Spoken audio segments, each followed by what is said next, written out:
Boom.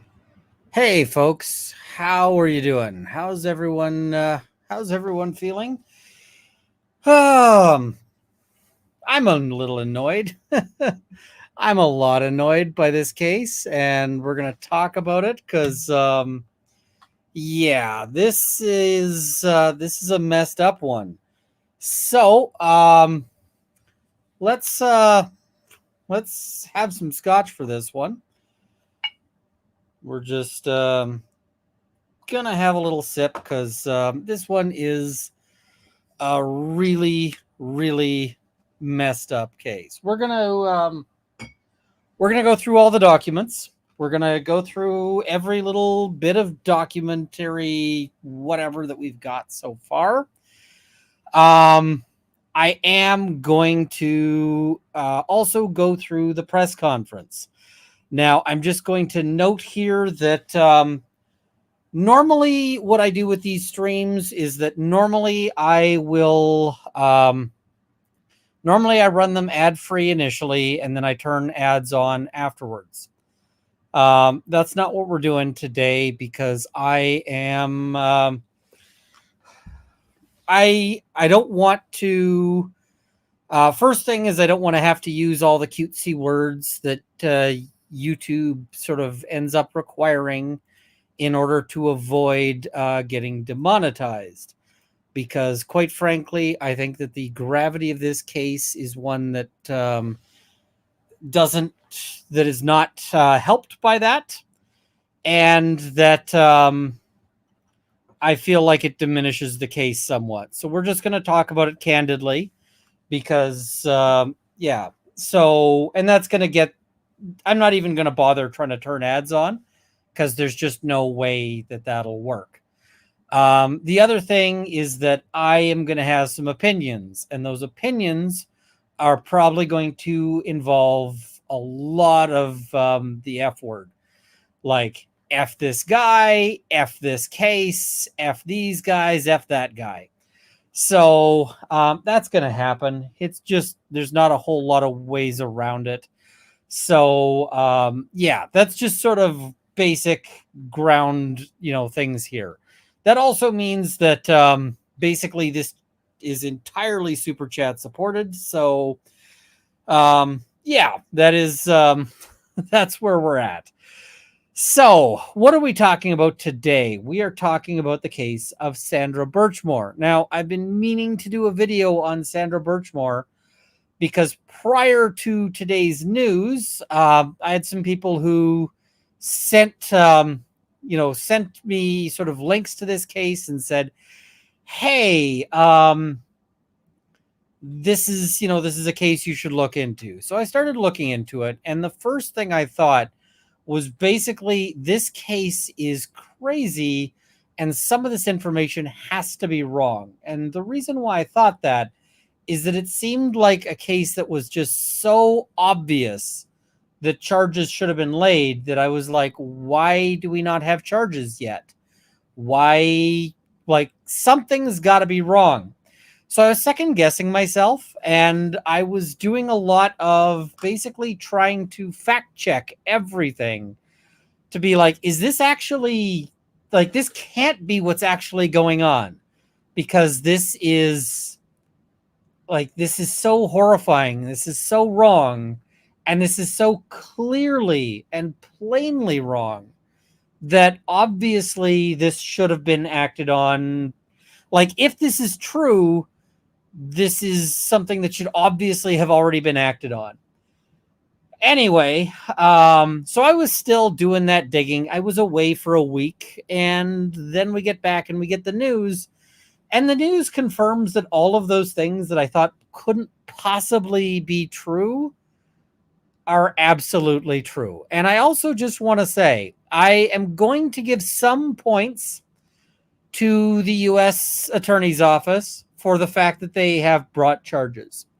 And I am also going to say, fuck these guys. And you're going to see why. I said this on Twitter, that I am not happy with their press conference. In fact, their press conference made me want to throw things. It made me It made me so angry. It made me just so mad. And like, it was just one of those things where I just wanted to go outside and shout into the air, because it is it's great that they're finally bringing charges, but holy shit, the balls on these guys in this press conference to pull the shit that they're doing. um yeah, I've got some I got some thoughts. So we're going to go through every document. We're going to go through the press conference, and I think we're going to start with the press conference, and then we're going to move on to the documents. And I'm going to interrupt the press conference at various points to just explain why I'm pissed at the press conference. So people are saying, what is going on? What's happening? Because some of you haven't been following this case. So let's give you a rundown, a little brief overall rundown of what this case is about. So Sandra Birchmore was, at the beginning of this story, 12 years old. She starts out, and the police had this little project going. The police had this project. I'm gonna disagree. Sometimes I disagree with Peter. I love Peter's content. I love his stuff, but sometimes we're gonna disagree. And if he thought the press conference was good, I'm gonna have some different opinions, and that's fine. That's all good. So, anyway, Sandra Birchmore starts this story as a 12-year-old girl a long time ago. And she joins this police program to basically it's basically like junior police cadets. Like, so she's joining this police explorers program. And in the course of that, she meets Mr. Farwell. And Mr. Farwell was, I'm not sure which one I was looking at. I didn't realize there was two. So the one I'm looking at is this one, the DOJ. I guess this is the FBI one, wouldn't it be? So anyway, she meets this guy, and this guy immediately starts doing all the creepy things, all of the horrible stuff. Like, he starts telling this girl she's special. He starts trying to separate this girl from other people, and basically he gets going full grooming on this girl. And so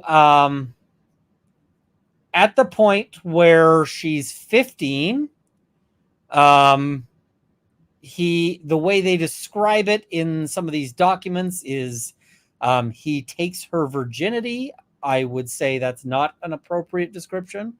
I would say that at this point he rapes her, because yes, that is exactly what happens. She cannot consent at 15. And the police officer should certainly know better.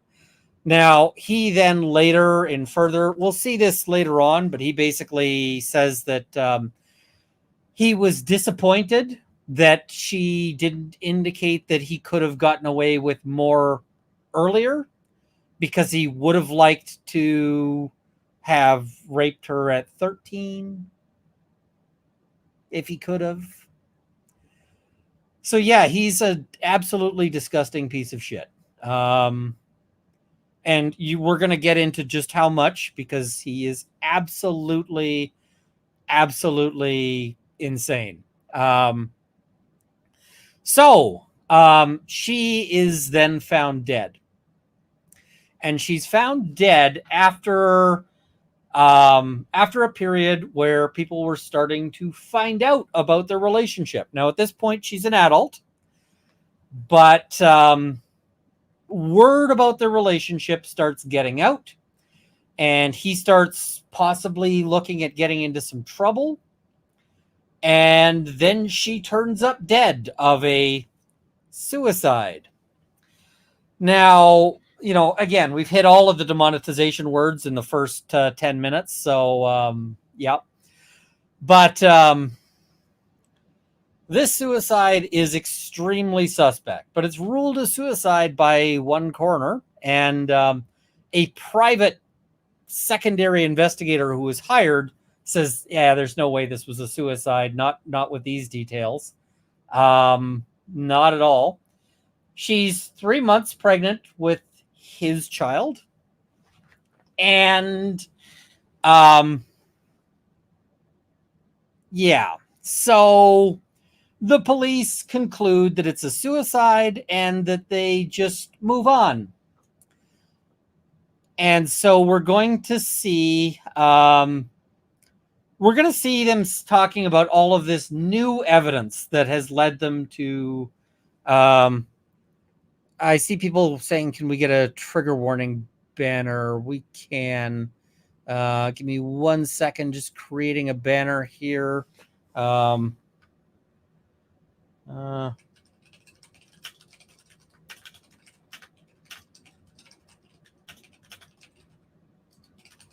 right, I'm just adding one here. Tell me if this is okay.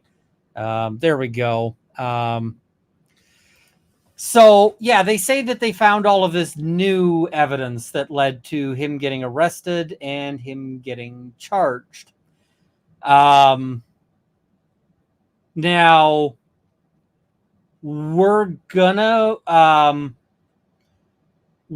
go and we're gonna watch the press conference here, the DOJ press conference, and I am gonna say that they're gonna keep saying new evidence.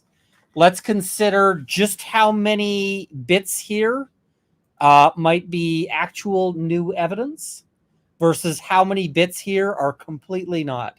Now, this is, somebody said, where is this? This is in Massachusetts. And so the Massachusetts, this is right near Canton. This is right the same, and it's just so messed up. It's just so wrong. So let's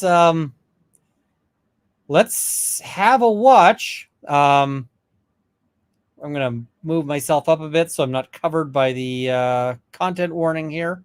All right, let's go. Here we go. Can you guys hear this?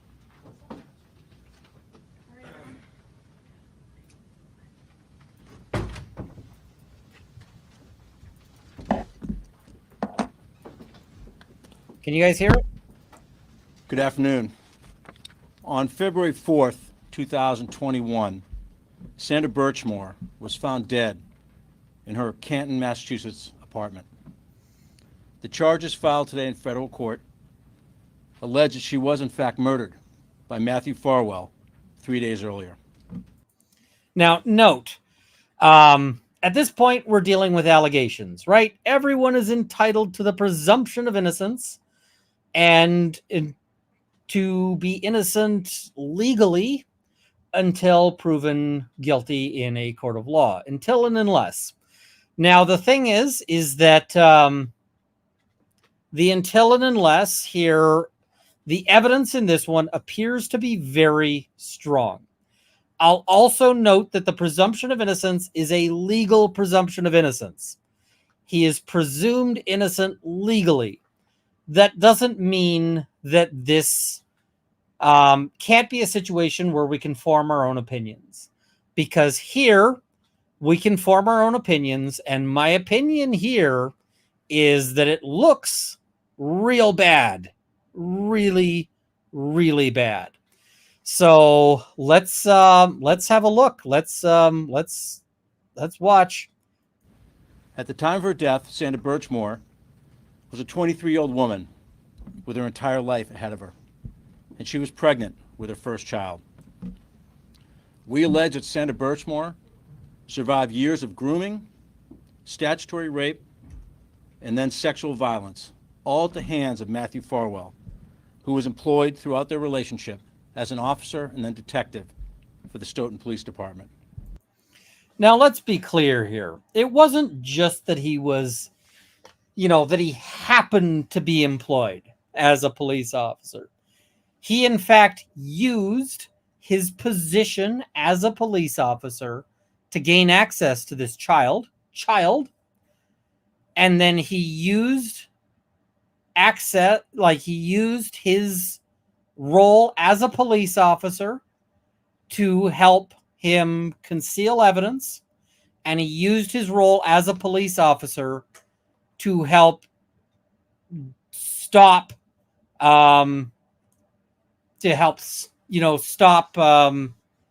investigations. Elf Liggins is saying YouTube won't let me send super chat. I don't know why. Oh, and I'm having trouble pulling up the messages here. So yeah, let's it's not just that he happened to be employed as a police officer.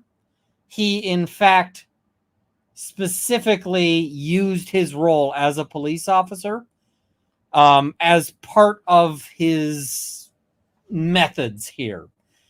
Now, I just also want to say, I'm going to go on a little bit of a rant about police here. And I just am going to note that there are bad people in every profession. There's bad lawyers, there's bad judges, there's bad priests, there's bad doctors, there's bad whatever.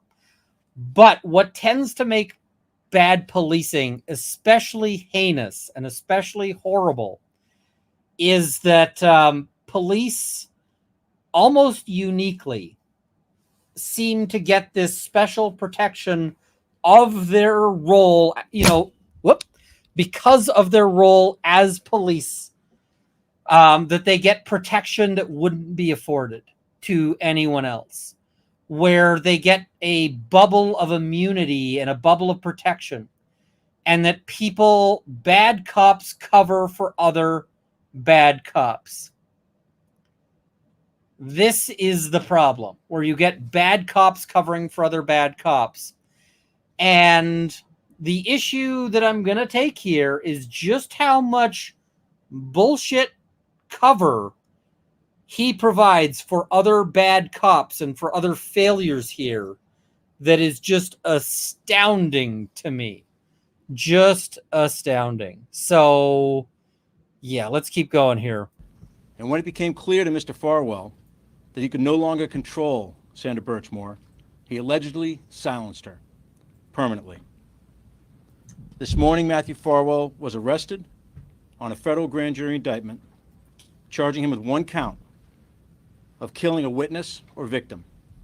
Specifically, Mr. Farwell is charged with violating Title 18 United States Code 1512 for killing Sandra Birchmore with the intent of preventing her from communicating information about his possible commission of federal crimes. By the way, if convicted on this crime, the minimum sentence for this, is life in prison. There's only one step up, and it is on the table, which is the death penalty. And I just want to note, I am categorically against the death penalty. I don't support it in any circumstance, including this one. But these are the cases that test me, and these are the cases where it becomes, a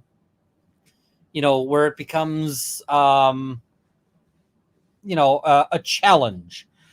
The other thing here I will just note is I see people saying Massachusetts doesn't have the death penalty. Isn't this being charged federally?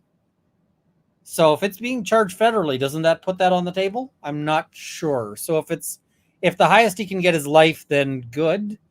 I believe that that's accurate. Or I believe that that's correct.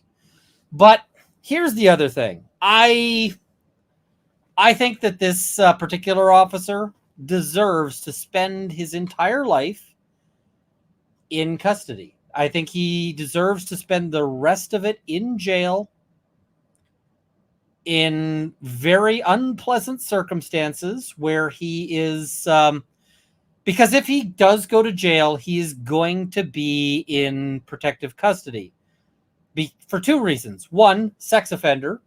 Two, ex-police officer. he's going to be very, very lonely in prison, because I don't think that they can put him in a cell with anybody, basically. And good. Good. So I am okay with him spending the rest of time in jail. All right, so let's keep going here. How did this all unfold? What happened here? Well, back in 2010, a 12-year-old Sandra Birchmore applied to join the Stoughton Police Department's Explorers program, which introduces teens to policing. Officer Matthew Farwell was an instructor in that program. Now, I just want to note, often these programs, and I don't know if this is the case for Ms. Birchmore, because I'm still sort of trying to learn more about, but often these programs are aimed towards kids who are struggling a bit, kids who are, they're sort of often used as outreach programs and programs towards people who are maybe a little delinquent. I don't think that was the case for her, but or just, having some trouble, like, wayward or at risk. I see in chat. Those are good terms for this, right? Disadvantaged, right? These kinds of positions of special vulnerability, special weakness, people who should be getting the most protection. And unfortunately, that's where abusers, like, that's the kind of pond abusers love to swim in, because that lets them, that's sort of who they target, right? So, yeah. And as alleged in court documents, he befriended Sandra Birchmore, contacted her online, went to the library with her, became friends on Facebook, essentially groomed her. Yeah, all of those things are not super cool. When you start getting an adult who starts like making those special connections to a particular child, it is concerning. So, yeah. And then he committed statutory rape by having sex with her when he was a 27-year-old police officer and she was just 15 years old. Mr. Absolutely Farwell continued reprehensible to have a sexual relationship with Sandra Birchmore until her death 8 years later, allegedly meeting her for sex regularly when he was on duty and being paid by the Stoughton Police Department. Yeah, I mean, he was facilitated by that. Yeah, and the thing is, I see some people saying you don't become friends as an adult with a 12-year-old. The thing is I have done like mentorship with children, and the way you do it, like if you're going to be a mentor, is you have a joint communication between, so that everything that goes to you also goes to their parent, so that their parent is in the loop and their parent can be like, oh yeah, everything is fine. And you meet them in public, in open spaces and so forth, right? You just, when they're trying to sort of cut these things off, it's just not cool. It's like, if somebody is like, hey, my kid needs help with their homework, can you help them with English grammar, which has happened with me. You go over there and you help them with the English grammar at their kitchen table with their parents moving around in and out, so that you can, you're helping the kid, but you're not like establishing some secret private relationship. That's where things are not okay. So, yeah, let's keep going here. Now, in the weeks leading up to Sandra Birchmore's death in February 2021, she found out that she was expecting a baby. And she told Mr. Farwell that he was the father. According to court documents, Ms. Birchmore was very excited about becoming a mother. By the way, tragically, this is a situation of higher risk. In a relationship with domestic violence, a new child or a child on the way elevates the risk of homicide. So, yeah. Buying baby clothes and other items, taking precautions to ensure the health of her new child. Sandra Birchmore had good friends, she had a good job, she had dreams of becoming a nurse, and she had a child on the way. But Mr. Farwell did not share in that excitement. It's alleged that Mr. Farwell reacted quite negatively to the news that Sandra Birchmore was pregnant with his child. By the way, that's all confirmed in texts that he responded negatively. Why was he so unhappy about this? Well, I mean, you might think, oh, well, he could just get into a relationship. They just, don't tell anybody about when it started out. There are couples who've done that. No, that's not something that, the thing is that he was married with kids. And so if suddenly they're like, hey, there's this other woman on the side, that's even without the whole aspect of the statutory rape. But yeah, totally married, has kids on the side. I wonder if they're going to be inquiring with those children as to whether or not he offended against them, because it is clear that he has an interest, or at least from the allegations, if they're made out, it seems that there's an interest in children specifically. Not just this child, but just children in general. I'm going to cover Super Chats mostly when we get to the end, but I do usually interrupt with things like this.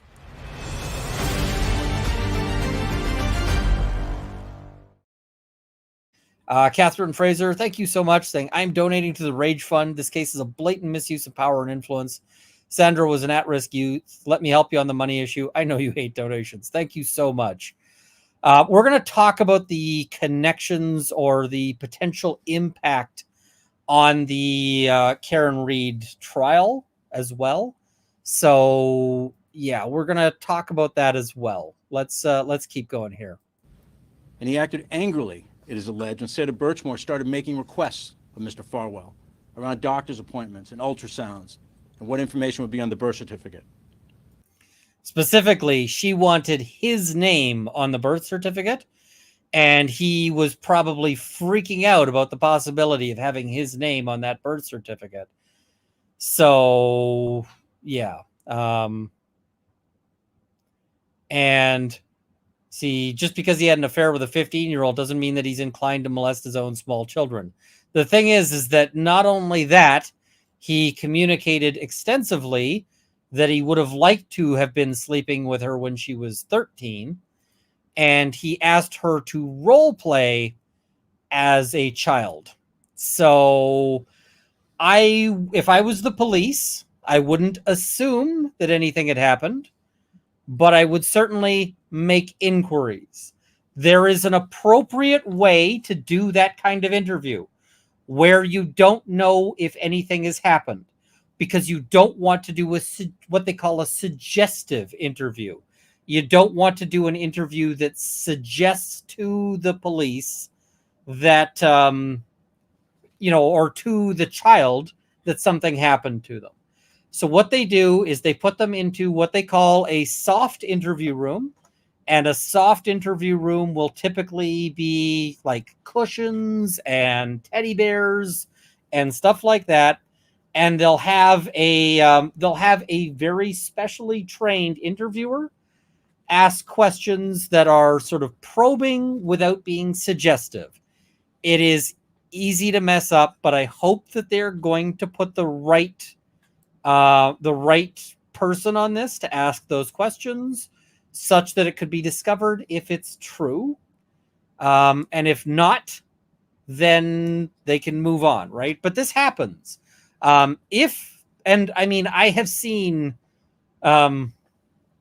probably 100 of these kinds of interviews where they have, where they've brought somebody in to be, brought a child in to ask them these kinds of questions, right? It's horrible, but it has to happen. So let's keep going here. Mr. Farwell was losing control in late 2020, early 2021, and the information that Sandra Birchmore possessed about his illegal conduct was in danger of slipping out. In fact, word started to get out about their relationship. Less than 2 weeks before she was found dead, someone called the Stoughton Police Department and disclosed that Matthew Farwell had a relationship with Sandra Birchmore. Record scratch. Let's go back and listen to that again. This is the record scratch noise moment. 2 weeks before she was found dead, someone called the Stoughton Police Department and disclosed that Matthew Farwell had a relationship with Sandra Birchmore. Okay, so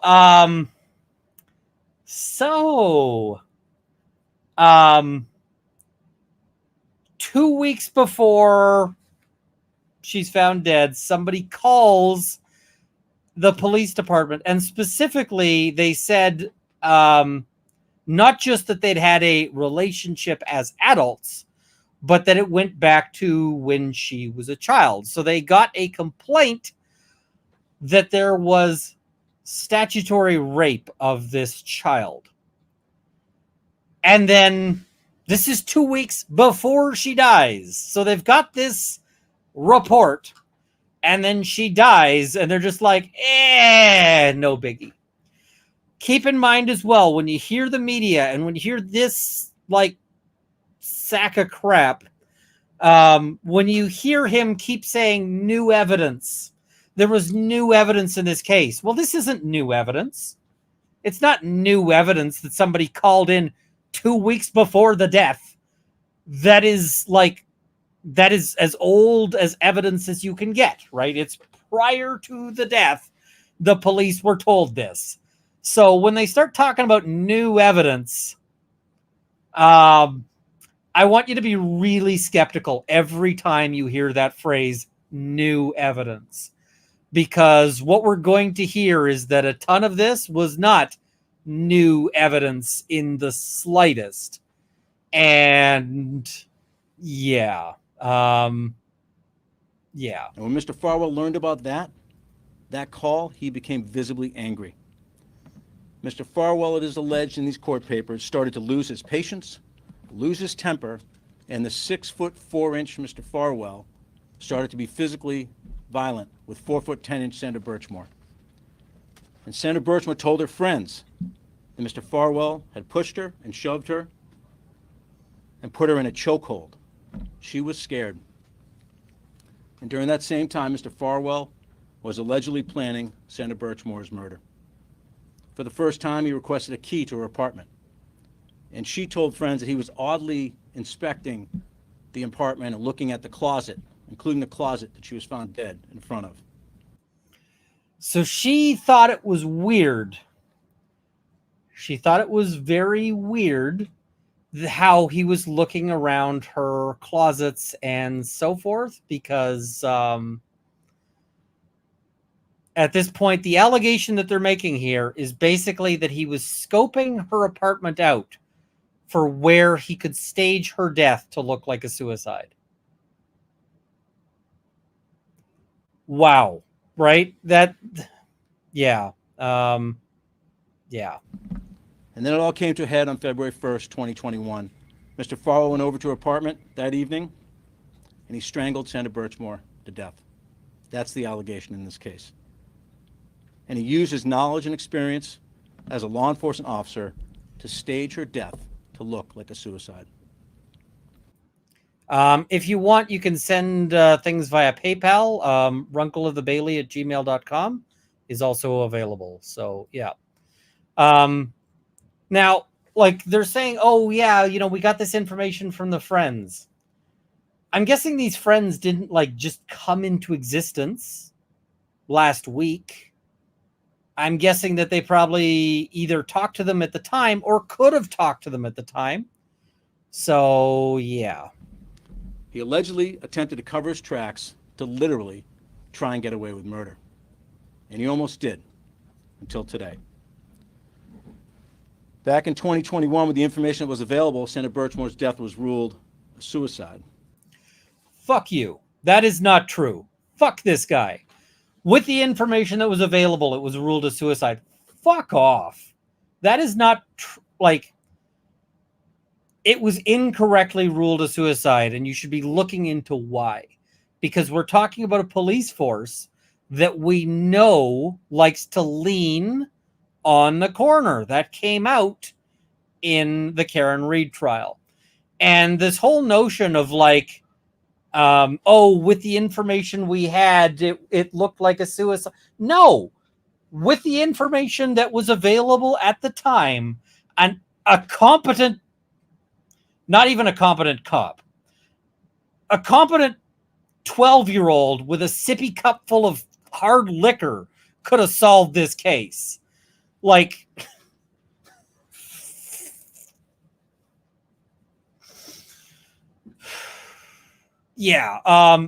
sir. Now, this is them basically saying, oh, well, the police did a good job and it's not their fault that they didn't get this guy. He was lying to them. He's going to say this at several points. He's going to be like, the officer lied to them. How could they possibly have gotten past a murderer lying to them? This has never fucking happened to a police department ever, that a murder suspect has lied to them.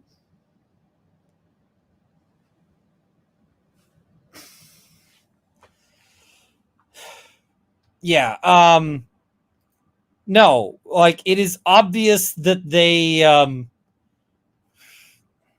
with the evidence available, they should have come to the right conclusion. But yeah. Were deemed a suicide.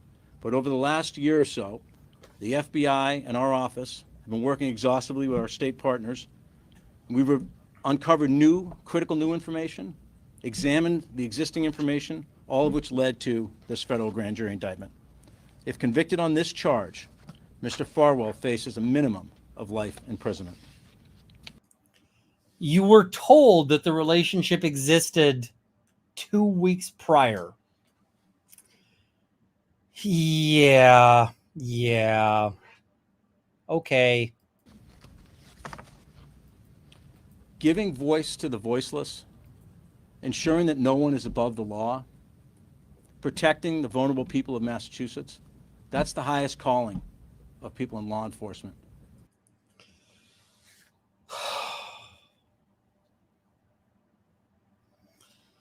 Sir, she died years ago, and law enforcement fucked this up. So you can give me all this song and dance about the highest calling of law enforcement, but you sucked at it. And I mean, it might not be the FBI sucking at it, but certainly law enforcement sucked at it. So, let's not blow smoke at law enforcement at this point, because no, law enforcement does not have clean hands here. At the best, this seems like it was incompetent as hell. But and I know the DOJ only had it for a year, but he's talking about law enforcement generally, not just himself. And helped get the feds involved. Great. And against the DA charging Karen at all. Fantastic. Excellent. I love that they're charging him. What I don't love here, and what is absolutely angering me, is the fact that he is providing cover for the police department here. And I'm like, this is not the time. This is not the time or the place. Because the police department here, at the best, based on your allegations, at the best, they were incompetent. At worst, they were criminal. And we can talk about those possibilities here. And this case represents those principles. And every day across Massachusetts, thousands of police officers, federal, state, local law enforcement, put their lives on the line to protect the people of Massachusetts. Really? Is now the time to be telling us about how those local law enforcement did such a great job protecting the people of Massachusetts? Like the ones who got a call? Because I want you to just think about an alternative here. I want to think about a hypothetical here. Massachusetts police gets a call 2 weeks prior to her death. And that call discloses that she had been, statutorily raped by this officer. Had they gone in and arrested Farwell based on that, like had they conducted a speedy investigation and arrested him, Birchmore might be watching my stream about something completely different tonight. I might be talking about there was a stabbing in an Edmonton corn maze. I mean, it's a stabbing, but it's a corn maze, so it could be a little more lighthearted. There's a better world out there where they arrested his ass in that 2 weeks. And she's alive and she's watching a stream, or she's studying to be a nurse, or she's, raising her kids at the park. Like, that's the world I want to live in.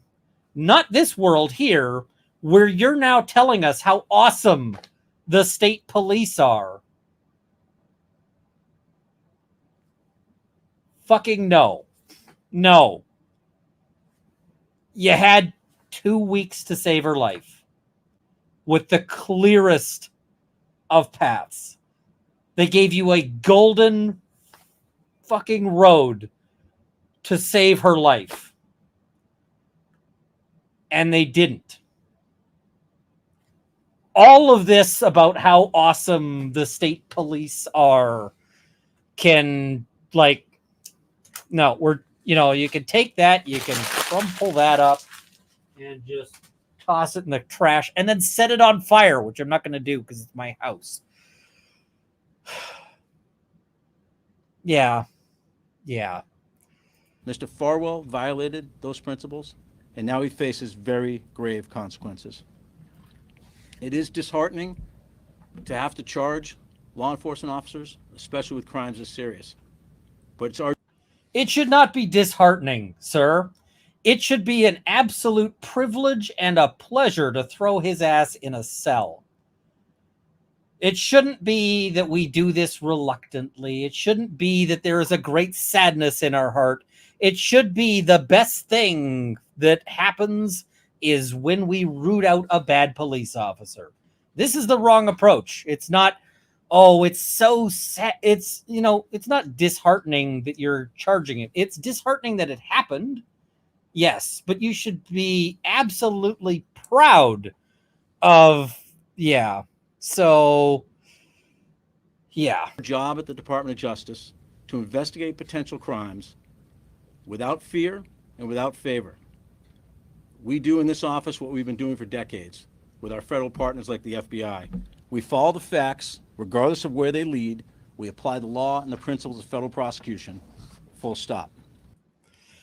Okay, now I'm just going to say here, if he means to shade the Canton and, area police department with that comment, then I'll give him some points, because certainly what we've seen in the Karen Reed case did not appear to be following things without prejudice or favor. And I think I might be being too generous to this guy. I might be being too generous to him here. But if he is giving them some shade and saying, we at the FBI are going to follow this where it leads, even if those shitty police officers didn't, then I'm here for that comment. If that's what he means, then I'm all for that. I'll give him that one if that's what he's doing. And I hope it's what he's doing. We are not influenced by social media chatter. We are not influenced by politics. Maybe you should have been influenced by social media chatter, because the social media chatter has been that she was murdered for years now. Maybe you should have listened to it a little bit. We're influenced by the facts and the law. Our mission is to do our level best to do justice in every case. And our mission today is to do justice for Sandra Birchmore. Okay, I'll lift a glass to that. Lastly, I want to note that we are sharing the information and the evidence that we developed in this case with the Norfolk County District Attorney's Office, with the Massachusetts State Police, and with the Massachusetts Attorney General's Office. Okay, you might as well share it with like the cow in the field for all that's gonna do. But cool. We may see a parallel state prosecution. We may see a parallel state prosecution, and that might lead to the absolute worst possible universe, which is a universe where I am cheering for Lally to do a better job. Like, Lally, come on, get the conviction. Like, so we might see Lally run this trial as like a 32-week trial. So, yeah. So they can assess whether state charges may be warranted in this situation. Spoiler alert, if we think that the officer committed statutory rape and then murder, then yes, state charges are warranted. Like, oh, if they should assess whether state charges are warranted. What he can't say here, and what he should be saying, and I bet he wants to say, but he can't say, is absolutely they should be bringing state charges. Like, no shit, they should be bringing state charges. And quite frankly, if anybody at the Norfolk DA's office has a pulse, there should be state charges. But okay. I want to thank those three agencies. I also want to thank the Stoughton Police Department for their assistance in our investigation. That's a choice. That is a choice. You didn't have to make it. I wouldn't have made that choice to thank the police department that got the report. Like, was it the Stoughton Police Department that got the report of the statutory before she was killed? Yeah, I wouldn't be super thankful to them. Lastly, I want to commend the women and the men of the FBI Boston and Lakeville for their incredible work on this case. This is a dogged investigation, and as you look at the court papers, you'll see exactly how much work has gone into this matter. Yeah, we're gonna look at the court papers, and we're gonna come back to that. So yeah, a huge credit to them, and I particularly want to thank the members of my office, the office I'm proud to lead, the victim witness advocates, paralegals, the chief of our Human Trafficking and Civil Rights Unit, Liz Riley, Assistant United States Attorneys Tori Cummings and Brian Fogarty. This case doesn't happen without their passion for justice. They deserve the credit, not me. You know what? I'll give him that. I'll give him that. And Kimchi, I'm not pulling up your comment because I don't think it needs the airplay. But I can just say if somebody wants to play around with that kind of line in my chat, they can find another chat because I will ban the hell out of that. Yeah. I will give him credit for giving credit and naming the other people working in his department. Because a lot of people in his position would just wave the I am so good, I am so awesome flag. So I'm going to give him credit for sharing credit on this one. Good on him. Now I want to turn it over to Steve Kelleher, the Assistant Special Agent in charge of FBI Boston. Good afternoon. I'm Stephen Kelleher, Assistant Special Agent in charge of FBI Boston. At approximately 10:45 a.m. this morning, the FBI arrested former Stoughton police officer Matthew Farwell for allegedly taking the life of Sandra Birchmore. By the way, he was taken down by the SWAT team. There's video of it that I've seen online. I'm probably not going to show that video because the video there is very grainy. You can't really see a lot, but he was taken down by SWAT. And the reason why is because they're very concerned that he might engage in violence or something along those lines. So, yeah. In order to ensure her silence. The FBI SWAT team took him into custody at a shopping plaza in Revere without incident. Immediately following his arrest, we shared this significant development with Sandra's family. We know it does not ease their pain, but hopefully it answers some of their questions. Simply put, this case is about seeking justice for Sandra, who we believe was killed by Matthew Farwell after he allegedly groomed and sexually abused her when she was just 15 years old, violating her body and her civil rights. You know what else I'm going to give some points here to this guy? I'm going to give this guy some points because I can hear some emotion in his voice. I like that he's pissed off, and I like that he's upset, and I like, so good for him.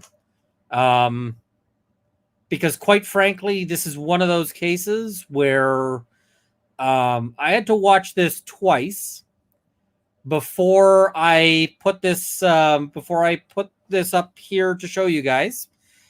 And the reason why is because I didn't want to get too emotional. I wanted to sort of bleed some of that emotion out. I'm still upset. So I can hear the emotion in his voice, and good for him. It's also about keeping Mr. Farwell from getting away with murder and from harming anyone else. We in law enforcement are entrusted with immense authority because our decisions can have life-changing consequences, both good and bad. To temper that power, we must adhere to the highest of ethical standards. What we believe Officer Matthew Farwell did, as outlined in today's indictment, is depraved and a gross betrayal of his sworn oath and the public's trust. Let me be clear. Matthew Farwell's gun and badge did not grant him authority to violate the Constitution.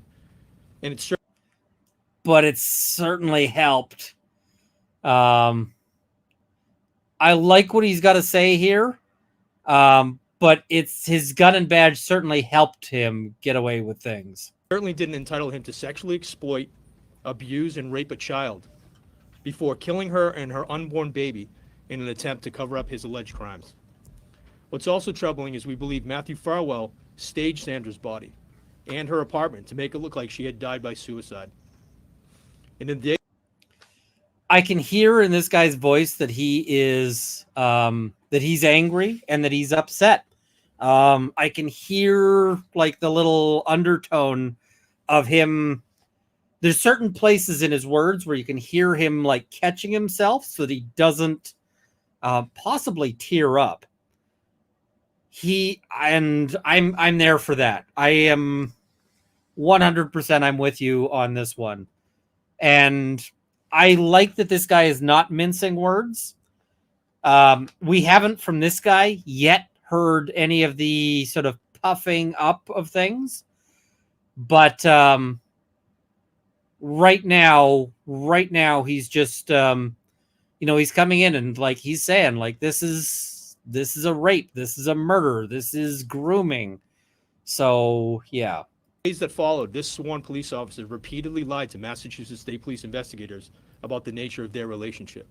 Well, no It's a stark kidding. contrast to the sheer excitement and pure joy that Sandra felt when she told Farwell that she was expecting his child, texting him a photo of a poster she had made celebrating the pregnancy.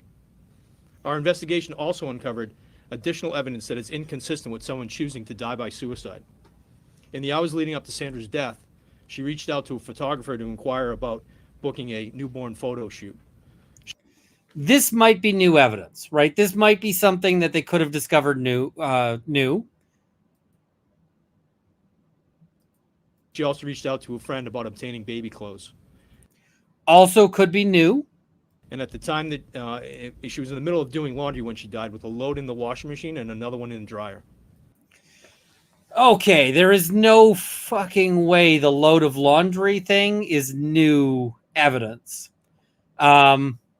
And the load of laundry thing is like, why would you start a load of laundry if you're planning on offing yourself midway through the load of laundry, right? That is very unusual for somebody who is who would be killing themselves. So, but the thing is that's not new. There's no way that her apartment has been kept pristine this entire time, and they just recently the FBI went into her apartment and was like, oh hey, she was midway through laundry that is now like super mildewy and so forth because of that, right? There's no way that is the case, right? That would have been from the initial investigation. That had to have been from the initial investigation. And I mean, I'm just going to say, if you think you're planning on like dying in an hour, is the thing you do just before that chores? And like, even if you were really, really picky about it, would you be doing halfway chores? Like, it just makes no sense. So this would have been very clearly discovered at the time, or very, close to. There's no question this was a complex investigation, and our work is not done. Our agents, analysts, and financial investigators reviewed tens of thousands of text messages, emails, and financial records, conducted dozens of interviews with family, friends, and experts, and analyzed the crime scene. I also just want to say it is going to be extremely difficult for the people. It's going to be, there's people who had to go through every one of their texts, and props to them, because it's a job that I would have a hard time doing. We're going to see some of the texts, some of the kinds of texts that were sent. And again, there's tens of thousands of these sorts of texts out there. And yeah, let's it would be very difficult for that to be so. We urge anyone with information about the circumstances surrounding Sandra's death to contact the FBI. Committing murder to eliminate victims and witnesses is heinous, and it shakes the very core of our justice system, which depends on people truthfully testifying to what they know. Today's arrest shows that anyone who tries to interfere and retaliate against victims and witnesses in an attempt to subvert the rule of law will have to answer for it. By the way, our justice system totally does not depend on the accused, especially murderers, telling the truth. Because if our justice system depended on murderers telling the truth, there would have been like 4 convictions for murder in the history of time. So, yeah. After all, the public's trust is critical for our justice system to function properly. That's why the FBI will do everything in its power to bring to justice anyone who tries to undermine that trust. Our hearts go out to Sandra, to the Birchmore family, and all who knew and loved Sandra. On behalf... Did you hear him hitching up there? I was bashing the other guy. This guy I like so far. The FBI, I want to thank them for their cooperation, patience, perseverance, and fortitude. I also want to thank our agents and analysts for their hard work and dedication, Acting U.S. Attorney Josh Levy and his team for their partnership, and both Chief McNamara of the Stoughton Police Department and Colonel Mon with the Massachusetts State Police for their assistance in helping us move this investigation forward. Thank you. Next, Steve. Take some questions. John, why did it take so long to go from? Yeah, I like that guy. That guy's like, and I just want to say, this is going to be an officer. Cops get jaded, and it can cause problems for them because, if you're a police officer who deals with horrible, like you deal with murders, say, I have sat and chatted with police officers, one of whom talked about reaching into a drawer and finding a body part with his hands. And, he was able to say that very calmly while he was like drinking a beer. And the reason why is because he's dealt with so many cases. He's dealt with horrible car accidents. He's dealt with, suicide scenes. He's dealt with homicides. He's dealt with domestics. He's dealt with all of those things, right?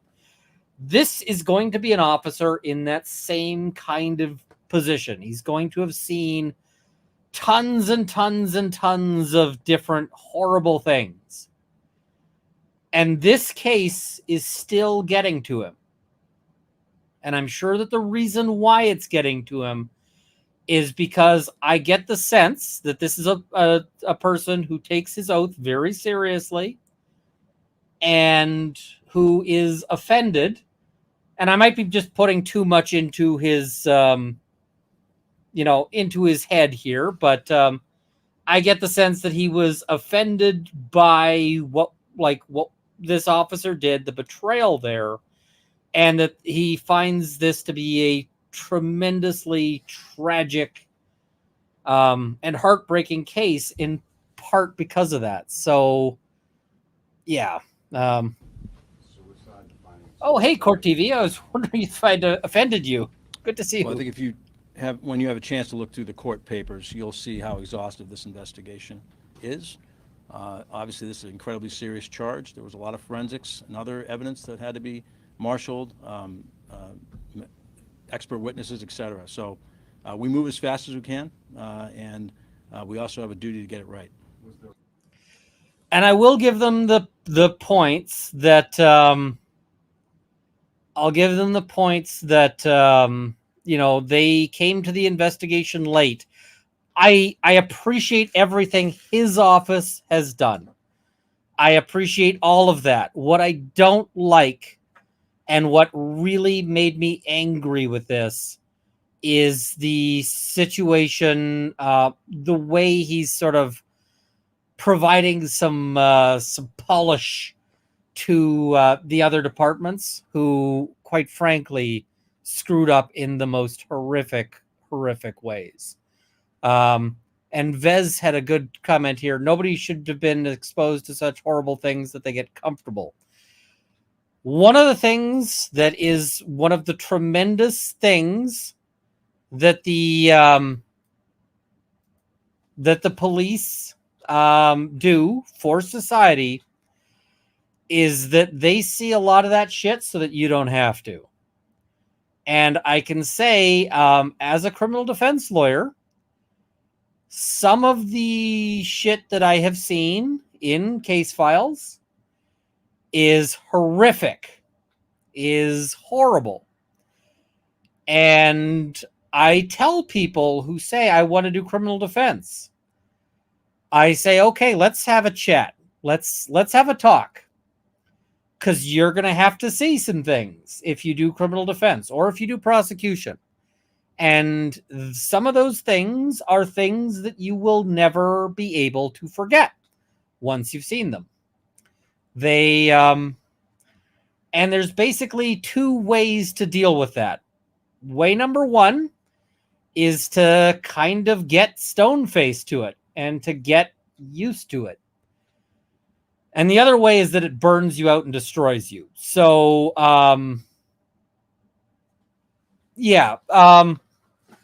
appreciate your local EMS guy, your local police officer, your local anything, because they see some of this shit so that you don't have to. But, let's, so, yeah. Yeah, our office wasn't involved in the initial determination of a suicide, so I can't speak to that. He was basically said, is there any chance that the suicide determination was because there was a police officer connection? And he says, our office wasn't involved. I can't speak to that. And what he means is Yeah, that, I have, if they thought no, I think he could have said no. So yeah. Yeah, we get leads on cases all the time from all different sources. I'm not going to comment on how we get information on how we got into this one. As you said initially, this was considered a suicide, but it seems like there's a plethora of evidence to suggest otherwise. Surveillance, text messages. How was that all missed for the first 2 years? Yeah, I'm only in a position to comment on what we've done on this investigation. Those questions are not something I'm able to answer to. So he's getting a lot of questions about, like, isn't it pretty obvious that the other police departments screwed up? Isn't that pretty obvious? And yeah. Yeah, EDB talks about how she had walls up super high well as a DA, and that's why she doesn't cover some cases now, because it's taken years to get them down some. I can tell you, some of my walls are still up and running. I am,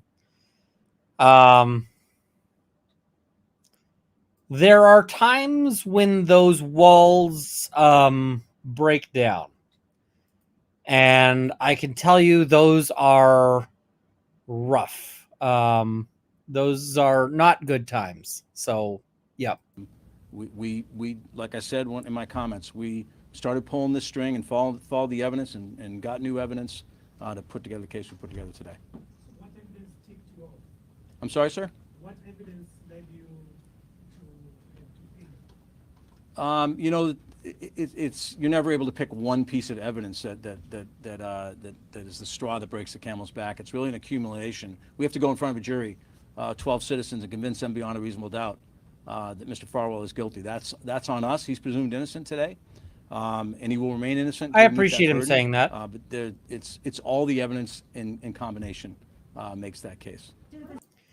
He doesn't have to trash the people he's targeting. Not saying he has to do that.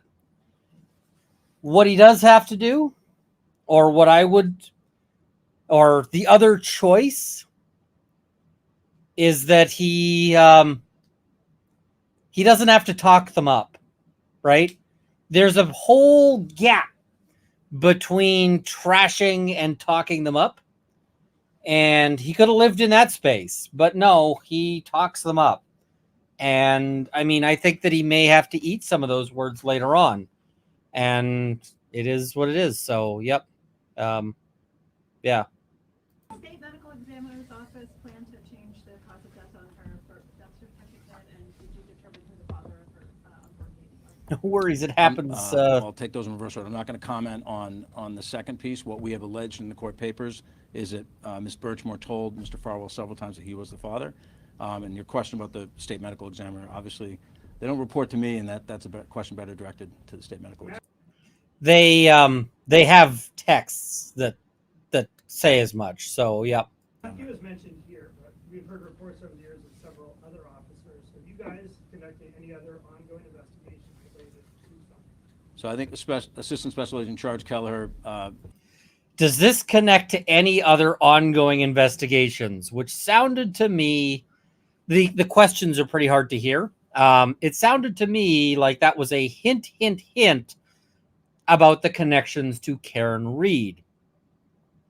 So let's talk about that. Part of the problem here is that all of these, any of the officers who are involved in this are potentially going to be toxic. And so, like, I really hope that they didn't have Trooper Proctor on, on any of this investigation. I really hope that there's no, because it could be that we see in Farwell's prosecution, it could well be that we see them, like him saying, well, isn't it true that you've got all of this dirt from the Karen Reed case? And it could also be that that in the Karen Reed case that we're going to see situations of this bleeding into it.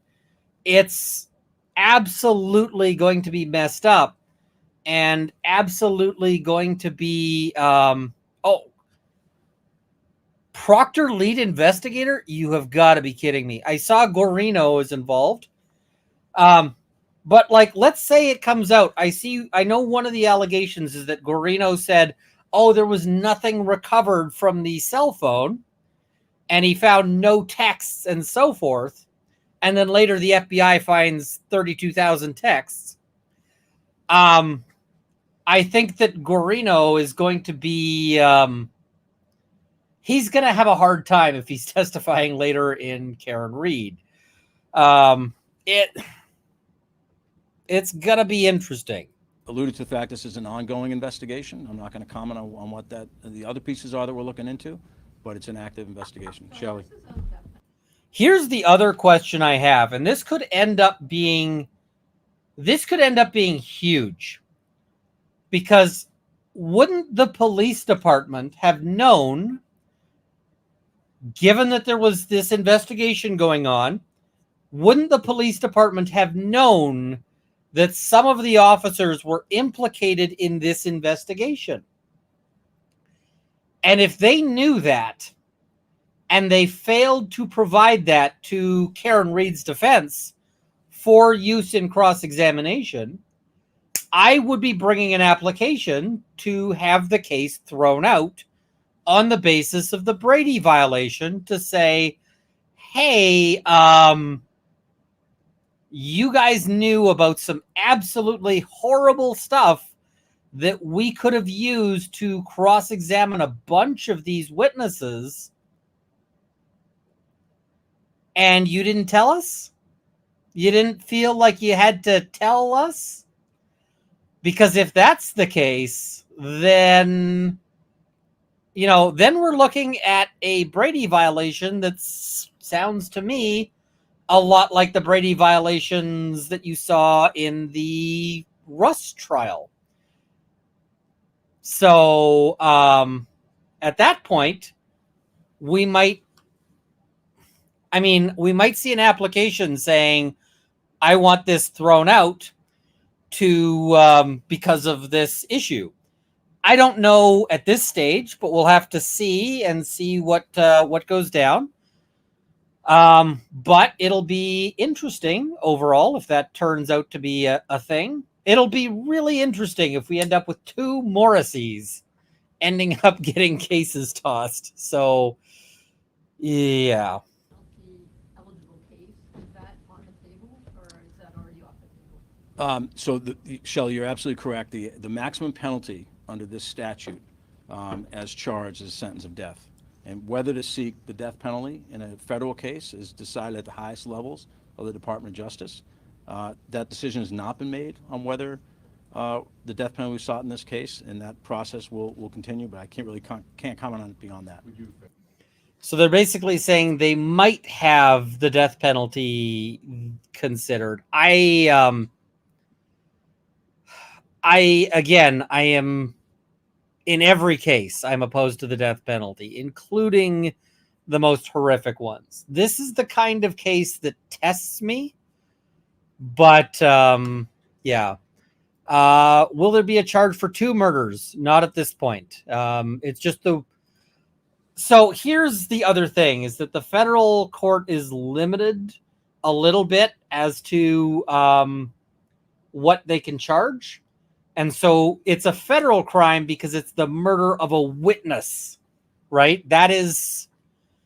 And so that lets them get in there. But I don't know if Massachusetts has any statutes that specifically allow for any sort of enhanced or alternate charging in the event of a pregnant woman. So, yeah.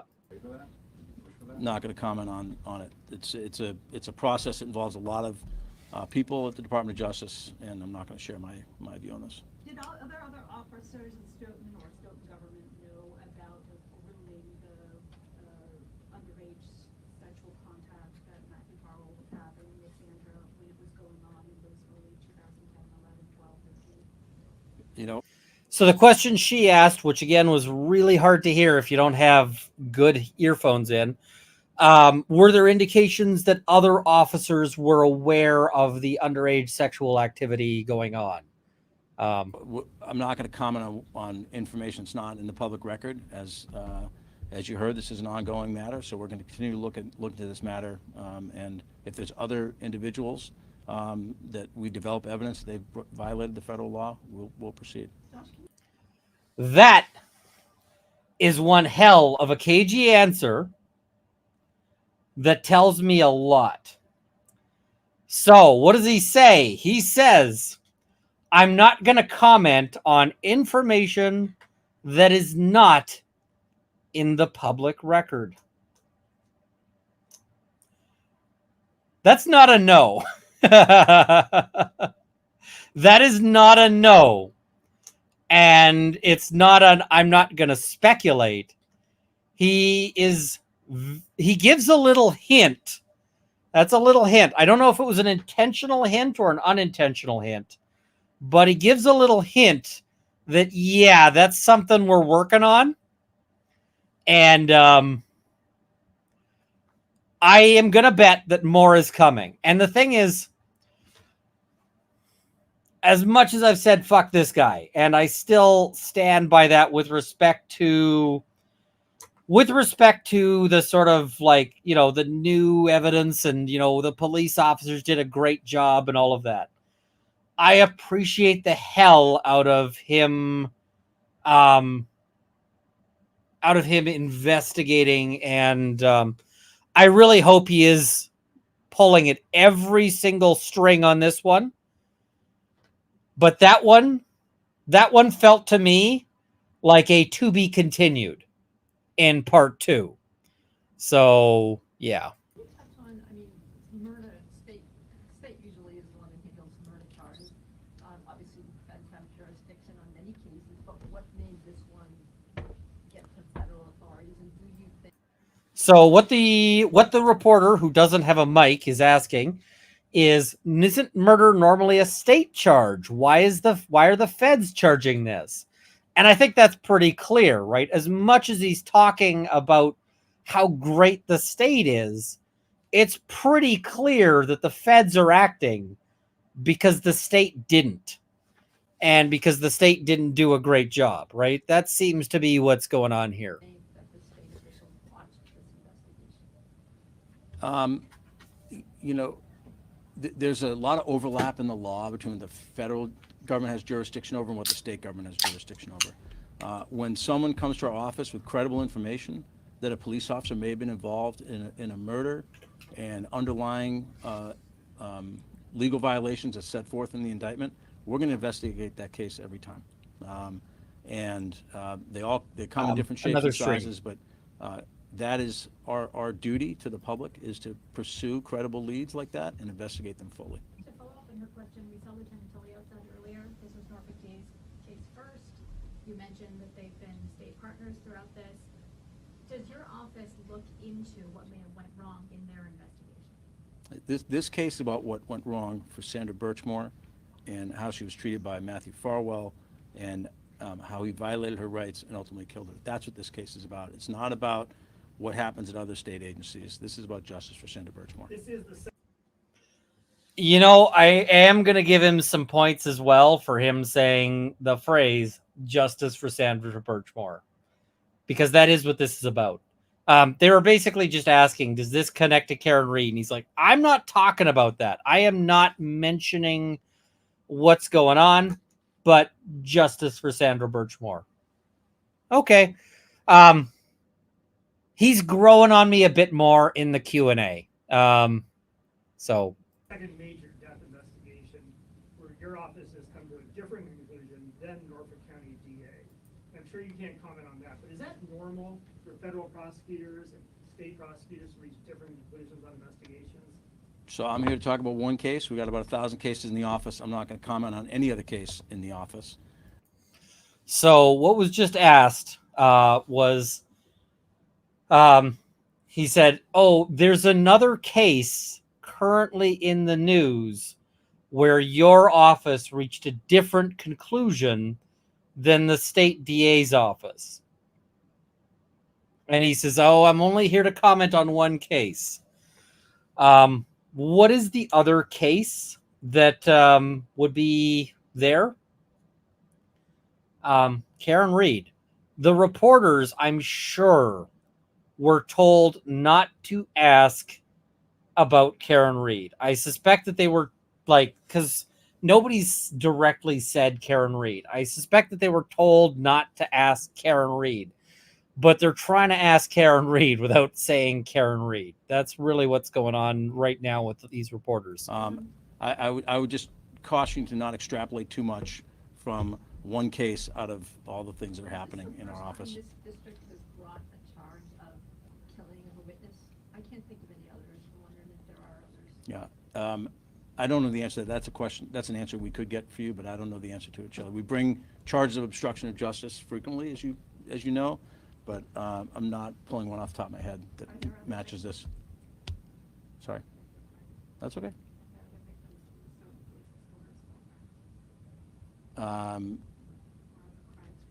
Yeah, I'm not in a position to comment on things that are in the public record. That I wouldn't take that as a yes or a no, but I'm limited up here under local rules to talk about what's in the public record.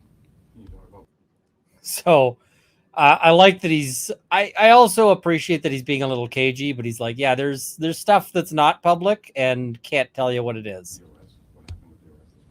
I'm going to ask ASAC Kelleher to speak to that. So this morning we had a SWAT team. Couldn't hear that. Was, Oh, the arrest. in a location where Mr. Farwell was. He was taken into custody. He was driving a truck, gravel hauler, and he was safely taken into custody by the SWAT team, which is, what we strive to achieve every time we do an operation like this. No, he was in Revere. Not in a neighborhood in Revere, was he on the highway? No, it was in a shopping plaza in Revere. Did he say anything? We have not tried to interview him.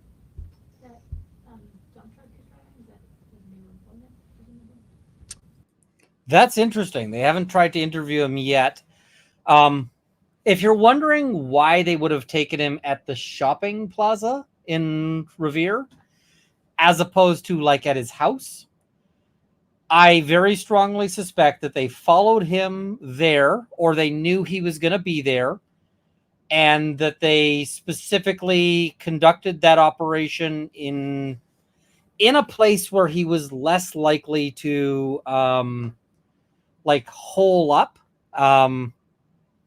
Usually if they like get somebody in a parking mall, like a parking lot or something, they can box him in and just have guns on him so he doesn't do anything stupid. As opposed to if they, if they go to his house, maybe then he bunkers down and it becomes a whole thing. Or while they're breaching, he, something like that, which is not what they're looking for. I find it interesting that they haven't tried to interview him. I suspect he's a police officer. He is not dumb. I suspect he said, I'm not talking to anybody until I have a lawyer here.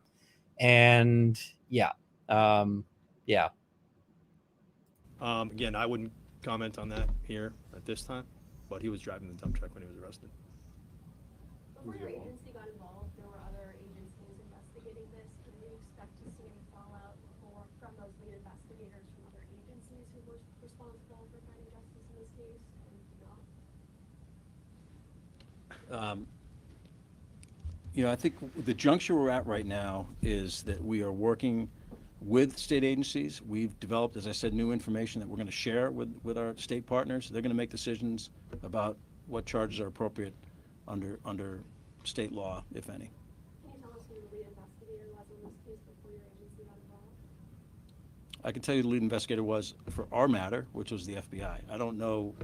I honestly don't have information on who the lead was in a state investigation. It doesn't. They're trying to ask who the lead is on the state investigation because they're like, is it Proctor? Who is it, right? Is it an Albert? Yeah. I don't get that type of information. You've said that you're not, you're looking just to investigate Sandra Birchmore's death. That's the focus of this case, not what law enforcement agencies prior to you did. Is that within your jurisdiction to investigate what those state agencies did? I think what I said was I'm here to talk about Sandra Birchmore, and I'm not here to talk about other things that are happening in the United States Attorney's Office. It's 125 federal prosecutors doing a lot of different things. In this case, this press conference is about one young woman who we allege, was killed by Stoughton police officer, Matthew. I'm also going to give this guy some props here, and I know it might be unsatisfying to a lot of people. I'm going to give him props for refusing to let the reporters swoop this over to Karen Reed. And the reason why is because Karen Reed is important. It is really important. But Sandra Birchmore is important. And really, really important. Sandra Birchmore deserves her day. And this is her day, right? And I like that he's saying, no, this is about Sandra Birchmore. If you want to talk about other shit, fuck off, right? You're in the wrong place. So, good for him on that. You know, Sandra Birchmore she is a victim. And while there are like spider webs between her case and Karen Reed's case, she deserves to have her name said. She deserves to have all of those things. So, yeah. Saying how your investigation might be complicated by the fact that you're going now into federal court where there is this ME found that it was suicide, the Norfolk County DA's office opted not to pursue it. How does that affect your efforts now to prosecute? Yep. So basically what the reporter was asking, and I know it's really quiet, the reporter was saying, you've got the ME who said it was suicide, and the Norfolk DA declined to do anything. Isn't that going to fuck with your prosecution? That's what she was asking. And it's a good question. Good on that reporter. Good question. Look. In evaluating whether to bring charges, we obviously look at all the evidence that's both incriminating and exculpatory. All that gets turned over to defense lawyers. Mr. Farwell will be well represented in this case, and those facts will be put out in front of a jury. We are confident that when all the evidence is presented to a jury, if it gets that far, that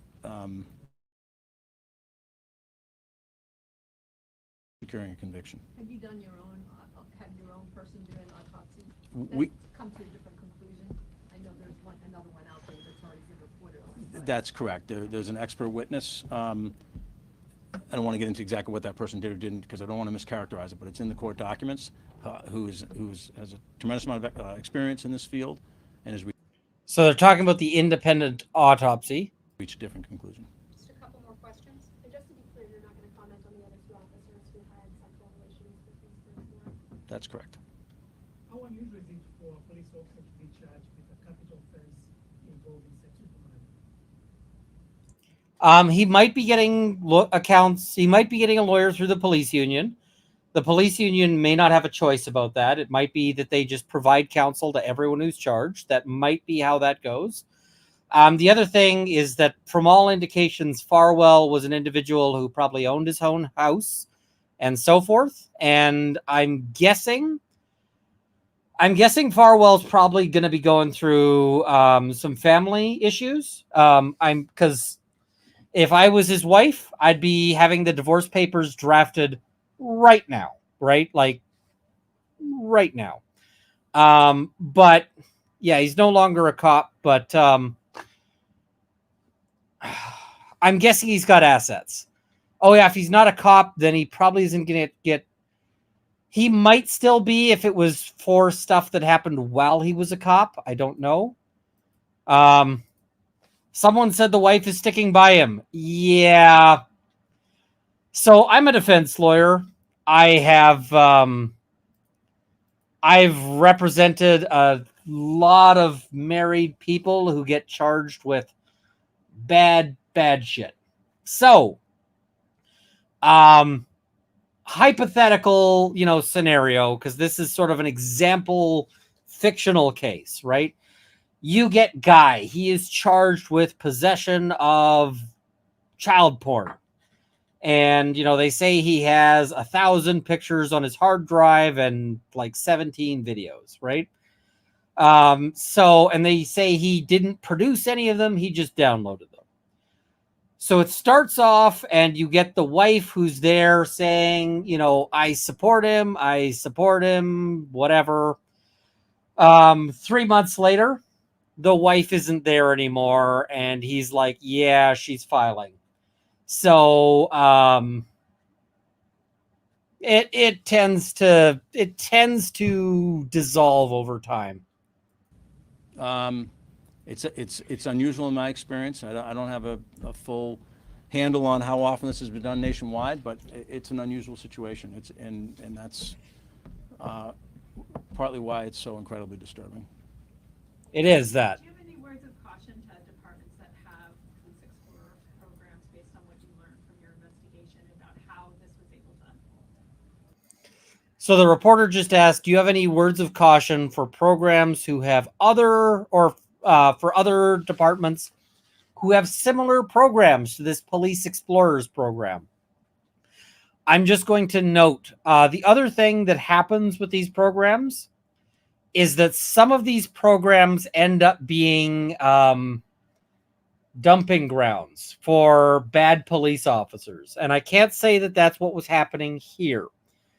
But I know that there have been allegations that some areas in Canada that have like police in schools, there have been allegations that some departments use those programs with the police officer in school, the adjunct police officer, to basically dump officers that they don't think are good enough to be on the street.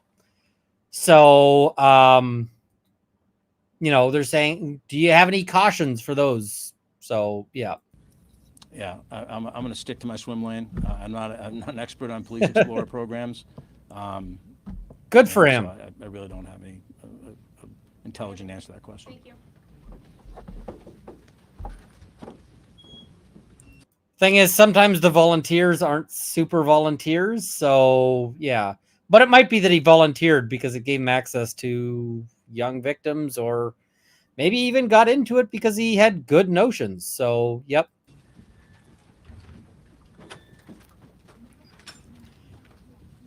All right, so that is that's the press conference. That is the press conference, and I will just say, I am still very annoyed about the sort of like doing the good, we're doing good and so forth, and but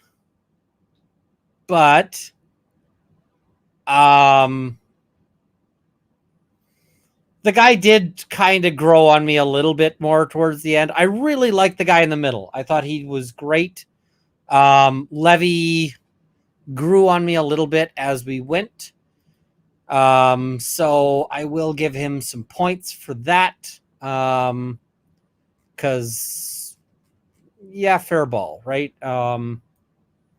I am less angry at him than I was earlier in the day, and that's probably because I'm watching it again for a third time. But yeah,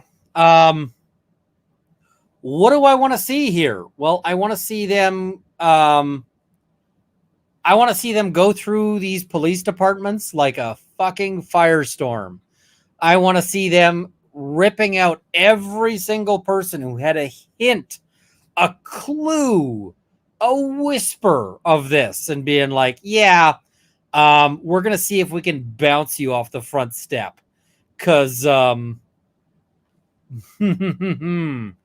and basically just like, we're going to fire some people, we're going to charge some people, everybody's going to get, get some looking at here. Because, yeah. And somebody's going to do a movie about this. Unfortunately. That said, if somebody's doing a movie about it, I hope that they're paying Sandra's family a ton of money. I hope that they are just... I hope that she gets like tons of money for the film rights. Are we going to go over the detention affidavit? You bet we are. We're going to go through all of the court documents, every last one of them. I know some other commentators have shied away. I'm going to go through things, and that's partially because I'm just not worried about monetization. Although you guys have been very generous, and we are I'm gonna go through the super chats before we go to the next document. We're gonna go through everything, and I saw some people who said Kurt didn't get through it all and so forth. Kurt, Kurt, his specialty was never criminal law. Some of this stuff is hard if it's not the first time. And as much as like Kurt gets some criticism sometimes, Kurt's got a big heart. He really does. He's believe it or not, he's a sensitive guy. So I get it. And yeah. All right. I'm going to go through some super chats just so we don't get too buried. And then we're going to move on. We're going to cover the indictment. And then we're going to cover the motion to detain him. And then we're going to cover the hardest document, which is the affidavit in support of that. All right. The Theater Doc, thank you for signing up. Much appreciated. Brentwood Chic, thank you for 20 gifted memberships. Thank you so much. Jaded Juror, thank you for the pro bono fund there. Thank you so much. Callista, thank you for 10 gifted memberships. And I think you sent me some documents, which were also much appreciated. The Theater Doc, thank you for the 10 gifted memberships. Laura Ann, thank you for the super sticker. Much appreciated. K-Rab for the fuck this case funding. Thank you. Yeah, this case... I am a criminal defense lawyer. I am normally, when I read a case, yes, Kurt is on civil law. Normally, when I read a case, I am fairly jaded. I have seen all the horrible shit. I have seen all of the terrible stuff that you can imagine and worse. And this case has me so mad. So furiously mad. We should be able to expect better from our police officers. And every police officer along the line who knew about this and did nothing has blood on their hands. Like, literally, they all have a piece of this death. And I hope that they realize that that's something that they're carrying. And I hope that is, I hope that it weighs on them. I hope that piece of that death is like carrying a medicine ball every day of their lives. Because, yeah.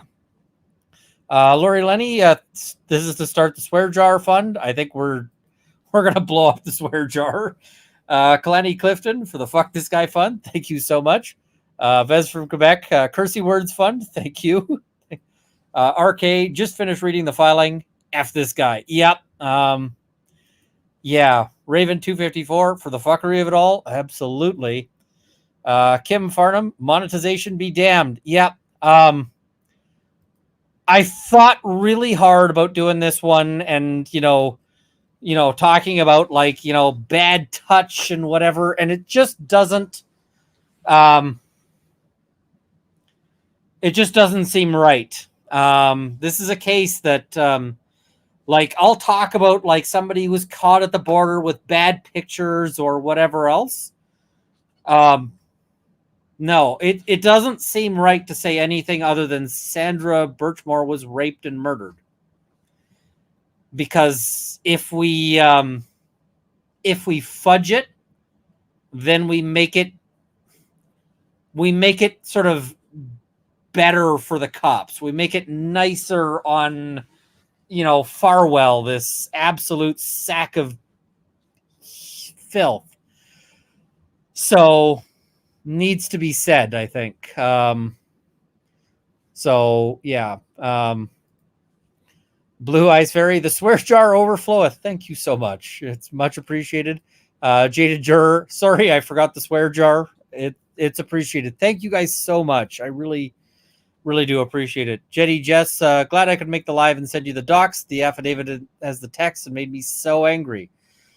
Yeah, when we get to the affidavit, I am gonna I'm gonna have some things to say about like this guy and yeah.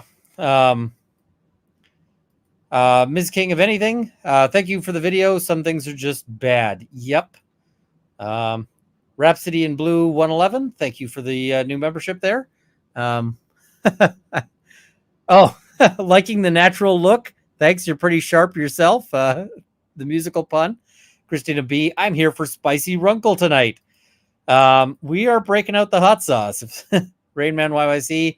F YouTube and F these guys. Looks like Massachusetts has a serious cockroach infestation. Yep. Paladin Phil. Something tells me there's not enough cursey words. So little side note, and I'll keep this real short. Little side note.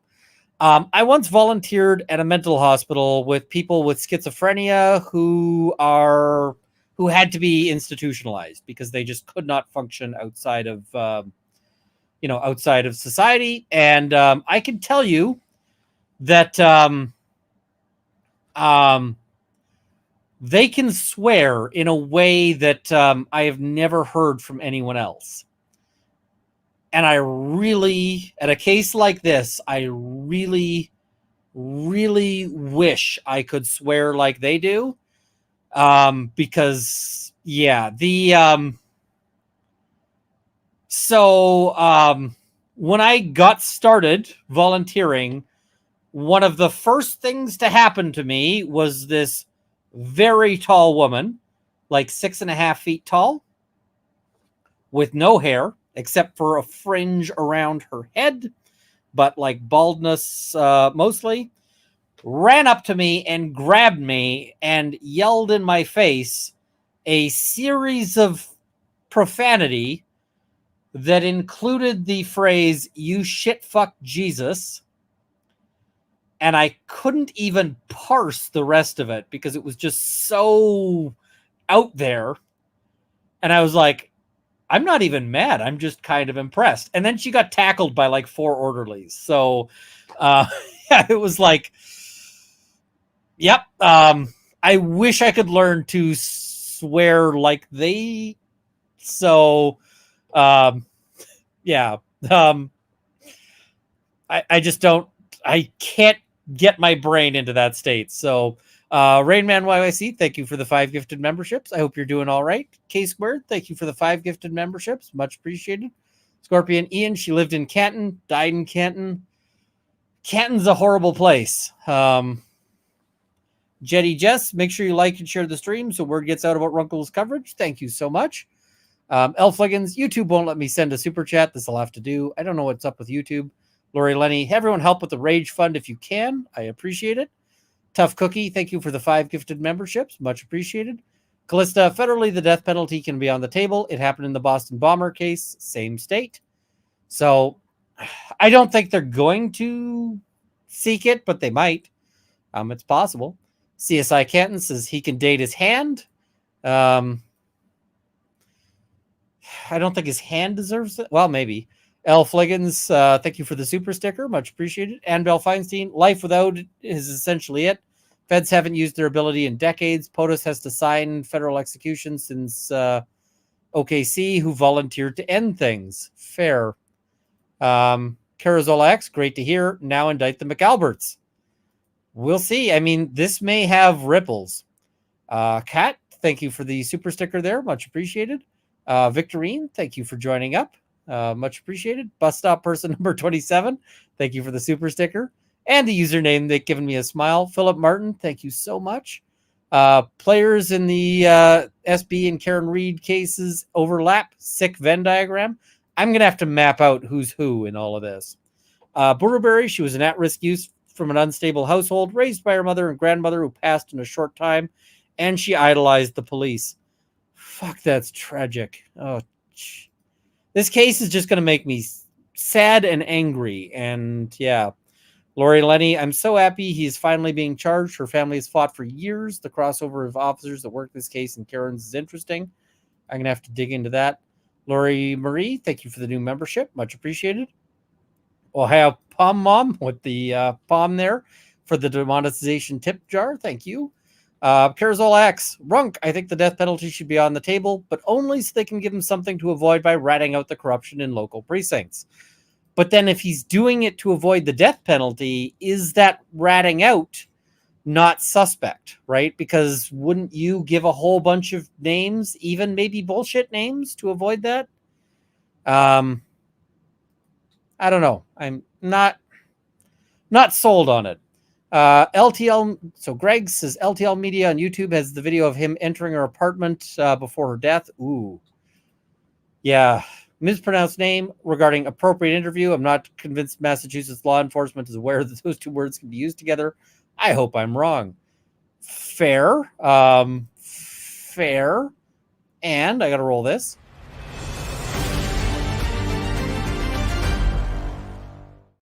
Marvin CZ, thanks for the How to Be a Mentor talk. This is helpful both for someone who wants to do things right and for parents who want to know what the right way looks like.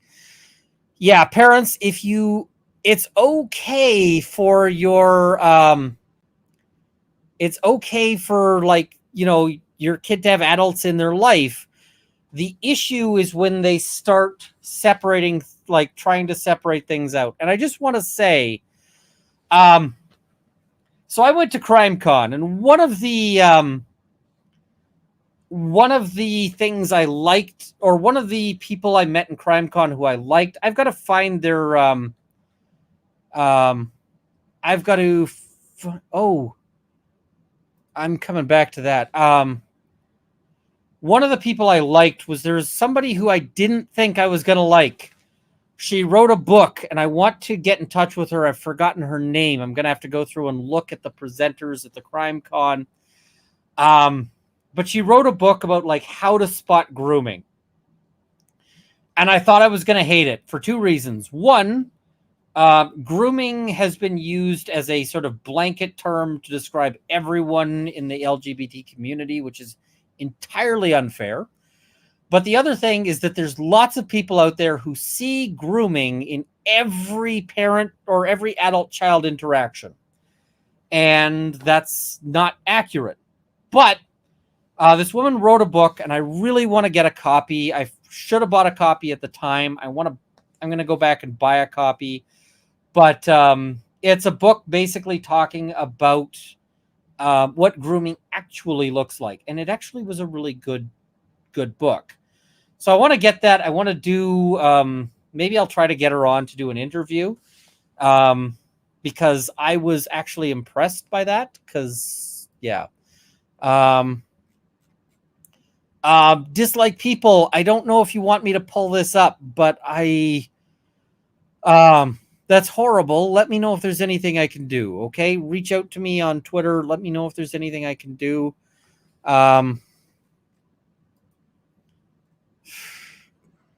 Yeah. I don't know if you want me to pull that one up, but yeah. All right. Let's yeah, reach out to me especially if there's something I can do. So Greg, thank you for the new membership there. Much appreciated. Fat Yoga, thanks for covering this. Massachusetts cops are disgusting. Yeah.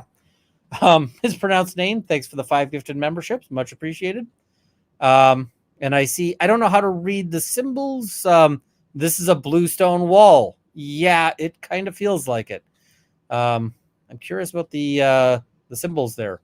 Mispronounced name. I'm surprised they didn't investigate the person who called and reported the relationship for filing a false report. Probably put the reported cop in charge of that case, knowing Massachusetts law enforcement. It's possible. Robin Shermantine, I just plain love your passion for justice.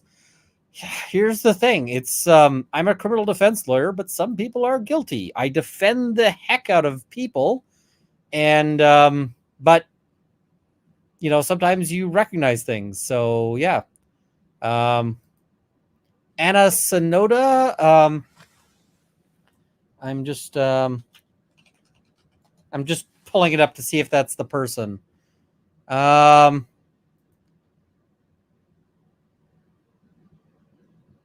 Yes, that's her. Thank you. I am going to try to reach out to her to talk about that, because I I was quite impressed by her book, so I gotta buy a copy. Thank you, Jay Ray. Much appreciated. Her book was good, so yeah. Greg says he doesn't get to shade any other department. It's just a look at them, not at us attempt. They came in late, and fair enough. I don't know. Legalese says Canton PD first them. Proctor took over his lead. This guy is the AG. He's just introducing the FBI case. Yep, and I wish them the best of luck. Happy hunting. Jill Higgins, thank you so much for the membership. Much appreciated. 20 gifted memberships. Thank you. And I got to roll this.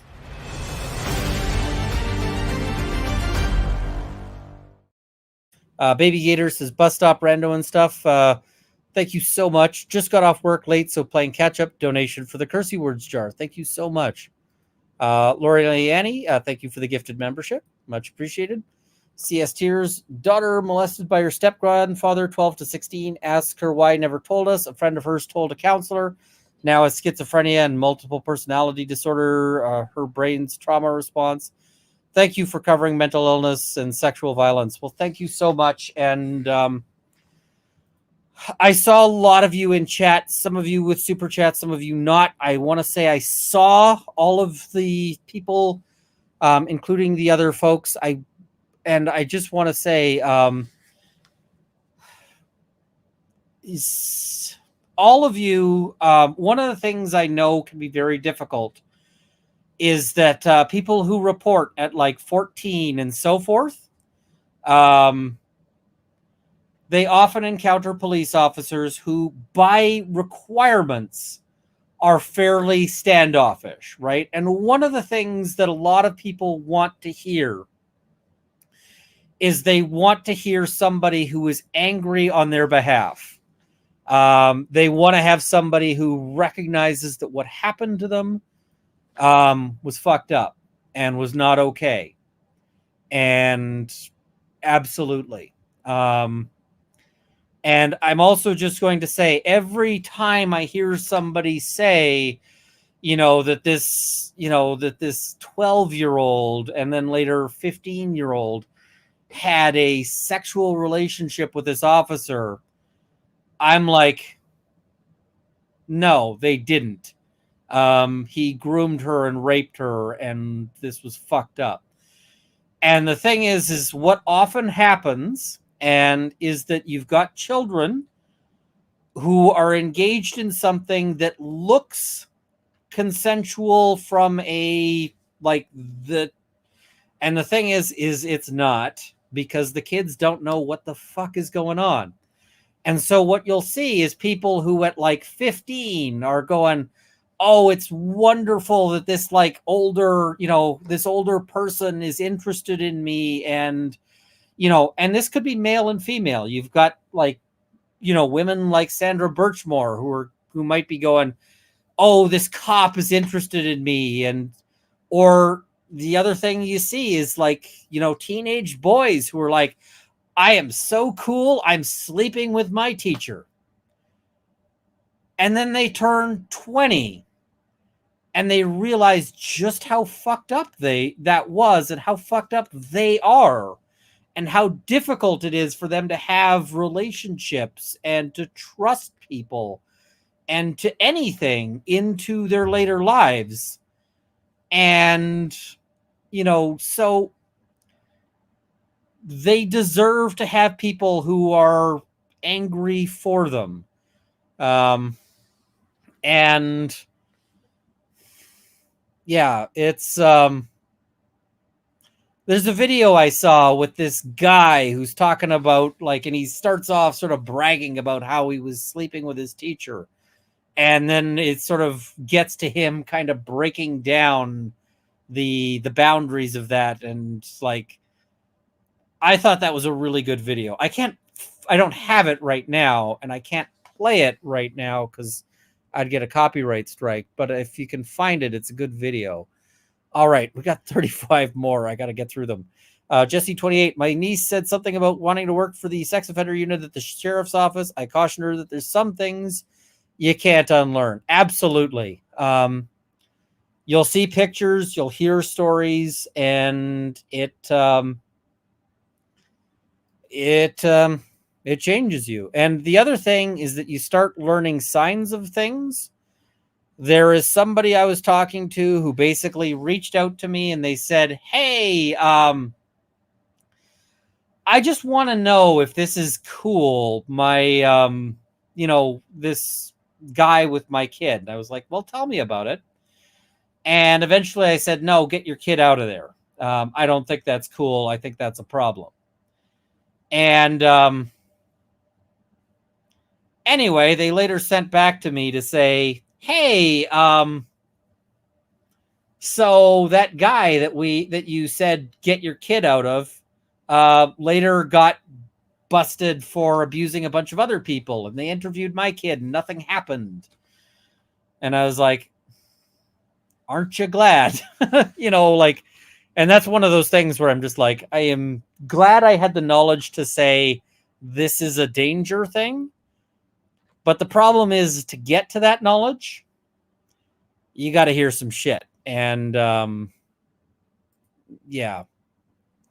Elfligan says, "Thanks for the therapeutic spice." Well, thank you as well. It's Sharon T. Thank you for the new membership. Much appreciated. Brewberries, Lank and Kevin lost gun Albert, first on scene. Oof. I don't like that at all. Lori Lenny, therapeutic Runkle Rage and Fuckery Fund. Who else wonders if John O'Keefe found out some info they wanted buried? I don't know. That is a little too speculative for me, but yeah. And I'm hearing people noting multiple cops are potentially accused and might end up getting charged. I hope everybody involved in this ends up getting charged, and I wish them a very long life in a very small room. So CK Mom 1, you're the best, Runkle. Thank you so much. Jaded Juror, thanks for covering this. Thank you. Jamie F, thank you for the super sticker. Skeesy, gosh, I wish Ian didn't hate super chat so much. Thank you so much, Skeesy. RS, small contribution to the Rage Fund. He has a family. He'd better not put them in debt. They have enough. He should just take a plea and avoid the death penalty and spare everyone for a trial. He might, but honestly, I suspect he's going to fight this to the end. This is one of those charges you just fight to the end, right? So, people fight murder charges, people fight whatever. There's not a whole lot that they can offer him, right? There's not going to be a whole lot to bargain with here. So I expect this trial will run, even if he's got the faintest prospect. So tough cookie for the Rage Fund, and check your blood pressure. My blood pressure is probably just all the pressure. Elfligans, solidarity with those who have to read all the texts. Yep. That's the other thing, is if you're in criminal defense, sometimes you'll get all the texts and you got to read all of the texts, and it just sucks. So yeah. Jaded Juror, appreciation for covering court docs. Thank you so much. SK, it's not a real scandal until Netflix makes a documentary. Yeah, kinda. Lori Lenny, pass along the solo cup for the demonetization. Thank you. Liz Salerno, support for the Rage stream. Thank you.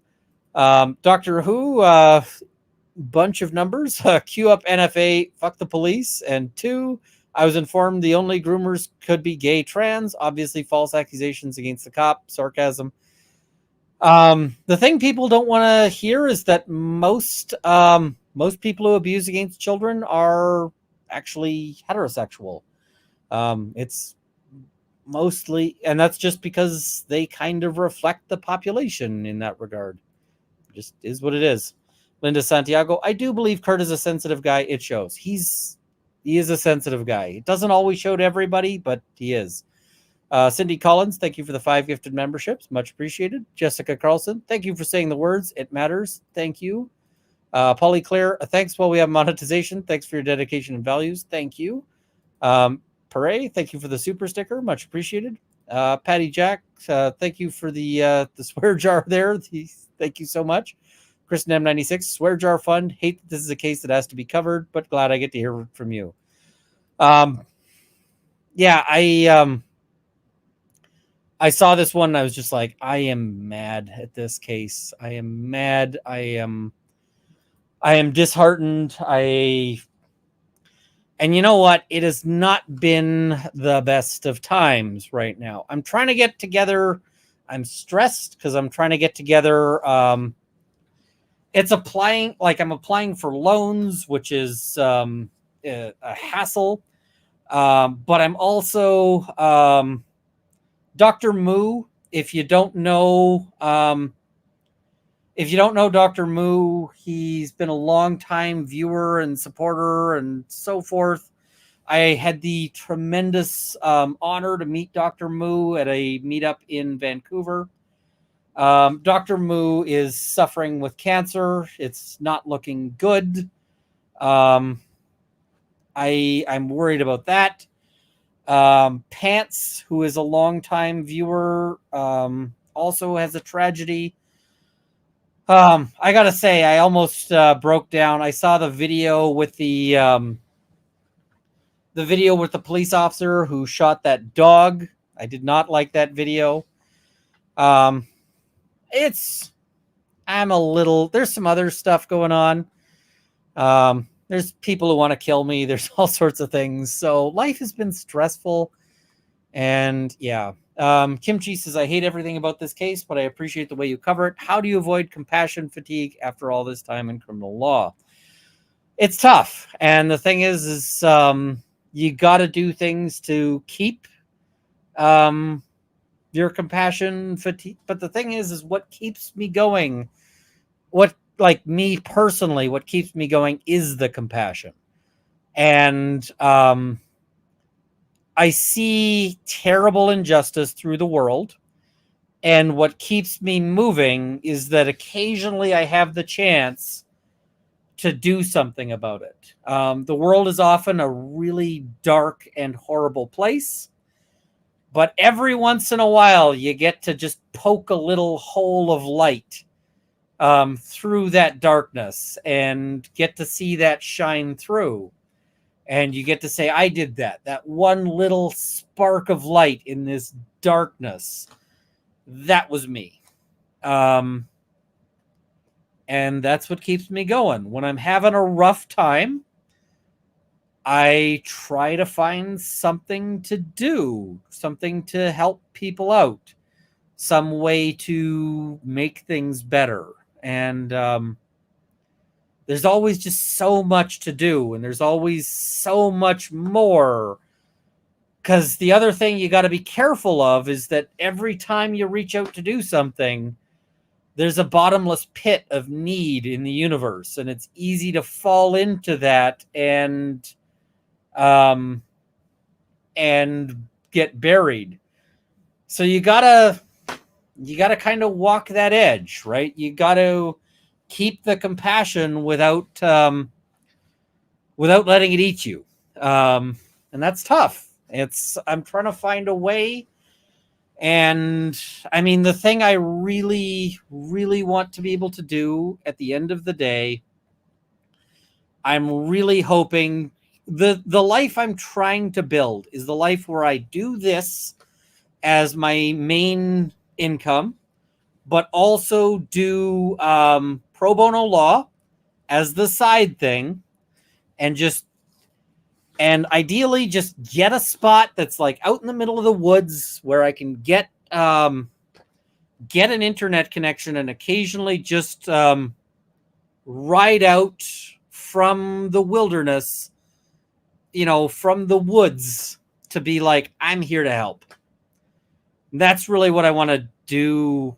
That's where I want to be, is just that guy who comes out of the woods to be like, I'm here. Let's go, right? And that's I kind of want to be the sort of the A team on that. Like, if you can reach me, then I am, that I'm the guy to. So I'm fighting for it. It's a dream in law school that I had, just the dream of doing the free lawyer thing. That was the dream. And then I never thought it was possible, right? I thought it was a ridiculous Ridiculous, stupid dream, right? I thought it was along the lines of like, I want to be a fire truck when I grow up. Like, not just a firefighter, but like a fire truck. Or somebody who wants to be like Thor or whatever. But I might have a path to it. So, yeah. I'm a weird sort of paladin type. So Fancy RPG, reach out to LTL Media on YouTube about this and Karen Reed case. I'll have to check them out. Lori Lenny, using the actual words makes a difference. Otherwise, it can trivialize the horrid events. Thanks for covering, and I hope your back feels better soon. My back is actually feeling pretty good because I got to soak in a hot springs, and that was amazing. So, yeah. Unholy Saint, thank you for the gifted membership. Much appreciated. AA, thank you for the super sticker. Analytical Blarney, Alberta, thank you for the new membership. I assume that's Alberta. Big Dyslexic Energy for the swear jar. Also, will these departments have any officers left after these investigations? I don't know. Jessica P for the fuck these guys and fuck the monetization censorship platform fund. Thanks for doing what you do, even when the content sucks, Runkle. This makes me so mad. Me too. Tracy Cyrus, thank you for the 10 gifted memberships. Patty Hoffman, thank you so much. Carazol X, Farwell has a twin brother. Oh my God, I want to see this guy go to court and try to use the "it wasn't me, it was my evil twin" defense. Oh God. Jeremy Morton, thank you for the 20 gifted memberships. Much appreciated. Hannah Trainer for saying all the words, as you should. Thank you. And Cameron Johnson, thank you. Kate Maybe, thanks for covering this, Runkle. I'm a survivor myself, and mine was complicated, as mine was my age, minor, so not much could be done when I was finally ready to come forward 10 years later. Sadly, our system does not always have the best, doesn't always have the happiest results. So, okay, let's go through and look at some of the documents here, because, yeah. And I'm hearing people noting his twin brother also had relations. I don't know that relations is the word I want to use, but yeah. All right. Let's have a look here. This is the indictment. So this is what he's alleged. So between on or about March 27th, 2012 and on or about April 11th, 2022, defendant Matthew Farwell, hereafter Farwell, was a sworn officer of the Stoughton Police Department in Stoughton, Massachusetts. In his capacity as a Stoughton police officer, Farwell also served as an instructor for the Stoughton Police Explorers Academy, hereinafter the Police Explorers, which was a vocational educational program for local youth. The Police Explorers was designed to enable youth participants to learn about law enforcement careers. The other thing is that this is one of those things that, like, background checks are... can I move the banner to the top? I don't think I can. I don't think I can. And I don't want to do that. Can I do that? There we go. Okay, that's what we'll do. So, yeah. A background check would never have found Farwell. Farwell looks the best on a... I see it's pronounced Stoughton. Okay. This... Oh, Stoughton. Okay, Stoughton. Okay. This guy would have looked the best on a background check, right? So, yeah. Sandra Birchmore was born May 1997. In or around March 2010, Sandra Birchmore applied to be a participant in the Police Explorers.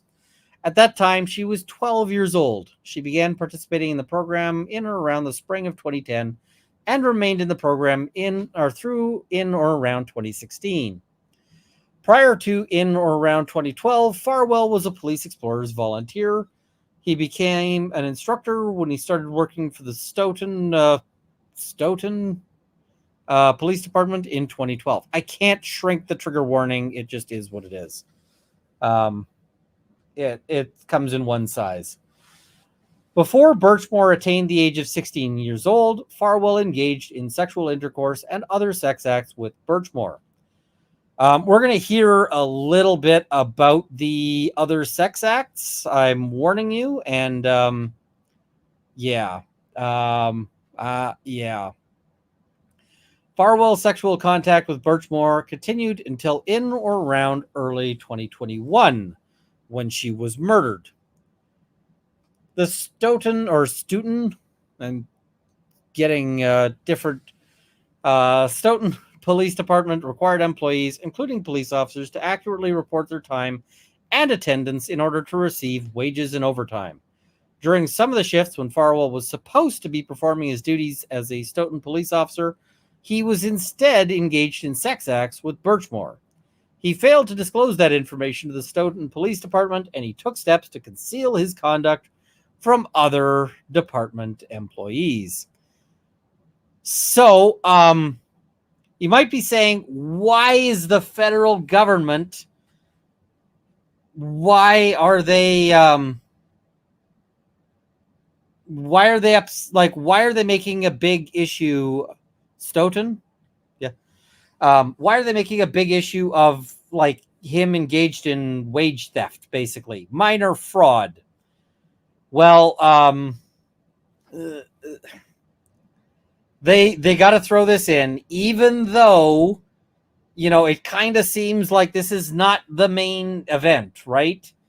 But they're going to throw it in and, frankly, hit him with everything that they've got, right? If you think he ran a red light during that time, hit him, right? So, yeah. In or around December 2020, Birchmore learned that she was pregnant. Birchmore told Farwell that he was the father of the child. On or about January 20th, 2021, Birchmore's friend called the Stoughton Police Department and told a department employee that Farwell had been having sex with Birchmore. Shortly thereafter, a Stoughton Police Department employee told Farwell about the call. So I just want to say here, I just want to say this is like somebody calls the police to report the sexual assault of a child, statutory rape, and then they go and they take it to the accused. Like, I'm just gonna say, like, if somebody thought I had committed a murder or whatever else, I don't imagine that the police would call me to be like, oh, Mr. Runkle, hey, we just wanted to let you know. Somebody called in to say you committed some serious crimes. And, I'm not doing anything about it. But,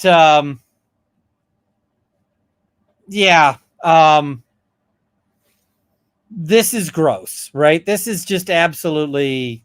Yeah. On or about February 1st, 2021, Farwell killed Birchmore by strangulation. Shortly thereafter, Farwell staged Birchmore's Canton, Massachusetts apartment to make it appear as if Birchmore had committed suicide. I hope that whoever that employee is who got that phone call, who decided to tell Farwell instead of starting whoever it was who didn't, I don't know if it was that, I don't know if that employee failed to report or whatever, but whoever it was who didn't get to the arresting Farwell, I hope they think real hard about the about what was going on. Now, the other thing is, and I saw somebody in the chat mentioning this, at the time that Farwell was committing the murder, his wife was actually in the hospital having their third child. So, like, there's that third child, and he's off murdering. Jesus fucking Christ, right? So count one, killing a witness or a victim. The grand jury charges The grand jury realleges and incorporates by reference everything above. And they say Matthew Farwell did kill Sandra Birchmore, a person known to the grand jury with malice aforethought, willfully, deliberately, maliciously, and with premeditation, and with the intent to prevent the communication by any person to a law enforcement officer of information relating to the commission or possible commission of a federal offense, to wit, commission or possible commission of the federal offenses of deprivation of rights under a color of law in violation of the law, coercion and enticement in violation of the law, and wire fraud. So if you're wondering why they mentioned he was doing this on the job, it's because in order to make this charge land, this charge isn't just murder. It's murder for a specific thing. It's murder to prevent somebody from revealing information. So, as an example, let's say I am in the States, right? And I just feel like committing some murders. And so I just happen to go murder a dude because I just feel like murdering at that particular time. This is a hypothetical, right? We're not talking about this. So, and then the feds want to charge me with this, right? Because they find at that guy's house a bunch of evidence that I was also committing some other crime or something like that, right? The federal government would have to show that murder was intended to prevent that evidence from coming out if they wanted to charge me under this specific aspect, right? So what they're saying is she knew about all of these crimes and he murdered her to prevent her from talking about that, including,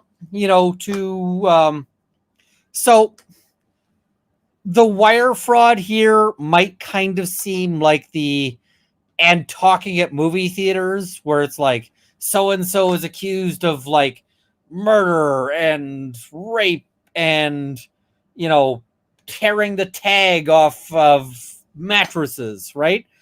But it is an essential piece. The wire fraud or the deprivation of rights or the coercion, those are essential pieces to getting the big charge. So that's why they're there.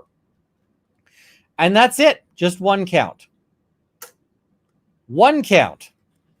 But it's a great big count. And somebody says, do they hold a grand jury prior to filing charges? Looks like they did because they've got a true bill from the foreperson. So, all right. So that's real short. Let's cover the super chats here. Emma Zay says, stunned but angry on hearing the awful details of this case. Thanks, Ian, for covering these difficult but important stories. And rest in peace, Sandra Birchmore. Thank you. John Beattybot, cops entering and signing off so that so-called self-deletion scene.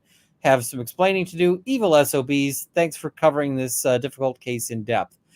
I want to hear why those cops, and quite frankly, the cops on the scene are either inept or, they either sucked at their job, sucked at the investigation, or they covered it up. And either way, I'm like, either of those things says I don't want you being a cop because either you suck or you're a bad cop. So which one is it, right?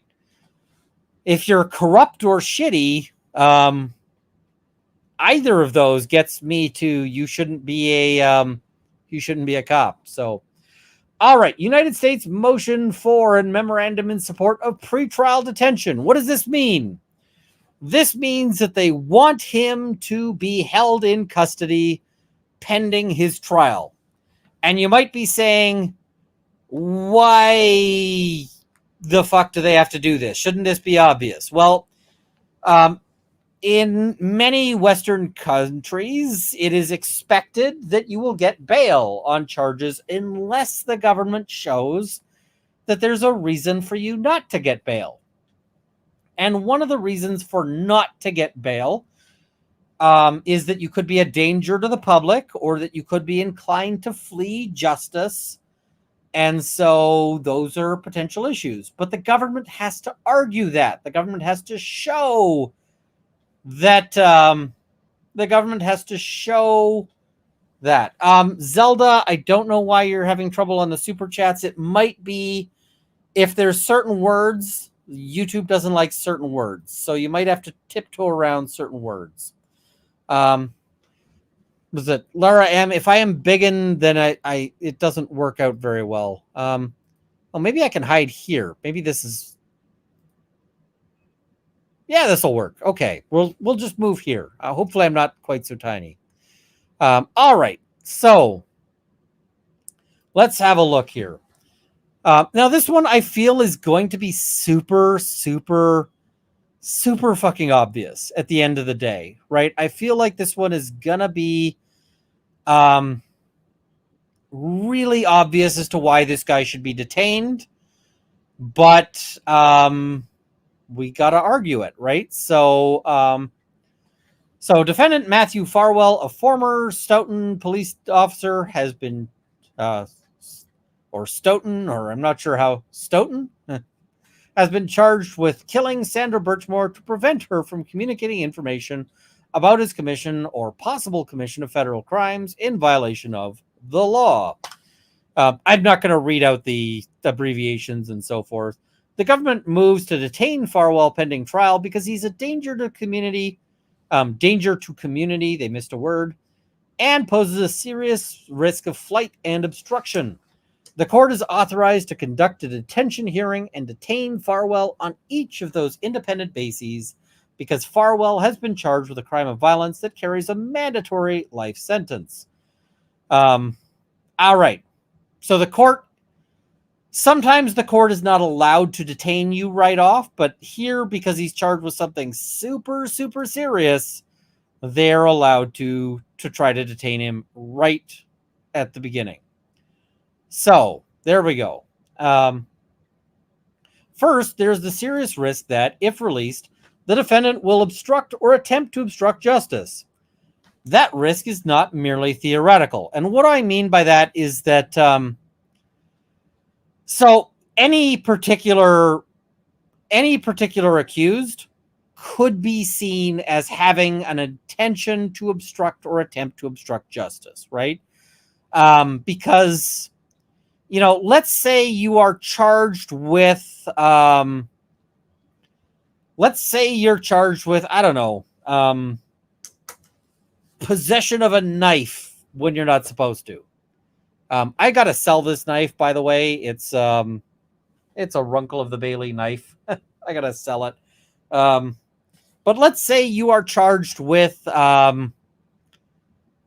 possession of a knife, as I said. And the reason why they say you possess the knife is that you were seen with the knife by somebody out there, right? Well, theoretically, any person who was charged with that could go up and say, like, hey, man, I'll give you $5,000 if you say I didn't have a knife and you were confused. Theoretically, any person could say that, right? But in practice, like, that's not, like, most people don't, right? Most people don't. But here, it's a very, very different situation because the allegation is that Farwell killed Birchmore, a young pregnant woman whom he'd spent years sexually exploiting. Farwell's grisly crime was designed to conceal forever the truth about his years of criminal conduct targeting Birchmore. So, given the allegation is that he tried to actually murdered someone, to hide the crime, like hide his crimes, it seems reasonable to believe that he might do other things to try to hide his crimes, possibly up to and including murders, right? If he was willing to murder to stay out of jail the first time, he might be willing to murder to stay out of jail the second time. However, you might be saying, wait a minute, Runkle, isn't there a problem here?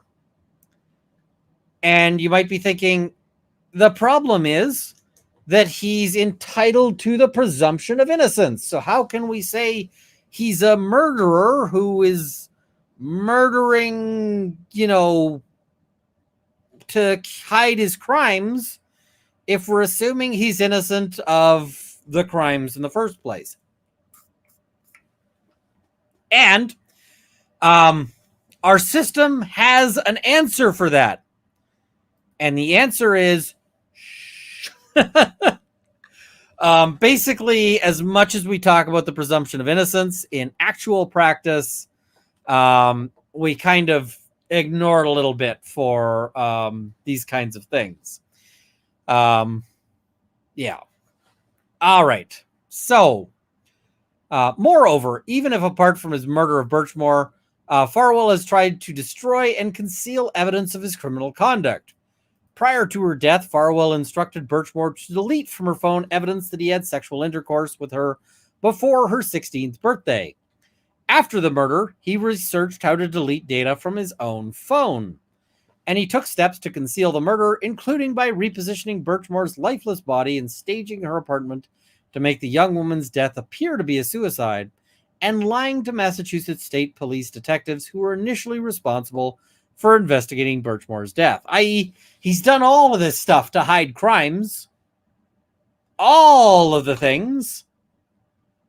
So he might do more things to hide crimes, right? So, yeah, that seems reasonable. Second, Farwell's release would pose a profound danger to the community. Why is it a profound danger to the community? Because they're saying he done committed murders. He might commit more murders, right? Second, so they say he's been charged with the intentional premeditated murder of a young person he knew for years. He strangled her to death when he knew she was several weeks pregnant. He did so while he was serving a police officer. That should be a serving police officer. This makes it sound like he was like bringing a police officer a scotch. But yeah, and after using that position of trust and authority to groom and sexually exploit her for years, beginning when she was just 15 years old. Beginning sooner than that, but yeah. There are no conditions of release that will protect the community from a defendant whose conduct reveals such indifference to human life. And here's the other thing I would be extremely, extremely concerned about if he was released. And I can't say if it's going to happen, but let's say he gets released, right? I would be concerned about the possibility that he goes home to his wife and his kids and none of them survive. So, I'd be very worried about that because I think that there is the potential. I can't say it's a certainty. I can't say it's anything, but there is the potential that if he gets released, what we hear about is troubled police officer, suspected in murder-suicide. I mean, quite frankly, if I was his wife, I would be filing divorce papers, having them served on him in custody, and I would be moving to an undisclosed location that would be like a bunker guarded by, bears that shoot guys with ARs. Either way, you want to read that sentence. So, yeah. Yeah. Third, Farwell is a serious risk of non-appearance. As described in detail below, the murder followed a report to Stoughton Police Department that disclosed aspects of Farwell's illicit sexual relationship with Birchmore. With Farwell on notice that he could soon face consequences for his criminal conduct, he decided to kill Birchmore. Today, the potential consequences could hardly be more severe or imminent. Farwell faces a mandatory life sentence for killing Birchmore. The weight of the evidence is overwhelming. These circumstances provide him with a significant disincentive to appear for trial. As such, there are no conditions that will reasonably assure he will appear at trial to face the evidence and consequences of his conduct. I mean, he's got every reason to run from these particular charges, right? And I mean, I would have concern about him showing up for court, even if we were just releasing him on like a 300-foot length of chain attached to his ankle. You know, so he can only go 300 feet away from the courthouse before that chain gets to the end and it stops up short. I'd be worried he's going to find a hacksaw, right? I'd be worried he's going to... So I think this is reasonable, right? Now, where does he flee to? I don't know. But it would not surprise me if he was like, if they release him, it wouldn't surprise me if he shows up at an airport with, say, his brother's passport and goes, yeah, one ticket to not the fuck Hereistan. You know, like, so, yeah. Statement of facts. The government proffers the following facts in support of its motion to detain the defendant and submits the supporting declaration of FBI Special Agent Shanae Castrita attached as Exhibit A. We'll go through that as well.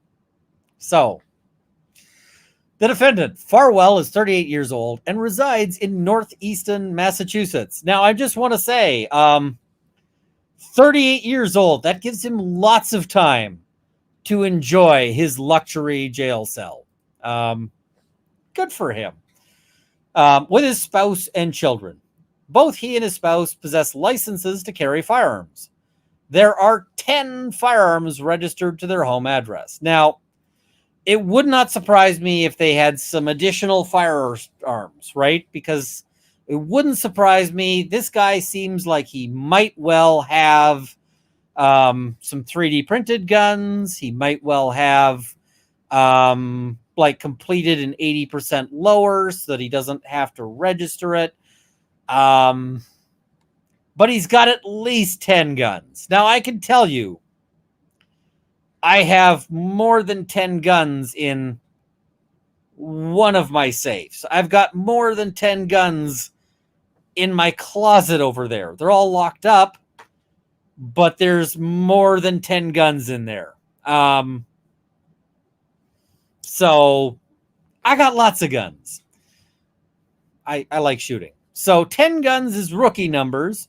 But the other thing is, if you want to have, if you're worried about a guy being a danger, one gun is sufficient, right? One gun is enough to cause some problems. So 10 is 10 or is 9 more than 1. So yeah. Daily dysfunction. Did Runkle get his sword rack yet? So Runkle, let me tell you, I have my sword rack. It's just not assembled. It's going to go right there. I just need to put it together, and I haven't had the opportunity yet, but it is here. So, I'm mildly amused at a Canadian calling an American's gun collection rookie numbers. Someday I'll take a picture of like myself with all of my guns, and there'll be lots. So I don't know if I will, because it might actually be a giant pain in the ass to do. So the Stoughton Police Explorers Academy. Prior to 2017, the Stoughton Police... they also mentioned... I skipped over some things here. The defendant's professional background. He served in the United States Army from 2004 to 2008. During that time, he served as an explosives expert.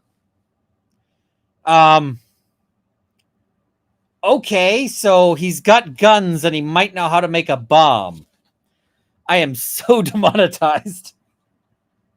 I am like, YouTube is going to run ads on this, and they're going to deduct the money from the ads from my account, because they're going to be like, yeah, we obviously, yeah. So he became a sworn police officer in 2008. He served to 2012 as a police officer for the town of Wellesley, Massachusetts. That's probably not pronounced that way, but he then became a Stoughton police officer, which he held until he resigned on April 1st, 2022. That seems like an interesting, yeah. While a member of the Stoughton Police Department, Farwell also served as a firearms and explosives instructor. Yeah. I've got the demonetization Yahtzee. So the Stoughton Police Explorers Academy. Prior to 2017, the Stoughton Police Department operated the Stoughton Police Explorers Academy, hereinafter the Police Explorers, a quasi-paramilitary. What the fuck is quasi-paramilitary? Like, paramilitary is already, like, not military, and then quasi is, like, not like, sort of not I don't know. Okay. Quasi paramilitary. It's like you added one too many caveat to it. Designed to expose youth participants to various aspects of policing. Unfortunately, they exposed her to absolutely the wrong aspects of policing. Maybe they should have limited it to, you know, the good parts of policing and not the corruption. Farwell was a volunteer for the program when he was a Wellesley police officer. After he joined the Stoughton Police Department, Farwell became a police explorers instructor. In March 2010, Birchmore applied to become a participant in the Police Explorers. At the time, she was 12 years old. She began participating in the program in or around the spring of 2010. She remained in the program through 2016. Farwell was her instructor during that time period. So wait, I guess he was I guess 2017 they stopped the program. Interesting. The offense. Farwell groomed and sexually exploited Birchmore when she was a child. As a police officer, Farwell groomed and sexually exploited Birchmore when she was a child. As early as 2012, he began. So 2012, she would have been 14 years old. 2012, she would have been 14 years old. 13 or 14, I guess. He began communicating with Birchmore online, including befriending her on Facebook. At the time, he was 26. She was just 15. Okay. So I guess 15. While using the internet to lay the groundwork for his child sexual exploitation, Farwell would also meet Birchmore at the Stoughton Public Library, where he would sexually groom her under the guise of providing academic tutoring. Ultimately, he engaged in sex acts with Birchmore, violating the Massachusetts statutory rape law by having sexual intercourse with her in 2013 when she was 15.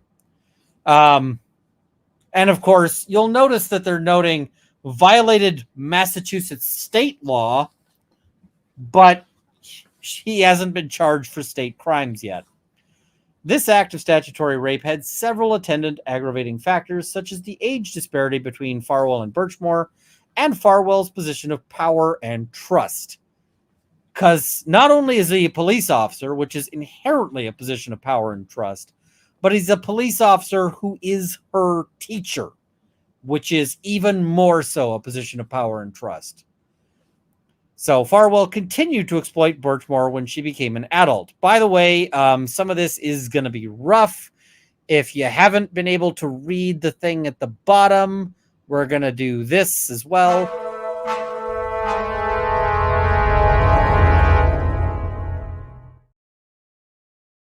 So yeah, we're double content warning here. So building off the years of grooming, Farwell later cultivated a controlling and sometimes abusive relationship with Birchmore.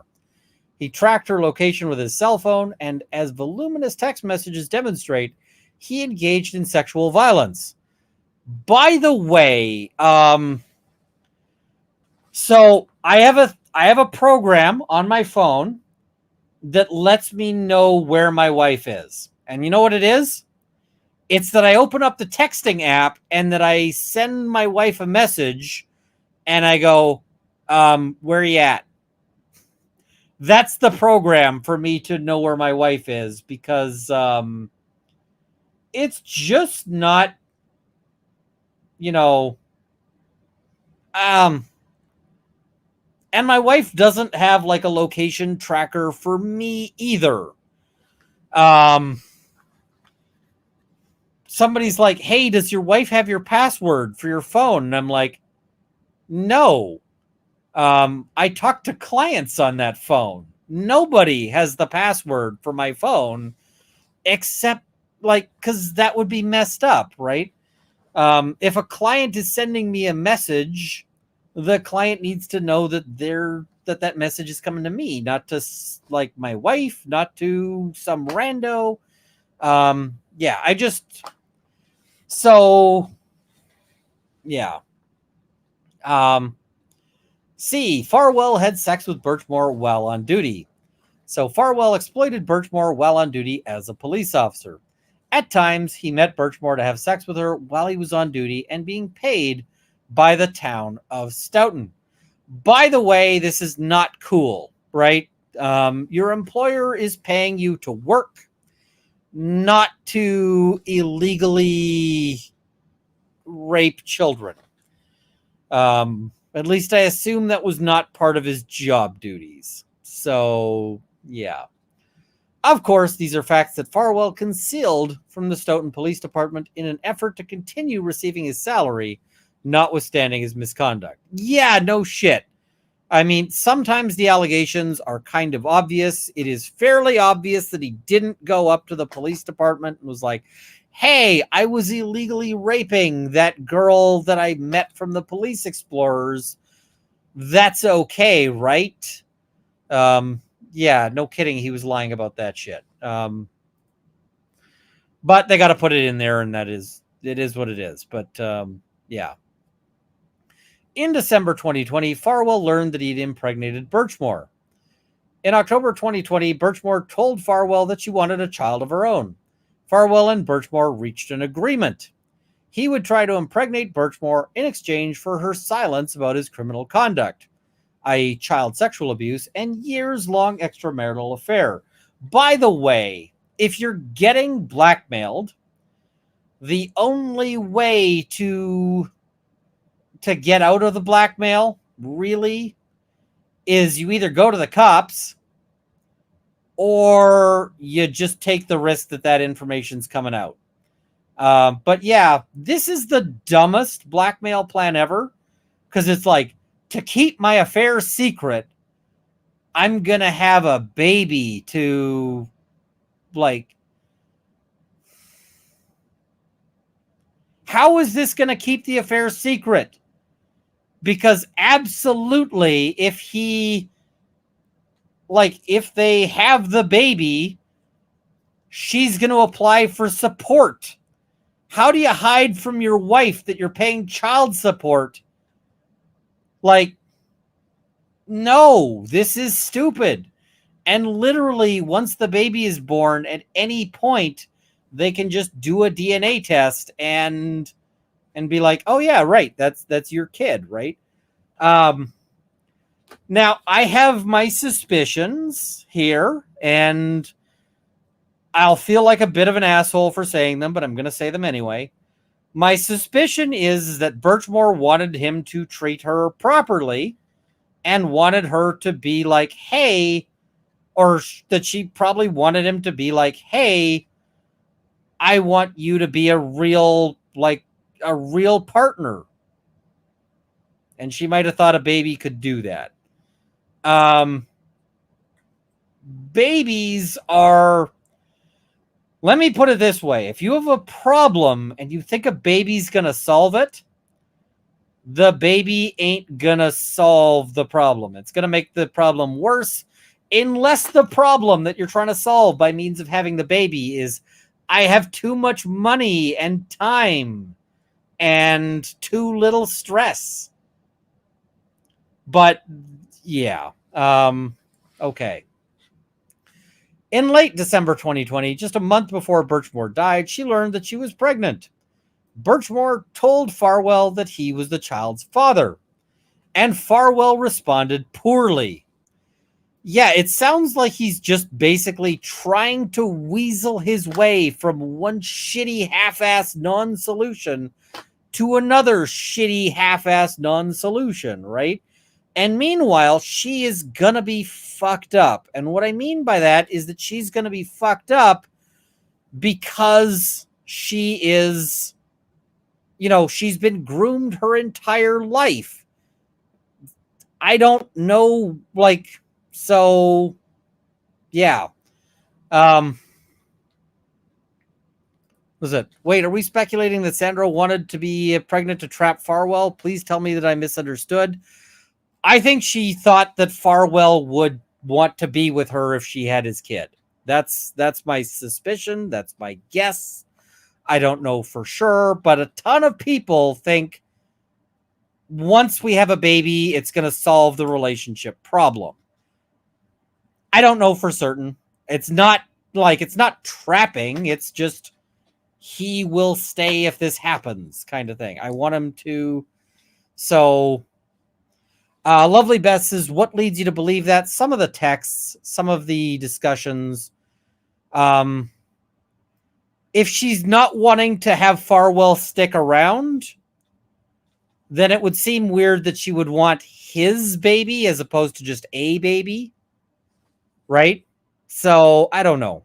I'm trying to guess because some of this seems a little bizarre, right?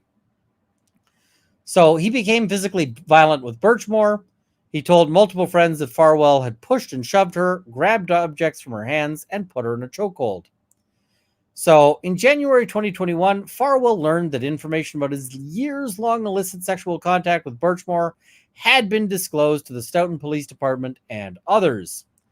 So in January 2021, Farwell learned that despite Birchmore getting the pregnancy she wanted, he would not be able to control her or the information that she possessed about his crimes. Shit comes out, right? Shit always comes out. I mean, that's kind of the nature of poop, but you should assume that it's gonna come out, right? So on January 20th, 2021, a friend of Birchmore's called the Stoughton Police Department and disclosed information about Farwell's sexual contact with Birchmore. When a Stoughton Police Department employee told him about the call, Farwell again responded poorly. Why the fuck did anyone tell Farwell about the call? He angrily demanded that the employee never tell anyone about the information. Now, I just also want to say,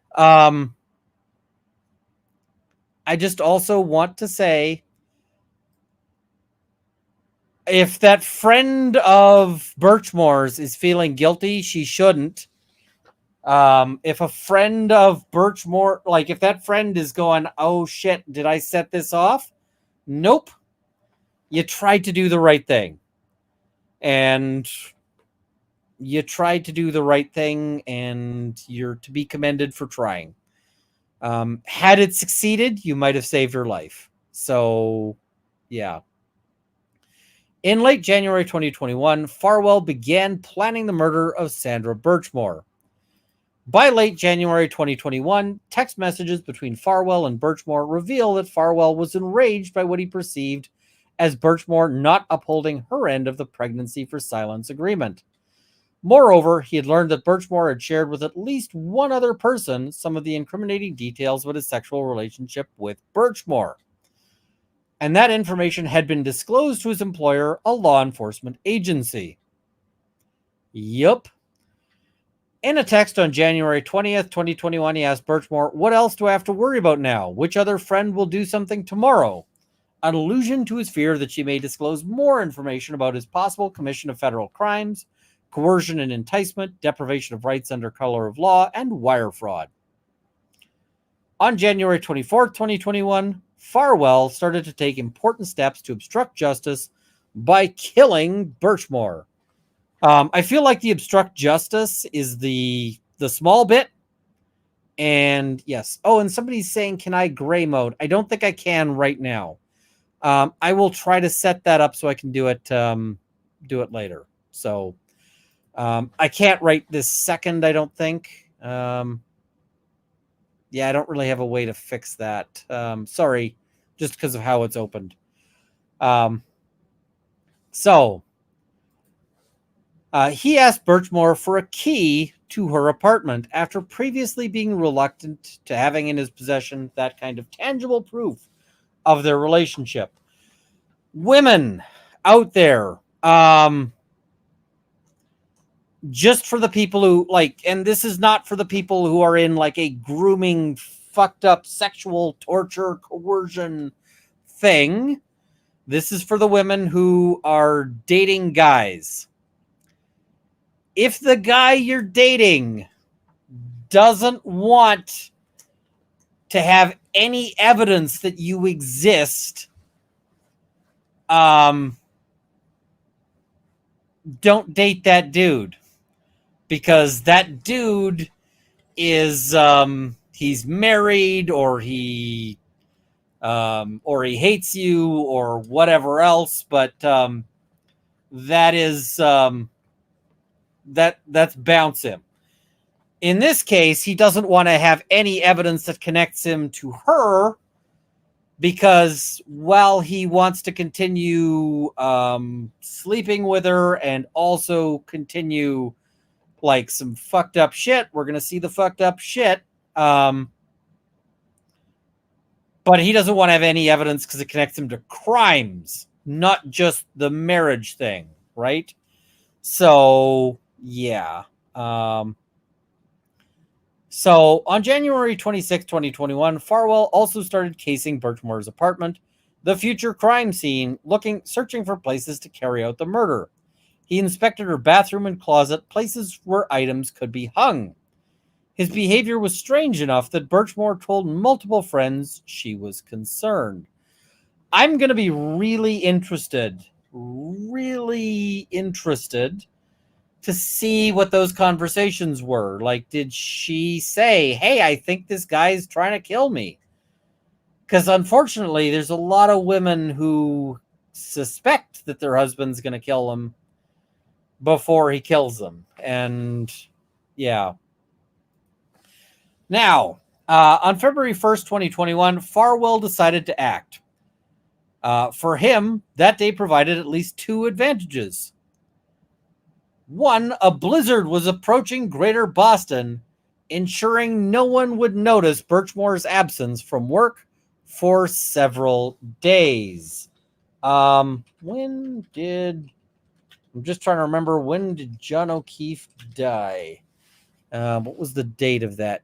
So January 29th, 2022, a year later. So I'm just going to say, if Lolly ends up running a trial on this, we're going to hear every witness tell us about the snow. It's not the same blizzard. It was a year prior, almost to the day, a year prior. But I'm just going to say, if you happen to be in Massachusetts and there's a blizzard going down, get the fuck out. Yeah. It seems like bad things happen near Canton when it starts to snow. So let's not do the Canton ski trip. I think we can skip that. So yeah. So ensuring that no one would notice Birchmore's absence from work for several days, and Farwell's wife was hours away from delivering their third child.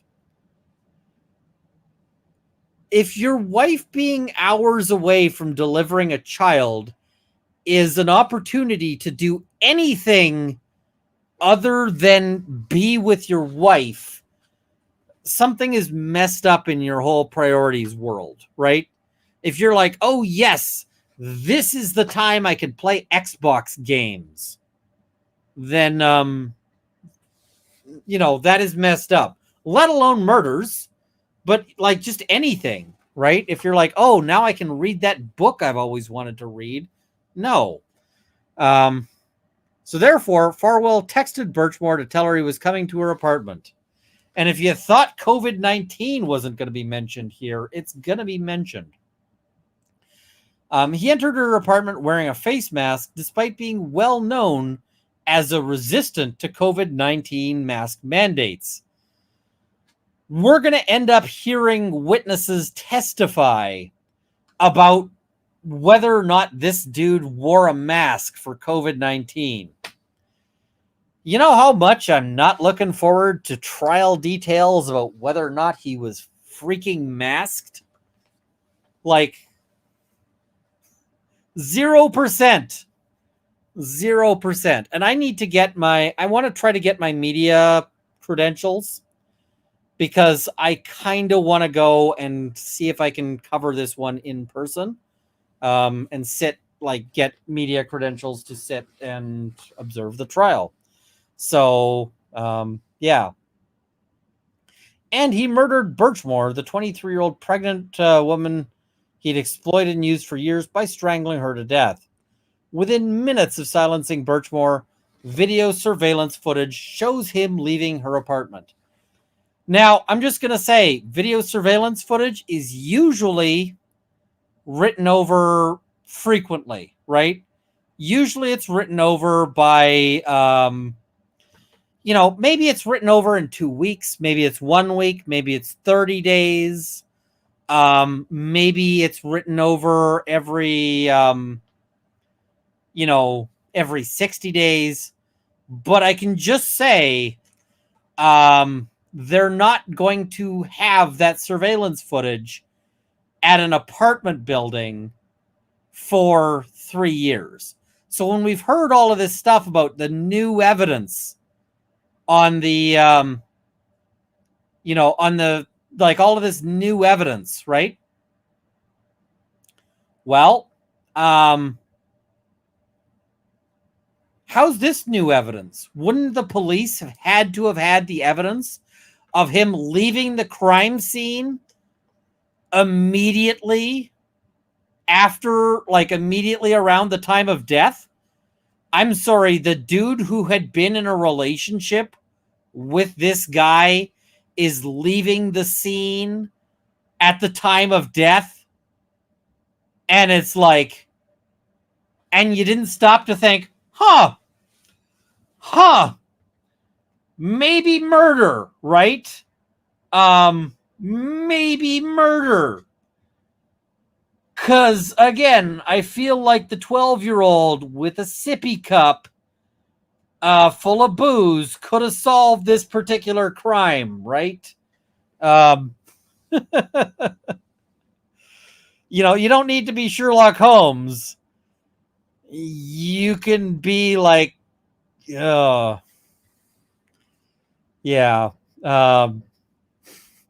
Sherlock Homeless could solve this one. All right. Additional evidence regarding Farwell's efforts to obstruct.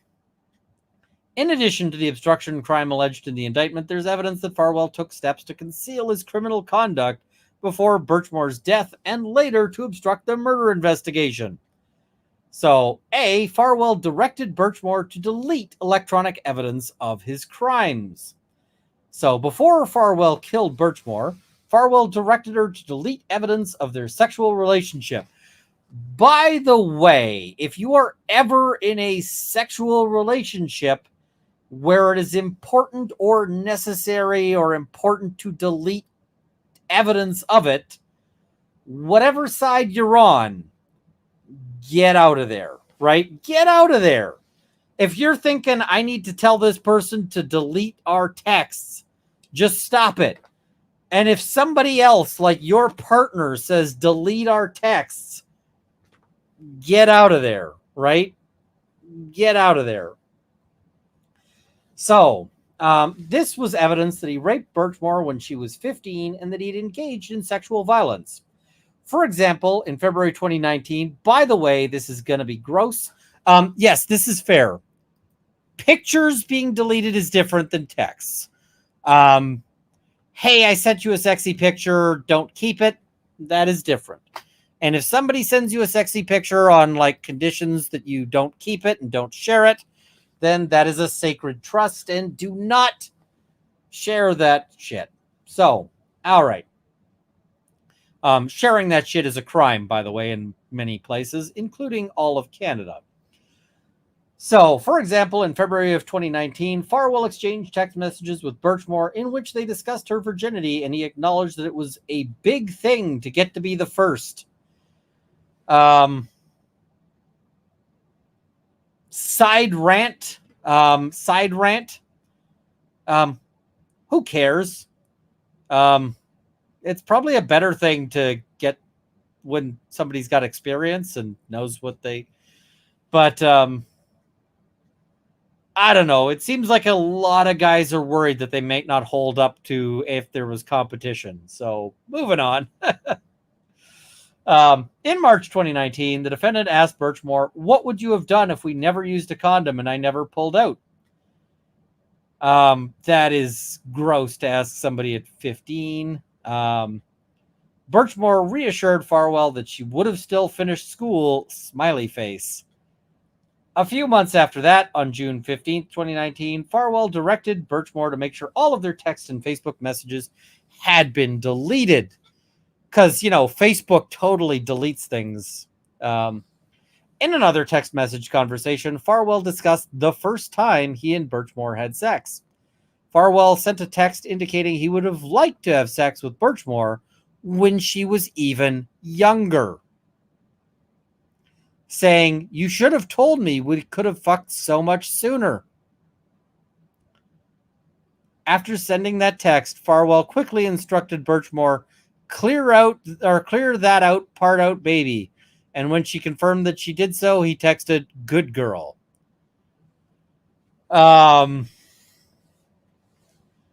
Yeah, the conversation my wife and I never have? I'm never like, "Hey, wouldn't it have been awesome if I could have slept with you as a kid?" Fuck, no. Ugh. And the good girl, I'm like, ugh. You know what? Whatever between consenting adults, but this ain't consenting adults here. Yeah. In another, Farwell also wanted to ensure that Birchmore would delete text messages in which they discussed his violence. For example, on March 19th, 2019, the defendant sent Birchmore texts about his desire to use sexual violence and to pretend to rape her. At the end of this conversation, Farwell sent her a text instructing her to clear out this text. Here's the complicated thing. Here's the thing. In BDSM relationships and so forth, with a safe word, I don't have an issue with people engaging in role play. The problem is that ain't cool with a child, and that is still not cool with a child that you have then groomed up into her adulthood. So, and it's not pretend rape when she's 15. It's just real rape. Like, it is just actual rape. So,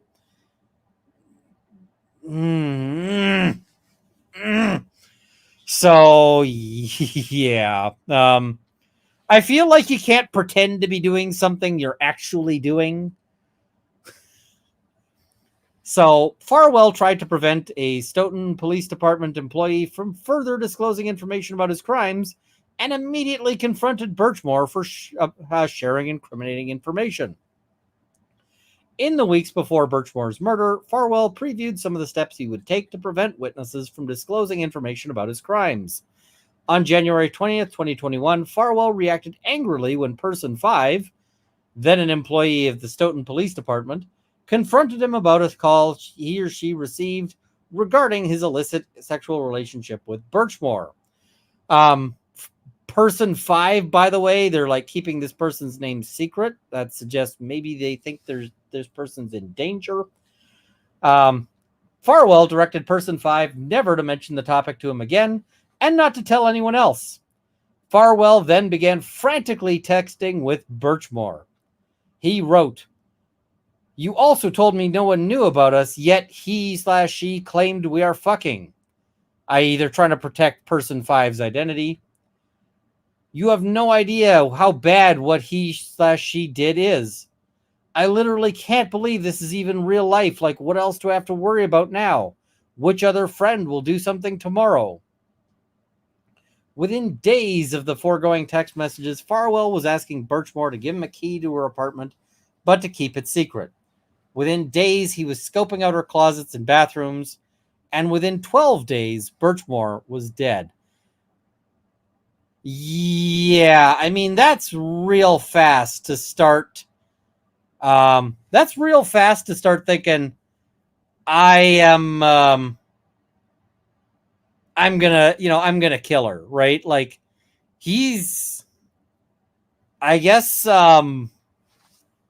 props, and I put that in the scariest of scare quotes, for like getting on it.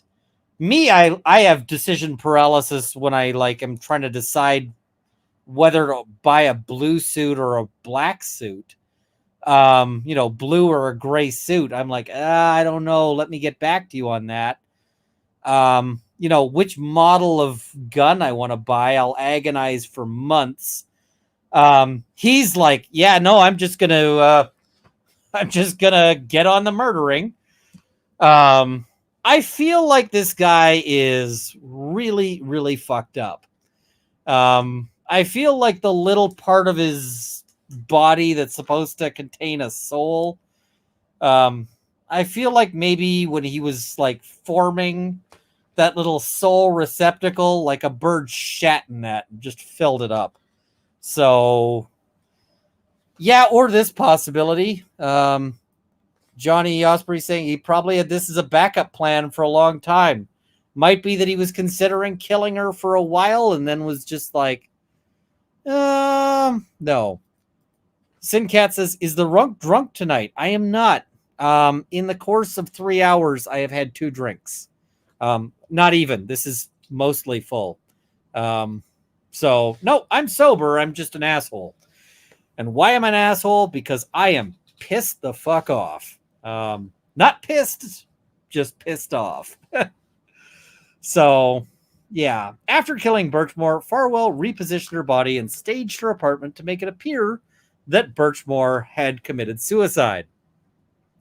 After killing Birchmore, Farwell moved her lifeless body and staged her apartment to conceal his crime by making it appear that she died by suicide.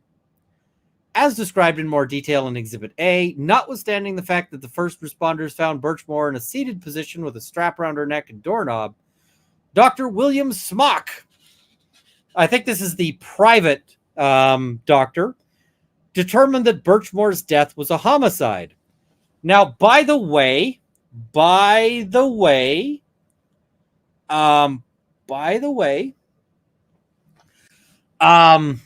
there are a ton of different factors that differentiate homicide from suicide. And I'm not going to go through all of the ones I know because, frankly, I think it's a good thing that the public doesn't know them all, because Farwell tried to create something that looks like a suicide, and he fucked it up. And I'm glad he fucked it up. Sheila, court reporter, oh my God, I've taken a depot with Dr. Smock. You have to ask me, or you have to answer this question for me.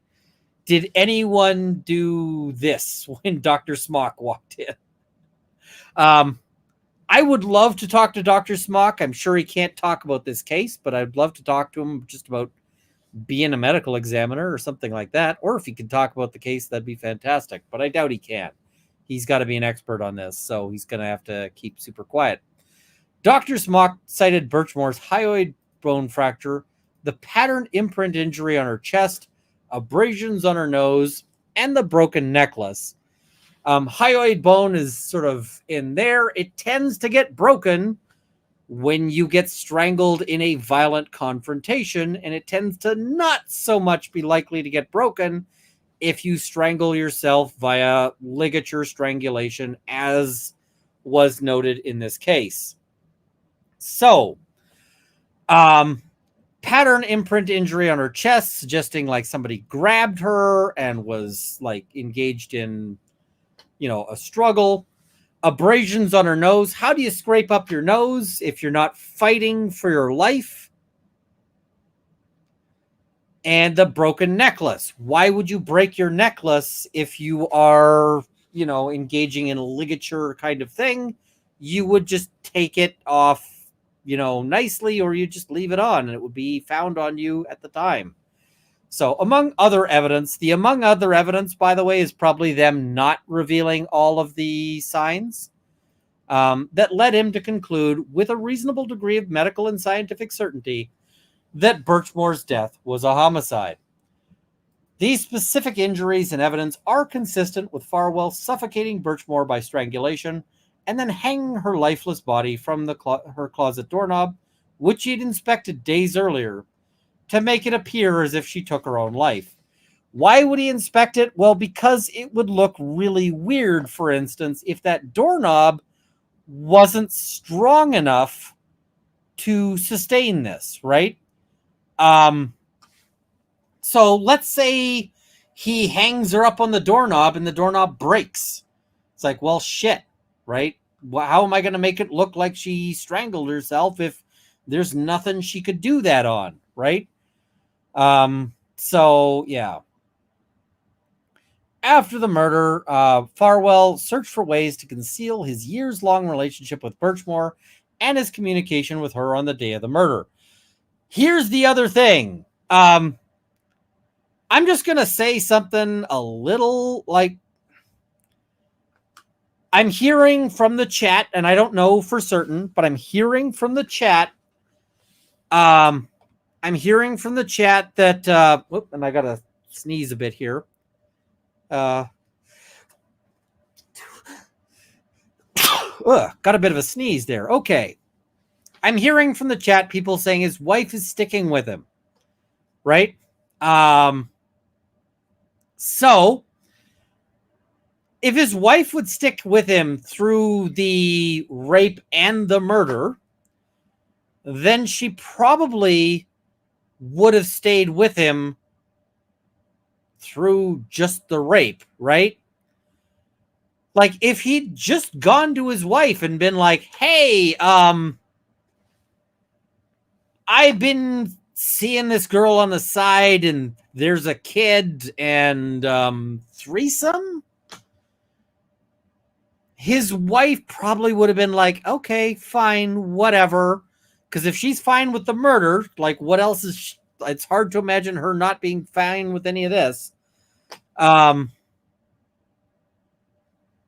Like, he could have just done his time or just, like, acknowledged her and signed that birth certificate and everything would have been fine. Right? So, yeah. But nope. Murder. I'm gonna say something super controversial here.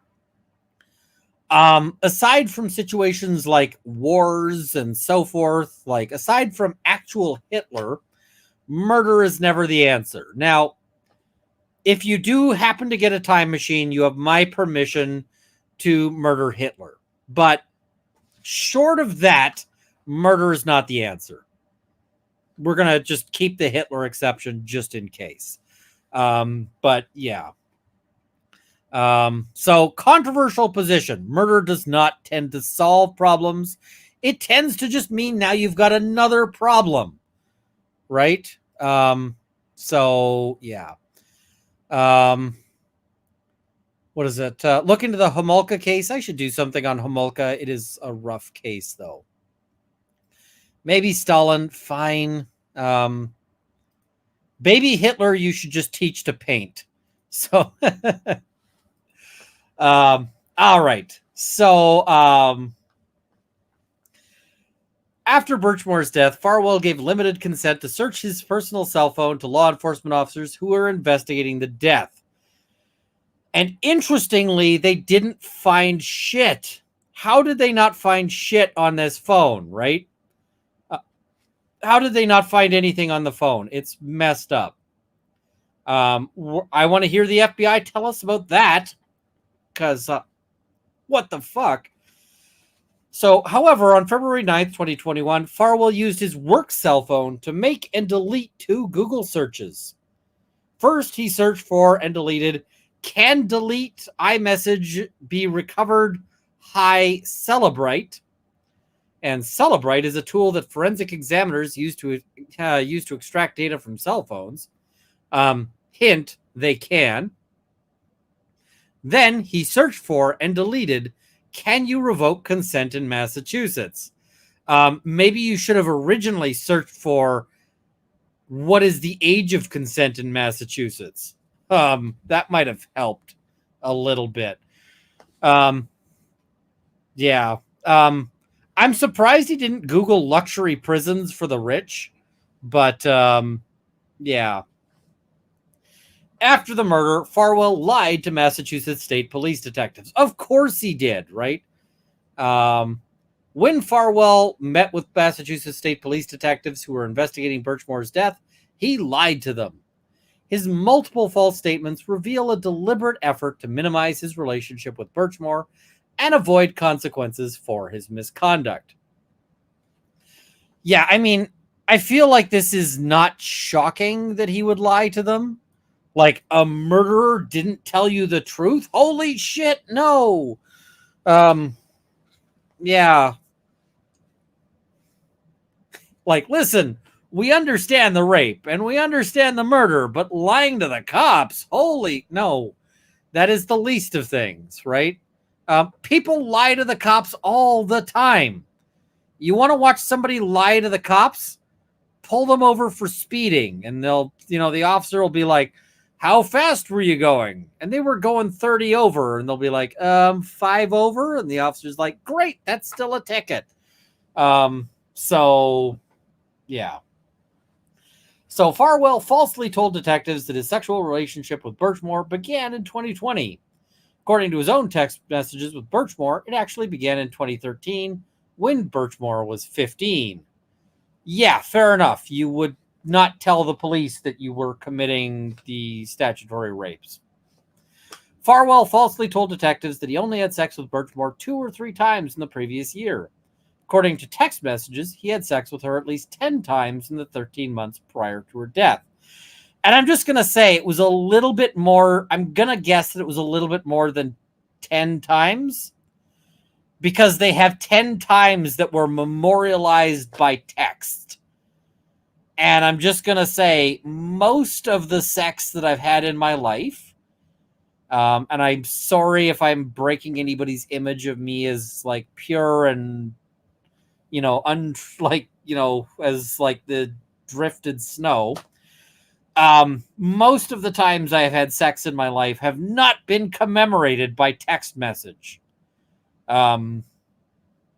It's not like, my wife and I are like, that was good. Send message confirming sex occurred. Send, right? Like, that's, yeah, not how that goes. So, yeah. Farwell falsely told detectives that the last time he had sex with Birchmore was in October 2020, attempting to avoid suspicion about whether he was the father of Birchmore's unborn child. However, text messages indicate that Farwell met Birchmore to have sex after that date. Now, here is the absolutely fucked up shit. I haven't seen anything here, and I would expect to see something here about like text about DNA. Did they do the autopsy and fail to preserve DNA of the unborn child? 'Cause holy shit, right? Why would you not save that as part of your autopsy to like save a DNA sample? I'm like, hopefully that will be some of that. So yeah. God, this is...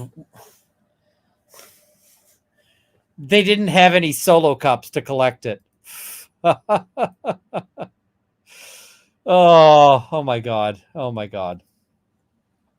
So, however, text messages indicate that Farwell met Birchmore to have sex after that date.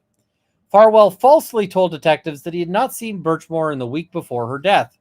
However, he visited her apartment on January 29th, 2021.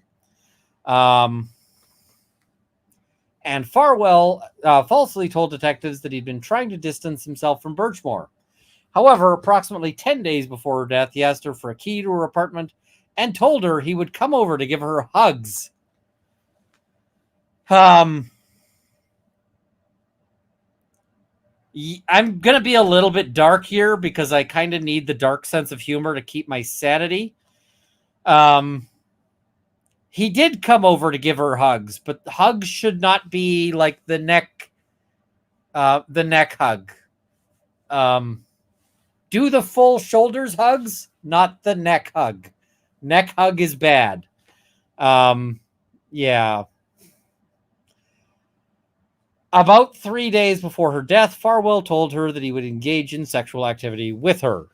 Hopefully he didn't phrase it like that, but okay. Additional evidence regarding the danger Farwell poses to the community. So, yeah. Farwell has a long track record of using physical and sexual violence. Text messages show that the defendant physically abused Birchmore. On at least 20 occasions in the year before her death, Farwell sent Birchmore text messages stating that he would grab her throat, pin her down by the throat, squeeze her throat, or choke her during sexual activity. For example, less than 4 months before her death, Farwell told Birchmore that during their next sexual encounter, he was going to grab her throat and say, "Shut the fuck up now or I won't pull out." In November 2020, Farwell told Birchmore, "Maybe I'll hold you down by your throat while I pound you." He then reflected on how tight he should squeeze, texting her that he wanted her to feel like, "Oh my God, this is really happening and I can't stop it." Farwell's penchant for violence is confirmed by Birchmore's disclosures to friends that the defendant assaulted her in the weeks before her death. By the way, even between consenting adults, choking play is very dangerous because there is the serious possibility of death. But like, the whole consenting adults thing really falls to shit when you're talking about somebody he's groomed to tolerate this, as opposed to somebody who's just into that. Like, once you're talking about somebody who was a groomed child, then you're talking about somebody who is like, yeah.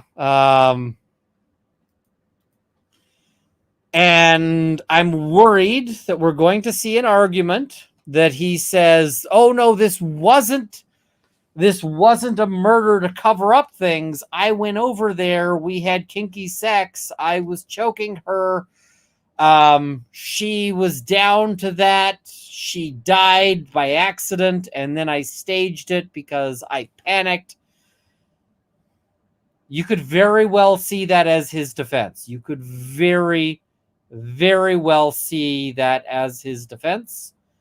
And I don't like it. I don't like it at all. Yeah.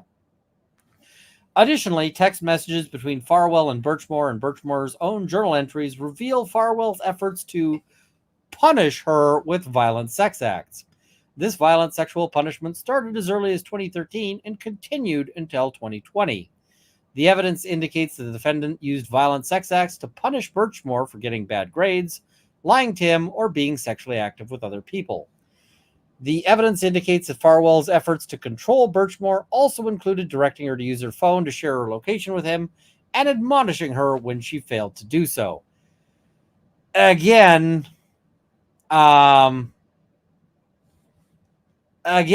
the The problem I have here is that we're getting into the question of like kink versus abuse.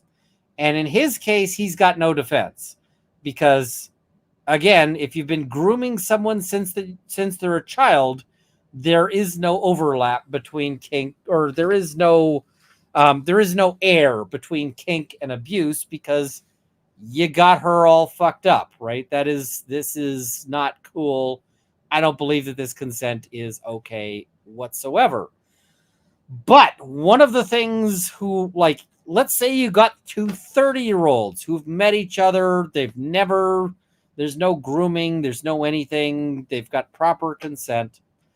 One of the things I will caution people to, where there's real consent, not this case, is that kink can look real bad if shit happens. So this I don't believe is kink. I don't think that this is like okay. It's just it sends me on that tangent. I think, and the thing is they've got to look into this because I am wondering, was she the only one? Were there others? Were there, like, what was going on with his wife? What was going on with whatever? Yeah, this is not good. All right. Farwell also has a demonstrated preoccupation with sexual assault in a number of ways. First, Farwell's texts with Birchmore include numerous discussions about him forcing her to engage in certain sex acts. Farwell asked Birchmore on multiple occasions to act as if he were raping her when they had sex. For example, in one text conversation on November 8th, 2020, Farwell told Birchmore that he enjoyed having sex with her. When Birchmore asked what would be perfect for him, he replied, "You say no and make me take it. Full R word." Additionally, Birchmore's journals detail sexual violence that she suffered at the hands of Farwell as a means of punishment. So this is a guy who likes children and is turned on by full R word, as he puts it. I would be surprised if she was the only one out there. I would be surprised. Are there women who are in positions where they just can't really report him? So, yeah. I don't know, but we'll find out, I guess. Finally, Farwell's iCloud account contained images that confirm his interest in domestic and sexual violence, including strangulation. Don't fuck with the FBI. They will get access to everything you've got, right? So, for example, his iCloud contained the following. A meme containing a photo of a woman with tape over her mouth that states, "Duct tape, turning no, no, no into since 1942.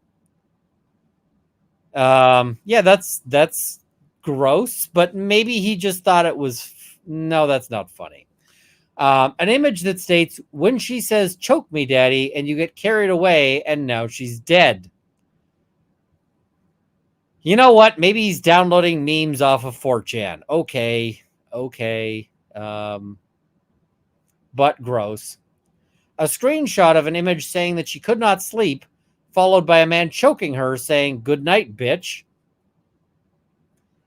And a meme glorifying a person who kills and sexually abuses someone who no one will miss. Yeah, I just want to know how much of this... I want to go through every text this guy ever sent to every one of his cop buddies, because I'm wondering if any of those memes went to other cops. And if they did go to other cops, I want those cops yeeted so far off the force that they just, that they don't bounce until they're in the next county. So yeah, yeah. Farwell has a demonstrated sexual interest in children. Farwell is a danger to children. He committed statutory rape under Massachusetts law by having sex with Birchmore when she was 15. In text messages with Birchmore, he romanticizes the statutory rape by discussing the first time they knew they were going to have sex and his regret that they did not have sex earlier in 2012. And Farwell repeatedly disclosed to Birchmore his interest in having sex with children. Via text message, Farwell asked Birchmore to pretend that she was 13 or 14 years old when they were having sex. Again, yeah, that's not good. Yeah. He also had Birchmore join his sexual role play in which he posed as her older brother and simulated non-consensual incest. I'm also just going to note that when he's going on and like asking her to pretend that she's 13 or 14, she's like 4 foot something and he's like 6'4". So, think about that. Think about what that might suggest about his interests.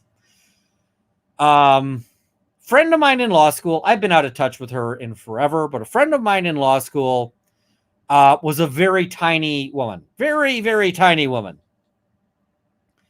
And she said dating sucked for her. Why did dating suck for her? Because basically she got a lot of guys who were interested in her because she was tiny and they thought she looked childlike. And I was like, yeah, that is horrifying. She's like, yep. So, yeah. So I feel like this guy needs to be kept away from children. And I feel like this guy needs to be kept away from children by maybe putting him in some sort of enclosed container that that he can't escape from. Maybe forever. Yeah.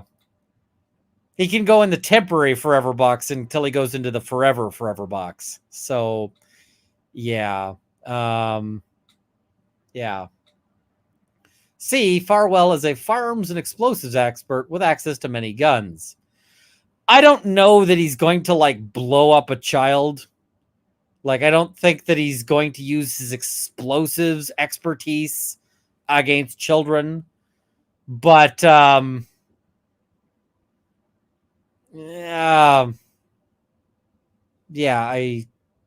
I don't like this at all. All right.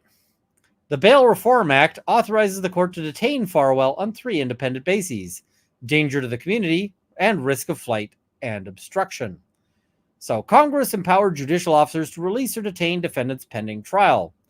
And they note the court shall hold a detention hearing upon the government's motion in a crime that involves a crime or a case that involves a crime of violence and one that involves an offense for which the maximum sentence is life imprisonment or death, which this is because it satisfies both criteria. That's fairly obvious, but they explain it more than we need, so we can skip past that. Under the law, the court must determine whether the defendant is a danger to the community or risk of flight. And quite frankly, it seems like he's both, right? He's got reason to want to flee to avoid going to jail for forever. He's also got reason to... he's also a danger to people, right? He might go after a witness. Maybe he just goes after a kid and is like, you know what? This is my last chance to get in the R word. Like, no, keep this guy pending trial. Yeah. And Billy's Momzilla says it's called an urn. Here's the thing. While I think that what his eventual ashes should go in is in fact made of ceramic, it's not called an urn. Because what I think should eventually be done with his ashes is that they should be put in the toilet with the rest of the shit. So, yeah, not an urn. He should be Yeah. Yeah. So the government must prove that the defendant is a danger to the community by clear and convincing evidence. The court applies a preponderance of the evidence standard in determining whether the defendant is a risk of flight or obstruction. So, moreover, like danger to the community and risk of flight, obstruction of justice is a standalone basis for detention pending trial. So, yeah, basically they can detain him if they think he's going to mess with things, right? So, note that they're citing the case of United States versus Gotti. So, all bail decisions rest on predictions of a defendant's future behavior. It would be anomalous to hold that such predictions cannot rest on a defendant's recent conduct in another proceeding, which may shed light or considerable light on his motive, capacity, and propensity to commit certain acts if free on bail. Somebody's like, John Gotti? Yeah, that Gotti. That's who they're citing. It's if you're wondering why they're citing Gotti in a case about like detention for obstruction of justice, it's because yeah. Yeah. All right. Importantly, the extension of inherent powers to deny bail during trial to the pretrial period recognizes that unless the witnesses are protected before trial, they and their testimony will not be available at trial. I.e., you don't want to let the accused person kill all the witnesses before the trial, because if they kill the witnesses before the trial, then you don't have much of a trial. Now, the problem with trying to kill the witnesses is that then you just typically tend to make more evidence and more witnesses and more crimes. So, yeah. I think that it feels fairly reasonable to the average person that that you don't want to let people kill the witnesses. So, oh, CJ Lorraine, I could go on a rant about this. The funeral home charged me $275 for not buying an urn from them when my husband passed. Ugh, don't like that at all. All right. So the court should detain Farwell pending trial. At this point, by the way, if you're the court, you're reading this and you're just like, you don't need to keep saying this. I'm gonna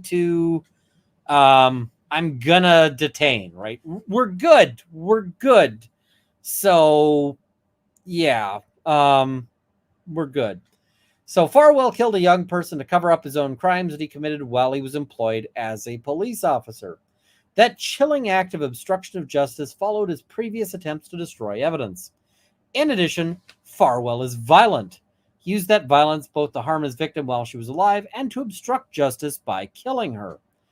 In the end, his conduct was all designed to avoid accountability for his underlying crimes, which should also give the court grave concerns about whether he will appear for future proceedings. On this record, there are no conditions that can reasonably assure the court that Farwell will not harm others, obstruct justice, or flee to avoid the consequences in this case. Accordingly, the court should detain him pending trial. All right, then they move on to Farwell is a danger to the community. As a threshold matter, they state, oh yes, I love Ask a Mortician. I would love to do a video with Ask a Mortician. That's what's her name? Blanking on the name. Yes, Caitlin. I would love to do a video with her, but I doubt that'll ever happen. But she's awesome. Not so much on the other mortician. The other mortician sucks. Caitlin Doherty is awesome. Timu Caitlin Doherty, Lauren is awful. Lauren can go F herself. So, yeah. But,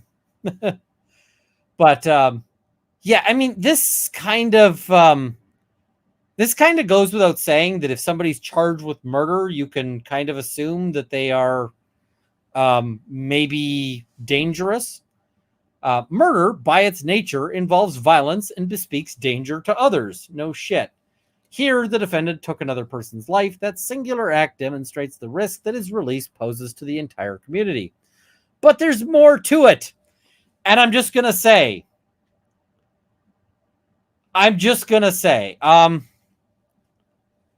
Can you imagine, as a lawyer, any lawyer out there ever, can you imagine a situation where you're like, the accused is a murderer, but wait, it gets worse.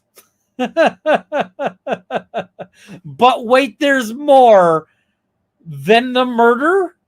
Like, there's more than the murder? Oh shit. Like, okay. All right. Drink, I guess. The evidence set forth in detail in Exhibit A describes the manner in which Farwell committed the murder. He got a key to Birchmore's apartment. He inspected the apartment to find an ideal place to commit the crime. He showed up during a snowstorm when he knew he would have hours or days before Birchmore would be missed at work. He arrived wearing a mask to disguise his appearance. He quickly strangled Birchmore, choking off her air supply until she perished.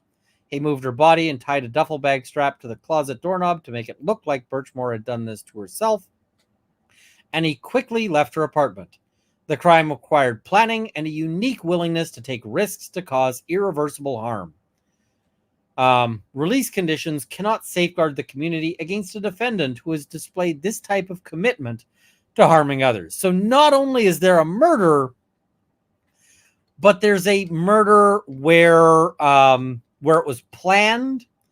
And not only where it was planned, I would have gone into a fairly detailed thing if I was the prosecution.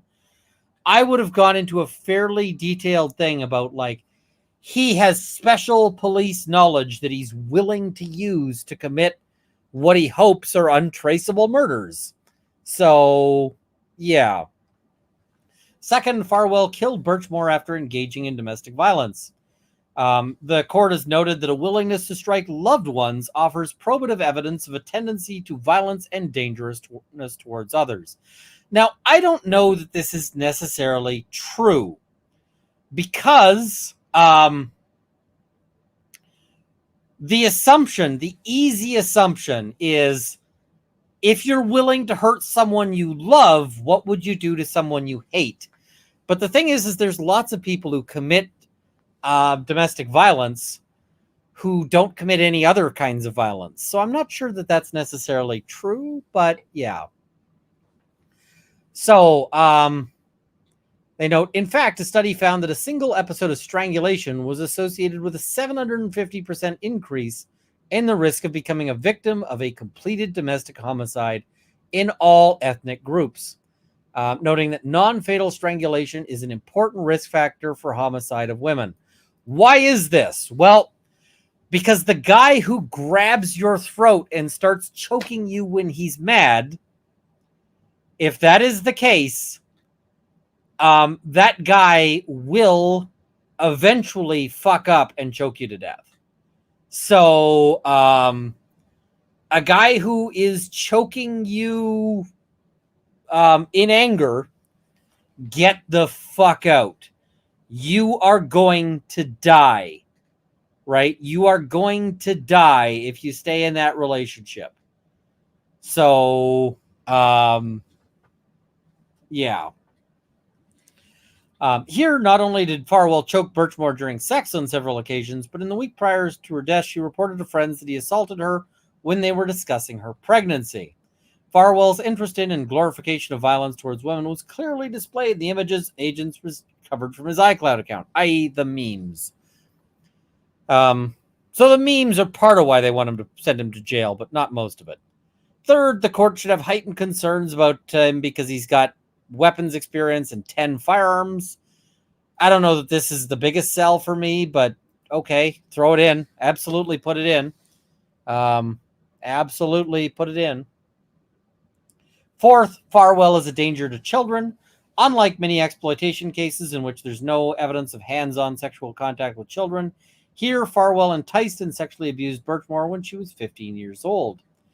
And why do they say no evidence of hands-on sexual conduct? Because lots of those pictures are child pornography. Like, lots of those are child pornography cases where somebody might have downloaded stuff but not actually done anything themselves, right?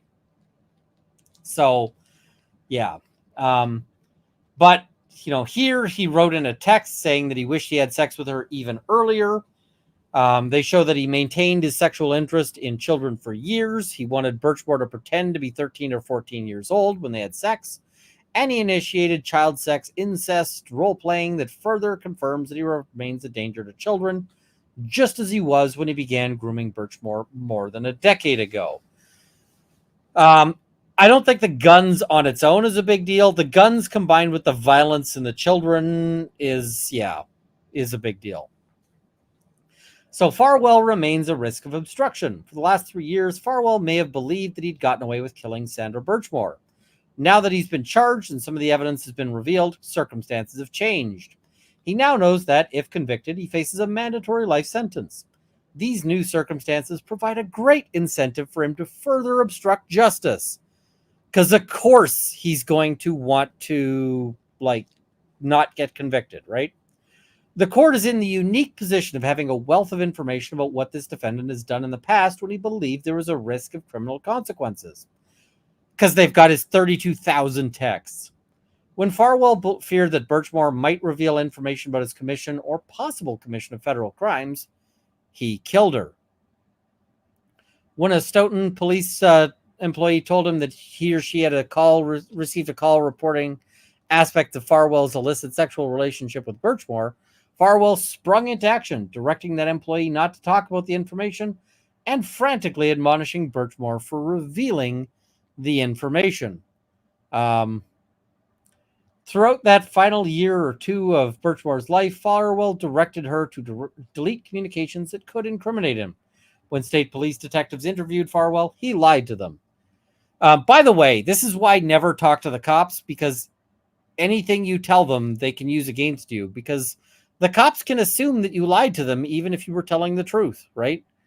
Now, I don't think Farwell was, but,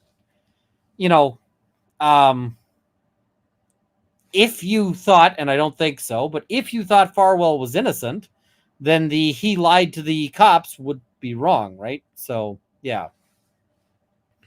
Farwell's track record, which includes violence, intimidation, and dishonesty, strongly indicates that if released, he will continue to try to save himself by obstructing justice before trial. That could put many civilian witnesses at risk. Ultimately, release would pose a tremendous risk to the fundamental integrity of these proceedings. And they note that he is at risk of flight. The grave consequence, a mandatory life sentence, provides a strong incentive to flee. They note that in a murder for hire case, the mandatory sentence of life in prison creates an extraordinary risk of flight, citing specifically to that defendant's age of 34 years old. This defendant is 38, right? So same. Yeah. Farwell also presents a risk of self-harm, given the nature of the charge, the corresponding mandatory life sentence, and his access to and experience with firearms. I.e., they're saying keep him in jail because we want him to do all that jail time. We don't want him to decide to taste test a bullet. So, yeah.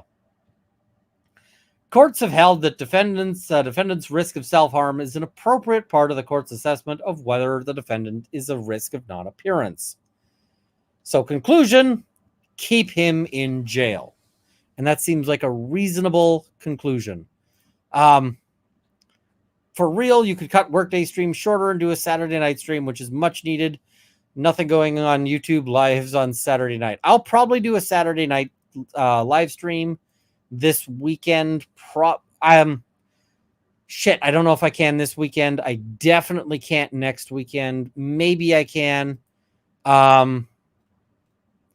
Next weekend, by the way, so this weekend, like the 31st, I have a friend's party that I say I should go to. That makes it sound like I don't want to go. I want to go to, because it's a friend. I haven't seen them in, not that long, but they're a friend, so I want to go see them. I want to go, I'll be at that. I might be a little drunk when I get back, so we'll see. I'm not going to drive, by the way, but yeah. yeah.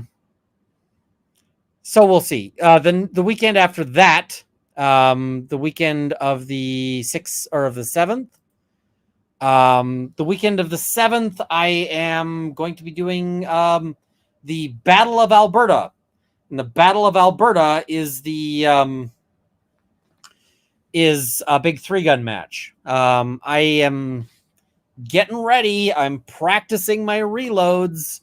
I got a box here of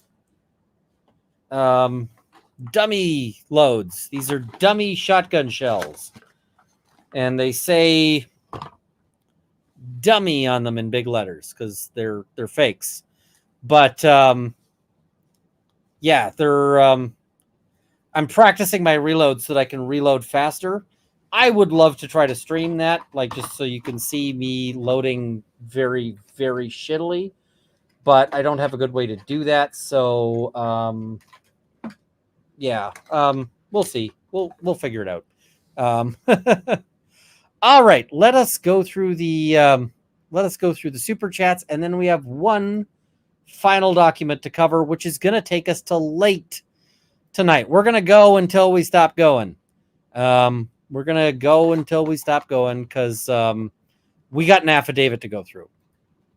So, Little Miss M for the demonetization fund, as someone who's experienced generational trauma from someone like fuck this guy, and having experienced my own trauma, this just sickens me. This poor girl. Thank you so much, and I'm sorry to hear that. Sheila B, thank you for the YouTube membership, much appreciated. And I got to run this.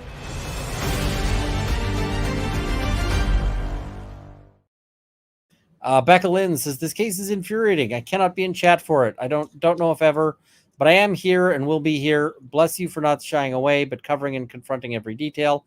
Appreciate you so much, Ian Runkle of the Bailey and our hearts. Thank you so much.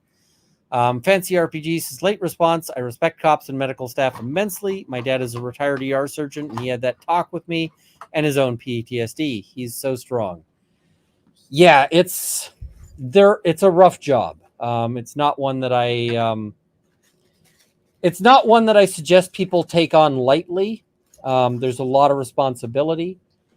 The professions of policing and so forth have genuine heroes in them who take on really awful shit so that no one else has to. But at the same time, we feel a special betrayal when they sort of go against us. So, Amy Boston, thank you for the YouTube membership. Much appreciated.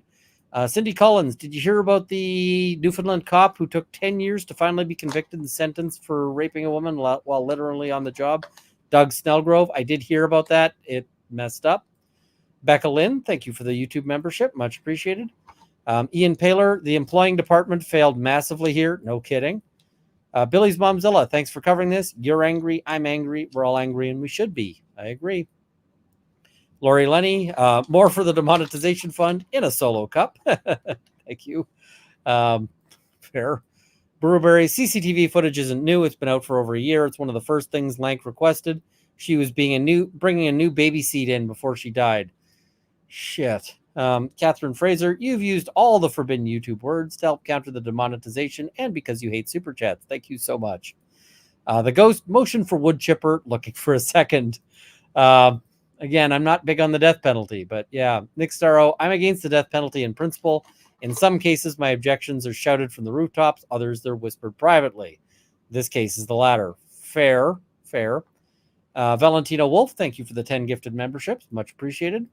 Leah Baker, what about his twin brother, William Farwell and Robert Devine? From what I hear, they might be next on the chopping block. So, Billy's Momzilla, let's not assume his relationship with his wife is normal. I don't know anything about it. So I can't assume anything. And Big Dyslexic Energy, thank you for the YouTube membership. Okay. We're going to keep going. We got a lot to go through, and I'm sorry because this gets if you thought, how could this get worse? Well, oof, I got hiccups. I don't know why, but carbonated beverages have been making me hiccup lately. So, but yes, this does get worse. Yeah. Oh, wait, there's more. Affidavit of Special Agent Shanae Castrita in support of the government's motion for detention. So she notes that she's a special agent with the FBI since June of 2022. Currently assigned to the Public Corruption and Civil Rights Squad of FBI's Boston Division, where I investigate public corruption and civil rights offenses. Holy shit. That's got to be one hell of a job investigating corruption in Boston. And I got to run.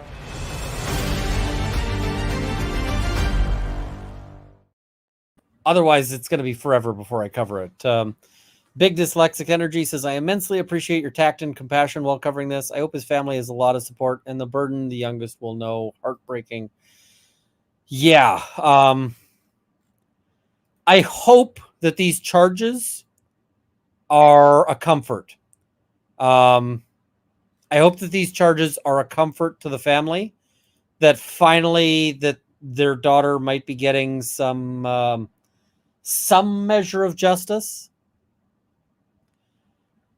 The thing is these cases never feel like justice, because at the end of the day, we can throw this guy in a room full of rats. You know, we can send him to a room with a moose for the rest of his life. But it doesn't bring her back. Doesn't make things right. There is no happily ever after. There's just, there's just shit. That's it. There's just, it's shitty, and it's going to keep on being shitty. Right. So, yeah. All right. She notes that she's a graduate of the FBI Academy. She's received on the job training. She is a badass. The facts set forth her personal observations and review of records and various other things. So, and does not set forth everything. But this is the affidavit in support of that. What is it? The Room with a Moose is a reference to the to an old show called Invader Zim. I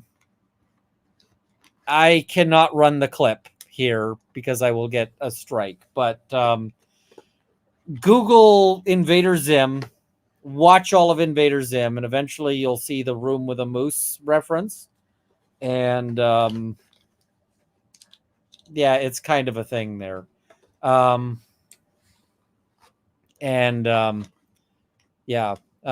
Oh, and Leandra.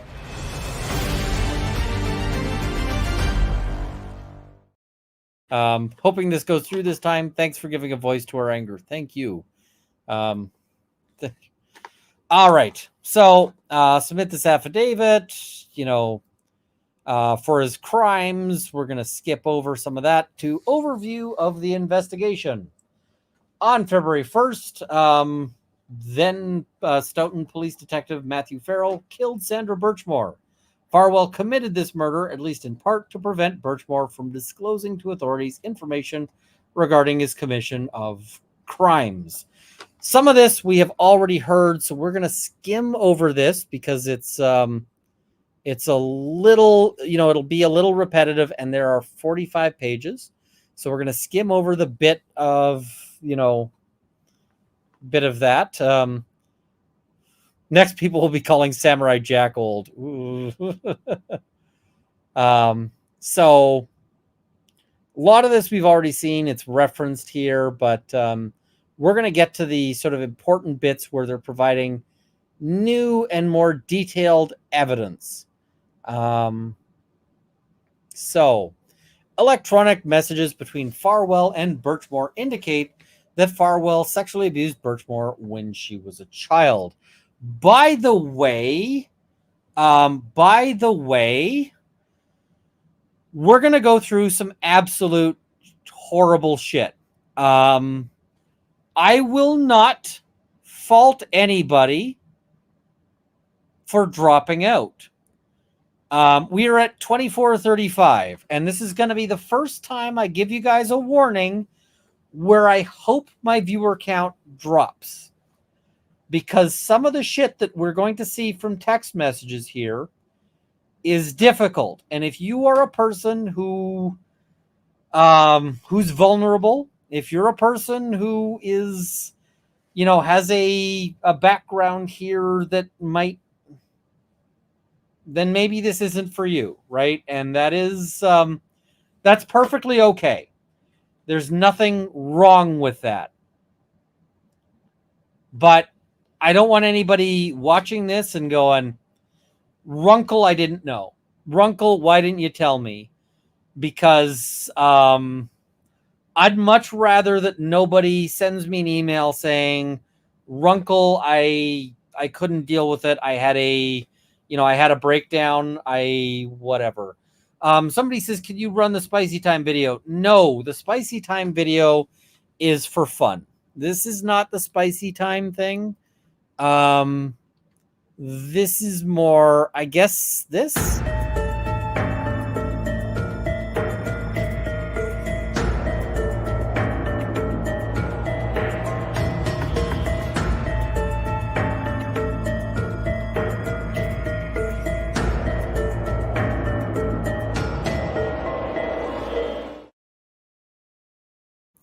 Yeah, this is not fun spice. This is, and sometimes it is worth looking at the horror, right? Sometimes it is worth looking into the maw of the worst fucked up shit people do, right? Sometimes it's worth understanding that, but make sure that's something that you can walk back from. Make sure that it's not. And I mean, we're just going to see text messages. Somebody out there is seeing pictures. Somebody out there is seeing video. And when you see those kinds of things, you leave parts of it behind. You leave parts of yourself behind. So I'm just warning you about all of that. So, yeah. All right. So the messages indicate that she was a minor. Data from Birchmore's Facebook account reveals aspects of the beginning of the thing. Specifically, Facebook data indicates that Farwell sent Birchmore a friend request on October 28th, 2012. At that time, Birchmore was 15 years old and a participant in the Police Explorers. Farwell was her 26-year-old instructor. There's no reason for him to be sending a Facebook request to a 15-year-old that he's the instructor of. There's just no fucking reason for it. No reason. So, yep. On February 21st, 2019, Birchmore and Farwell had a text message conversation about Farwell taking Birchmore's virginity. Now, this is an after the fact message, not a before the fact. Birchmore told Farwell that she was happy that he took it. Later in the same conversation, Farwell acknowledged that it was a big thing to get to be the first. In the same text conversation, Farwell also reminisced about the first time he digitally penetrated Birchmore's vagina. We're going to read this, folks. We're going to read it in courtroom fashion. We're going to read it. We're going to read through the awful shit. It is what it is. Discussing the day that occurred, Farwell asked Birchmore what she would have done if he told her he wanted her that day. Birchmore responded that she would have told him that he could have had sex with her after school. She also recalled the specific class and seat that she was in when she realized she was going to lose her virginity to Farwell. Based on my investigation, I believe that this occurred during the 2012-2013 school year when Birchmore was 15 years old. It's gonna get worse. I am sorry. I feel like I'm being overly Canadian here in that I'm gonna keep apologizing for this, but it's bad. It's bad. So on March 19th, Farwell asked Birchmore, "What would you have done if we never used a condom and I never pulled out?" Birchmore reassured Farwell that she would have still finished school, smiley face. Birchmore then told Farwell, "I love prom night. It was worth not going to prom." I don't know what they did on prom night, but so on February 11th, Birchmore and Farwell discussed the exact day that Farwell took then 15-year-old Birchmore's virginity. And they have the quotes. "I had butterflies so bad the day you took my virginity." Farwell says, "Me too. It was such a big day." Birchmore says, "Still know the date to this day." "Really?" Birchmore says, "Yes." Farwell says, smiley face. Birchmore says, "That's not a date I'll ever forget. It was April 10th, 2020 or 10th, 2013. He says, smiley face. "Best day of my life," face with heart emoji. Farwell says, "Me too." That is the day he officially became a serious criminal. Well, probably before that, but well, definitely before that, given that they described digital penetration before that. So, yeah. On June 19th, 2020, Birchmore and Farwell had the following conversation in which Farwell reminisced about his past criminal sexual abuse of Birchmore. I like that they put reminisced about his criminal sexual abuse. Like, just keep reminding us that that's the case. And I don't like when they say, "Oh, his past sexual conduct or his past sex," because it's not sex, it's sexual abuse, right? Birchmore says, "I'm glad you agreed to take my virginity, though." Farwell says, "Me too." Farwell says, "Lol, if I pushed, I absolutely could have fucked you without condoms from day one." Birchmore says, "Probably if you really pushed it." Birchmore says, "I was kind of scared to say no in the beginning, not know how you'd take it. So yeah, you would have got no condoms. Lol. Kind of scared to say no." Yeah, that is the entire reason why you can't have sex with 15-year-old. Like, because there ain't no proper consent. Fuck. Other electronic, and I see people saying the lols are killing me. Yeah, I'm a rapist, lol. Fuck. Oh, God. Other electronic messages confirm that Farwell sexually abused Birchmore when she was a child. Text messages between Birchmore and others confirm that Farwell sexually abused Birchmore as a child and continued a sexual relationship with her until her death. For example, on October 5th, 2020, Birchmore texted one of her friends, hereinafter person 1, that Farwell had been having sex with her for the last almost 10 years and that Farwell had taken her virginity before she was 16. So basically told one of her friends, "Hey, this guy is a rapist." On May 20th, Birchmore told a friend that she had lost her virginity 5 days before the Boston Marathon bombing. And they note, "I am aware that this event took place on April 15th, 2013. Because, yeah, I mean, the FBI knows when that was happening. So, it was April 10th, 2013, she says. She tells a friend it was 5 days before the Boston Marathon bombing. That is exact corroboration on that date, right? Exact corroboration. Okay. Also, on October 5th, 2020, Birchmore prepared a draft text message to Farwell's wife. She was going to text his wife, but there's no indication she ever did. If she had, maybe things would be different, or maybe not. Birchmore sent this draft text to person 1. The text states, in part, I am just messaging to inform you that your husband Matthew has been out cheating on you since before you guys were even married. I'm aware that Farwell and his wife got married in May 2013, shortly before Birchmore turned 16 years old. There's no known record indicating the draft message was sent to Farwell's wife. Yeah. Other text messages between Farwell and Birchmore demonstrate his sexual interest in minors. On June 15th, Farwell and Birchmore exchanged text messages in which they discussed role-playing during their next sexual encounter. Farwell asked Birchmore how old she was going to pretend to be during that encounter. That's a loaded fucking question. Yeah, if I was engaged in role-play, I wouldn't be like, how old are you going to pretend to be? Because I don't want an answer like that isn't just my age. Yeah.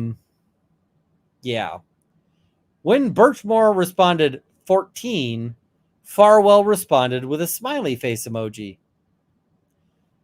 That's sick fuck. In another conversation between Farwell and Birchmore on February 21st, Farwell describes pinning Birchmore down during sex and asks her, "Will you say, Matt, stop, I'm 13, I'm not ready for this. OMFG, please stop." Will you say, Matt, please stop, I'm 13? In our, like...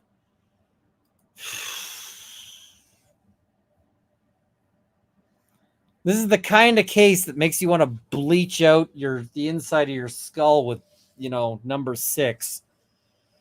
So, yeah. I've also reviewed several text messages from 2020 in which Farwell instructs Birchmore to act as if he were her older brother coming into her room at night to have sex with her. I feel like somebody from the FBI should check if Farwell has any sisters and just be like, hey, we got some questions. Hey,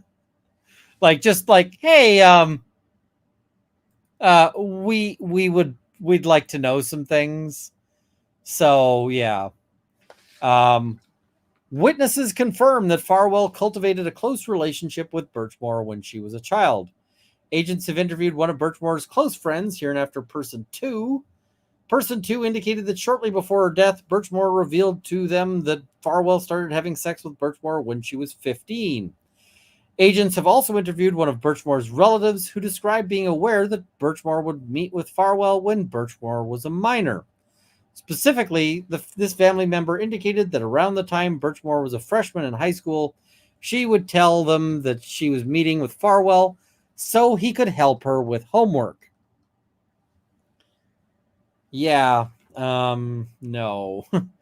I have received a text message exchange from between Farwell and Birchmore from June 17th, where the two discuss how Farwell had helped her test prep at the library.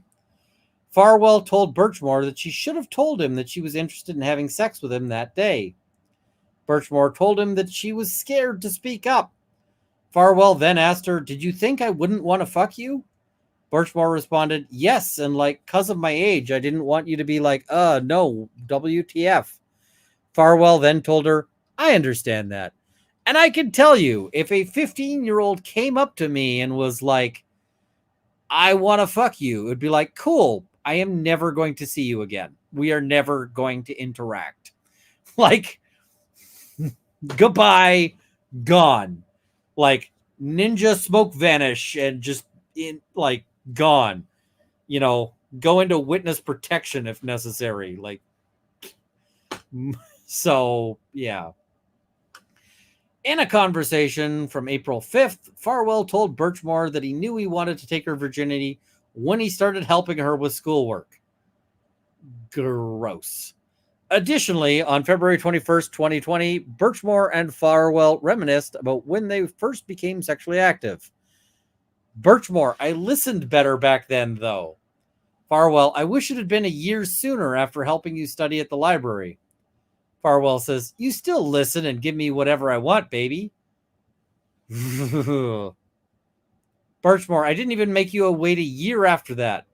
Birchmore, and good, but I don't think you're going to get what you want next time. So Farwell says, of course I will. I'll just take it. And Birchmore says, that's what you think. Good luck with that. Farwell says, what was the first day you said, oh my God, I want this guy to be my first. I want to feel him inside me. Birchmore says, yeah, so 2012, I finally decided I was going to try to find a way to fuck you, and I just wasn't sure how. How did you feel when I asked to make your dream come true? Farwell said, amazing. She says, good. He says, I absolutely would have fucked you in 12. And she says, in 12? Farwell says, 2012. I'm pretty sure he would have fucked her at 12 as well, but agents have also interviewed one of Birchmore's childhood friends, Person 3. They confirmed that Birchmore would meet Farwell to help her with her homework. They indicated that Birchmore confided in him and her that she was meeting with Farwell in early high school to have sex with him in his police car or his truck. Jesus fuck. Evidence that Farwell committed federal offenses or possibly committed federal offenses by submitting false information to obtain wages for time spent engaging in sex acts with Birchmore. Yeah. Farwell defrauded the Stoughton Police Department and town of Stoughton.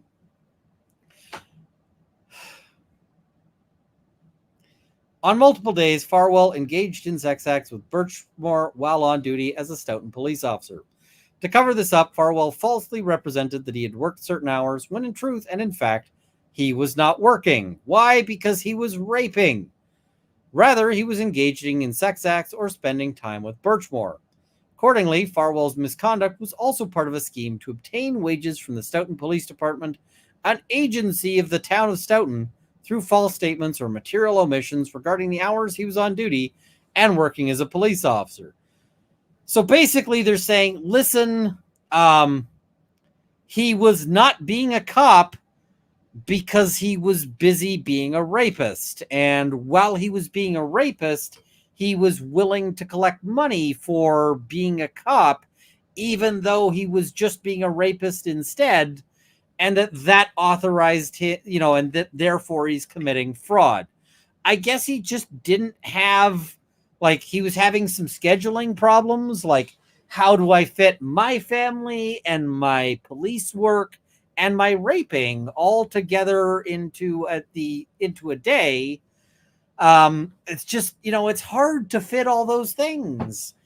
And I mean, I work 2 jobs. I get that you're pulled in multiple directions, but maybe if you're having trouble managing your time, just a suggestion to anyone out there on the planet, if you're having trouble managing your time, an easy thing to cut out of your scheduling problems is the raping.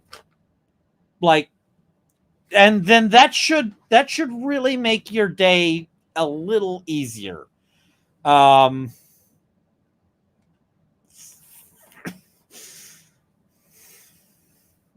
Yeah.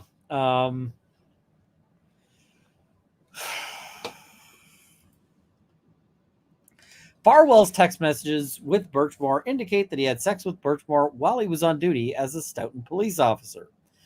The amount of sex police officers should be having on duty is 0, right? So text messages between Farwell and Birchmore indicate that on multiple occasions, Farwell left work during his shifts to meet and at times engage in sexual activity with Birchmore. These encounters occurred at various locations, including Birchmore's previous home in Stoughton, her more recent apartment in Canton, a Costco parking lot in Stoughton, and a Five Guys parking lot in Canton. Do you know, can you see just how much of a complete fucking, the guy's willing to take that sort of risk to rape someone in the Costco parking lot and the Five Guys parking lot? what the fuck is with Canton? I feel like Canton is this weird universe where just like all the weirdest shit happens, right? And so they got a list. This is a list of times when they were meeting and possibly boning down. Fuck, I hate this guy. I have reviewed messages that reveal that both Farwell and Birchmore knew that some of their encounters occurred while Farwell was on duty. For example, on April 10th, Farwell wrote, "I'm going to sneak away from work quick." On November 24th, Birchmore asked if Farwell would be on duty when the two were scheduled to meet. Farwell responded, "Yes, I will be on the clock." Normally, if I describe sneaking away from work real quick, I mean like I'm going to the coffee machine to get hot chocolate, or I'm going to the bathroom, which, work allows those things. My, work doesn't say I can't go to the bathroom. But yeah, so the text messages between Farwell and Birchmore, which precede several of the above listed encounters, contain statements indicating that the purpose for at least some of the encounters was to engage in sex acts. For example, on several occasions, Farwell sent Birchmore text messages directing her to act as if she was being raped during the ensuing encounter.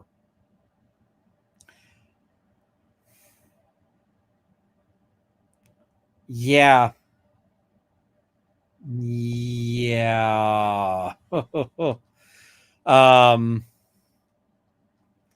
Farwell's scheme to defraud caused interstate wire communications.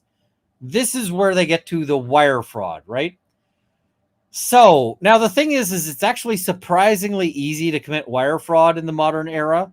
Wire fraud was originally created as as like a special thing, but now everything is wire fraud. So, Town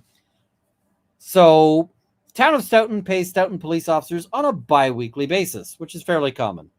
Farwell received his paychecks via direct deposit to his account at USAA Federal Savings Bank. The paycheck originated with Rockland's Trust Bank and were deposited in his account by an automated clearinghouse.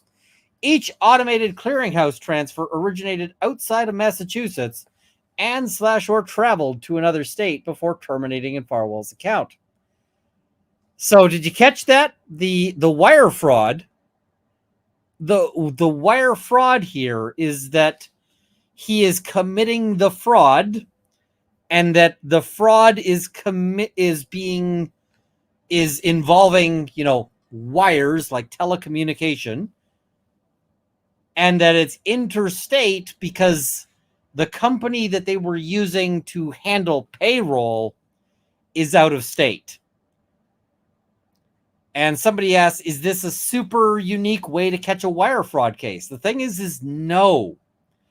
People catch wire fraud cases all the time for very simple things. And yes, it's because it was over the phone, over the internet. Originally, they're like Telegram and so forth. But yeah, if it goes over, wire fraud was originally like this new and, important thing. But the thing is that now wire fraud can be all sorts of things. Like if I, let's say I decide to sell this screwdriver online, and I'm like, who wants to buy a screwdriver? And somebody sends me, and let's say I was in the States, and somebody sends me like a Venmo payment for the screwdriver. And then I don't send them the screwdriver because fuck that guy. I'm keeping the money, and I sell the screwdriver to like 20 different people, right? And I get Venmo from each of them. Wire fraud. Because wires, right? So, yeah. What type is the screwdriver? It is a Mastercraft cheapo screwdriver. Yeah. So Farwell killed Birchmore to prevent her from disclosing information about his commission of federal crimes and possible commission of federal crimes. We're going to skip over some of that because we saw some of that before. But they note Birchmore had already told others that Farwell had been having sex with her before she was 16. Knew Farwell was leaving work to have sex with her while he was on duty, so crimes. According to text messages between Farwell and Birchmore, Birchmore sent Farwell a photo of her ovulation schedule, and the two started discussing timing their sexual encounters around specific times in Birchmore's cycle. I mean, this could be romantic if it wasn't fucked in the head, right? So he's very, very intentionally getting her pregnant, right? And I feel like if you are very, very intentionally getting your rape victim pregnant, this is getting to additional levels of fucked up that are beyond, like, it's like we've gone as far as fucked up has been explored, and now we're into the wilderness beyond fucked up. And there's like fucked up wolves and bears in here, and it's, yeah. So, ooh.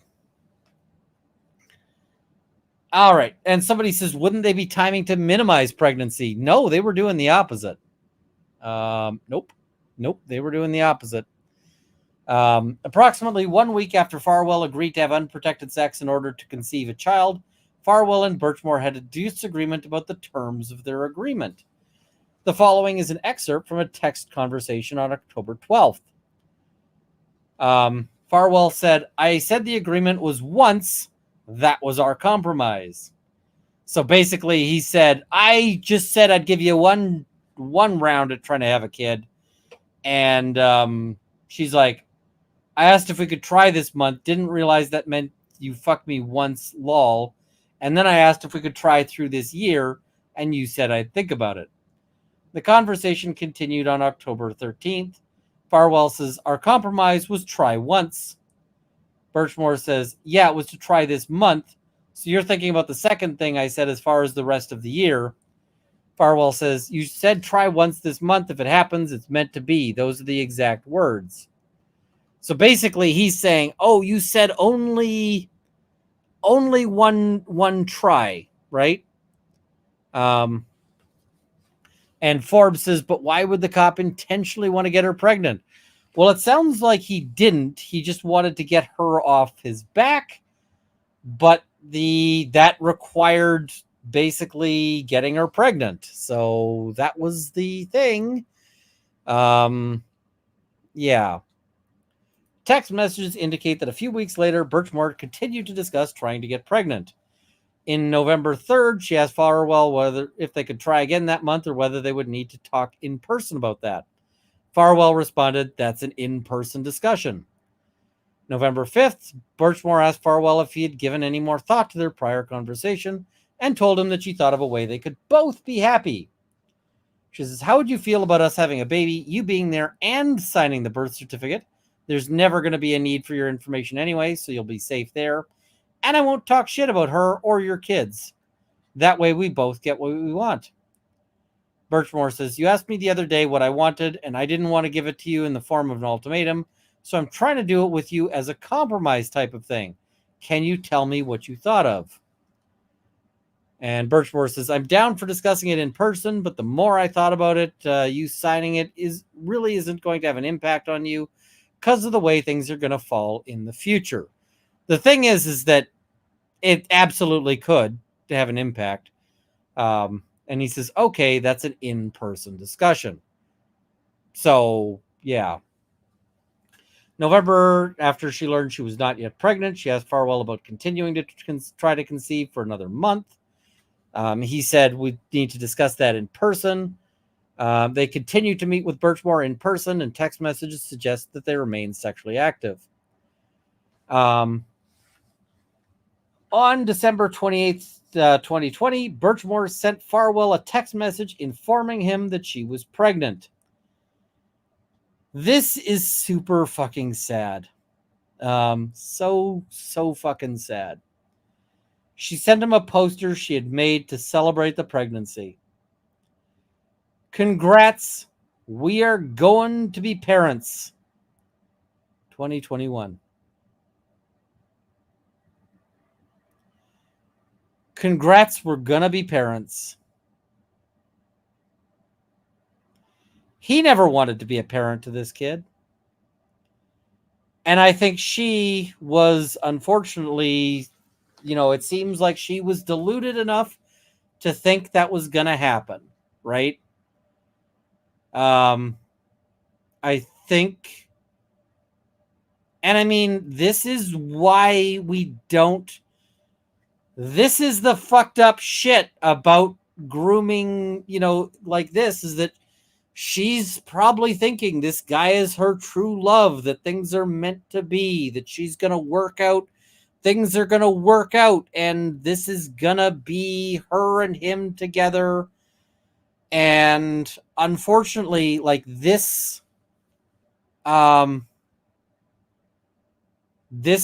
poster might have been the thing that, started him thinking of killing her.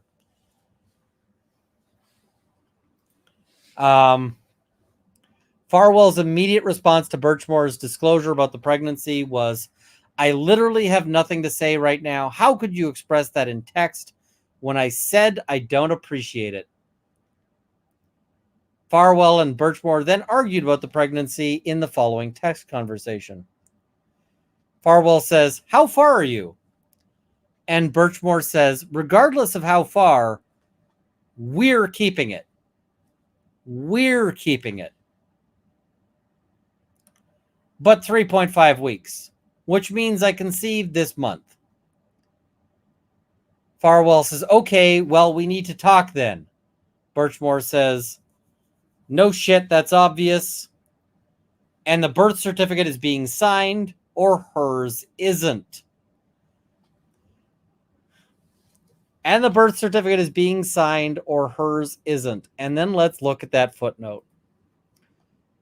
At the time of these text messages, I know that Farwell's wife was 8 months pregnant with his third child. Based on the context of these texts and prior messages, I believe Birchmore was referring to the birth certificate for the child that Farwell's wife was then carrying. So basically, she says, you're signing the birth certificate or I'm blowing up your marriage. Sign it or else. Birchmore says, no, I'm mad you're acting how you are over a choice we both made. Farwell says, I'm mad you act like you gave anyone a choice. Birchmore says, LMAO, oh, so you didn't have a choice? ? Farwell says, per usual, you make and do whatever you want.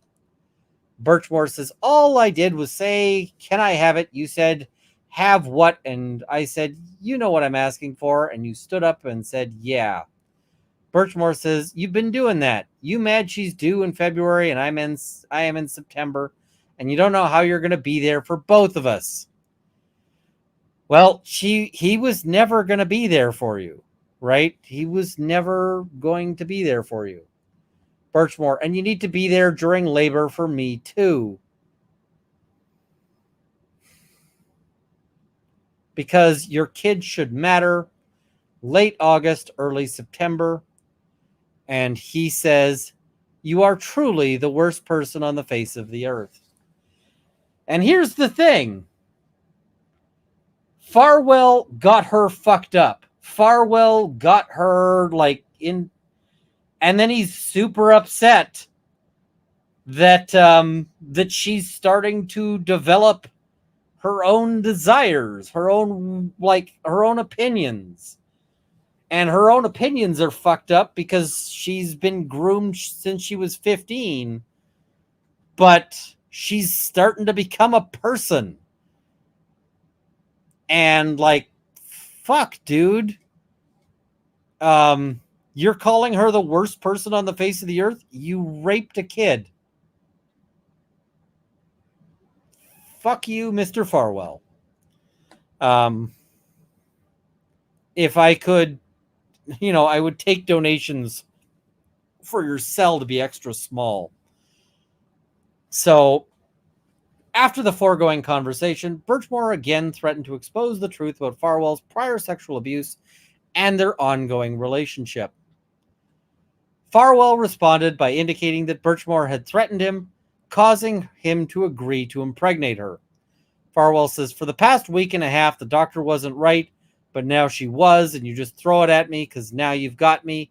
You honestly have no idea how to treat people.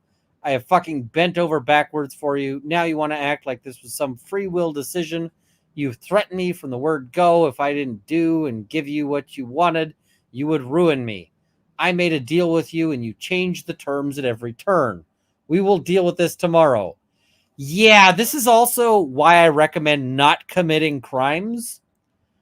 Because somebody tried to blackmail me, folks. I mentioned this on a previous stream. Somebody tried to blackmail me. And you know what they managed to dig up about to blackmail me with? You know what they managed to find to blackmail me with? They managed to find that my parents got divorced.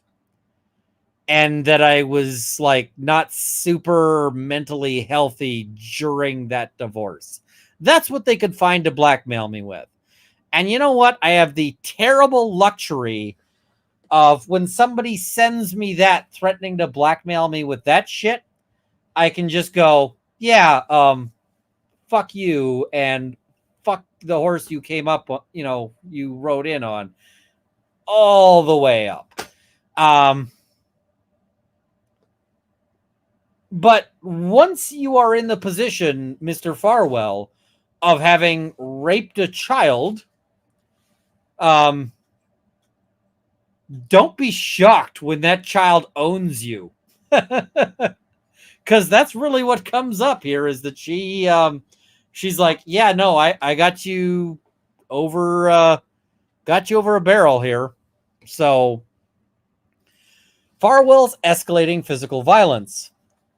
So on December 29th, they met to talk in person. After the meeting, she sent a text alluding to a physical encounter. She says, "It made me really uncomfortable and stressed out and scared when you were next to me because I thought you were going to hit me after you said what you said and took things out of my hand. That's why I was crying. I know you wouldn't, but it still scared me." Note that taking something out of somebody's hand forcefully is an assault. At least 3 witnesses have disclosed that in the weeks before her death, Birchmore told them that Farwell was physically violent when Birchmore and Farwell discussed the pregnancy. According to death records, fuck, that hits hard. According to death records, Birchmore was 4 feet 10 inches tall. Military records indicate that Farwell is 6 feet 4 inches tall. She's tiny. She's super, super tiny. Person 2 reported that in the weeks prior to Birchmore's death, she was over the moon about her pregnancy. According to Person 2, Birchmore had decreased her coffee consumption, discussed winter clothes for her future baby, and engaged in FaceTime calls with Person 2 while selecting baby clothes.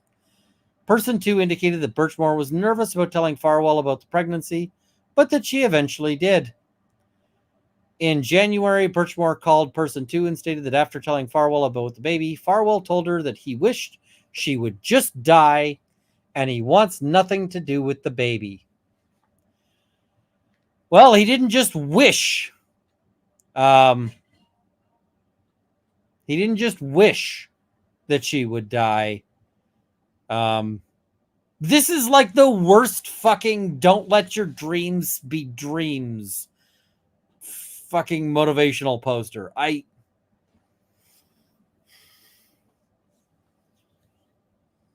And the thing is that she kept thinking that he would come around and that he would be there for this kid. And fuck.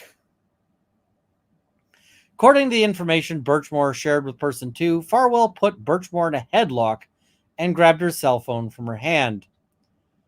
Person 2 told Birchmore to distance herself from Farwell, given that he was dangerous, a police officer, and obviously did not care about the law. However, Person 2 was also aware that Birchmore appeared to be attached to Farwell because he had taken her virginity when she was 15 years old. Fuck. And she's like, this is probably the only relationship she's ever had, right? How's she supposed to figure this shit out? The other thing I'm going to say, and this might sound horrible, but be very, very, very cautious before you date a cop. And I know I've got some police officers who watch this. Sorry, but be very careful about before you date a cop. Because there are a number of police officers, not all of them, a number of police officers who are abusive. And the problem is that when you are dating an abusive police officer, you have fucking nowhere to go. Because that police officer probably knows where all the shelters are. Even the shelters that are super secret, the cops know where they are. The cops can find you. And the cops can fuck up your life. And the cops may, you call the cops because you're getting the shit beaten out of you. And the cops show up and they're like, not our buddy here. We're just going to cut him some slack. And then you die. So, don't date a cop unless you're really fucking sure about it. Because, yep.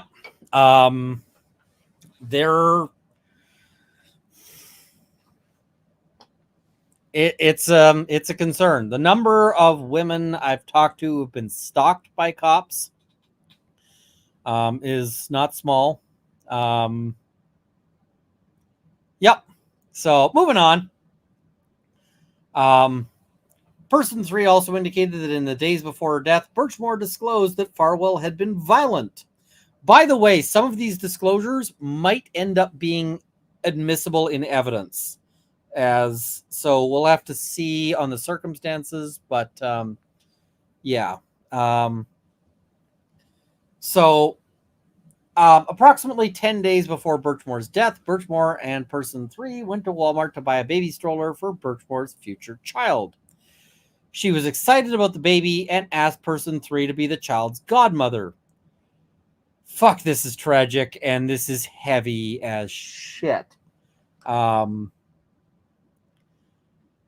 So Farwell had gotten angry with her for showing him a fetal sonogram.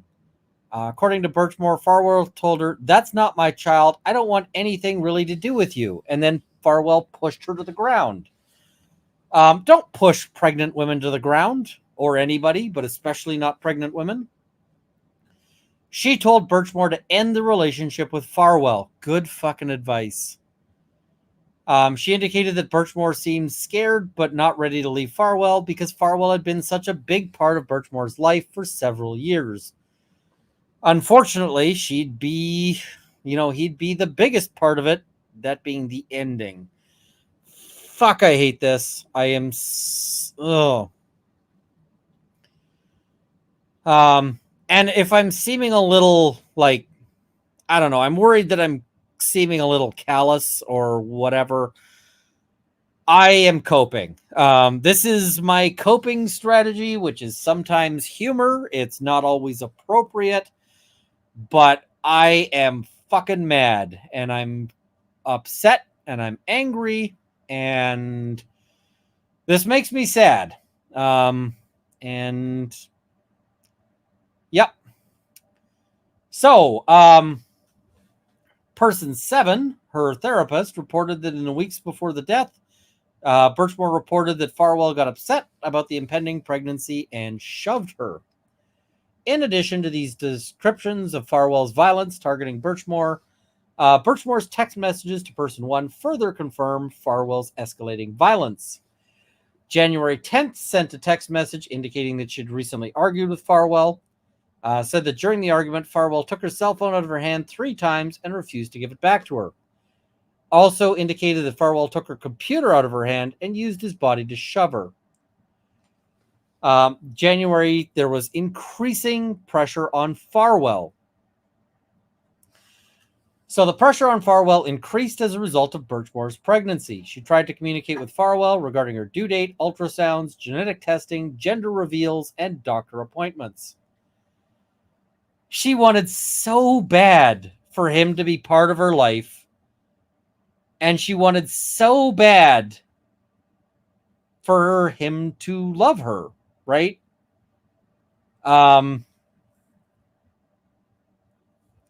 She deserved so much better. Yeah.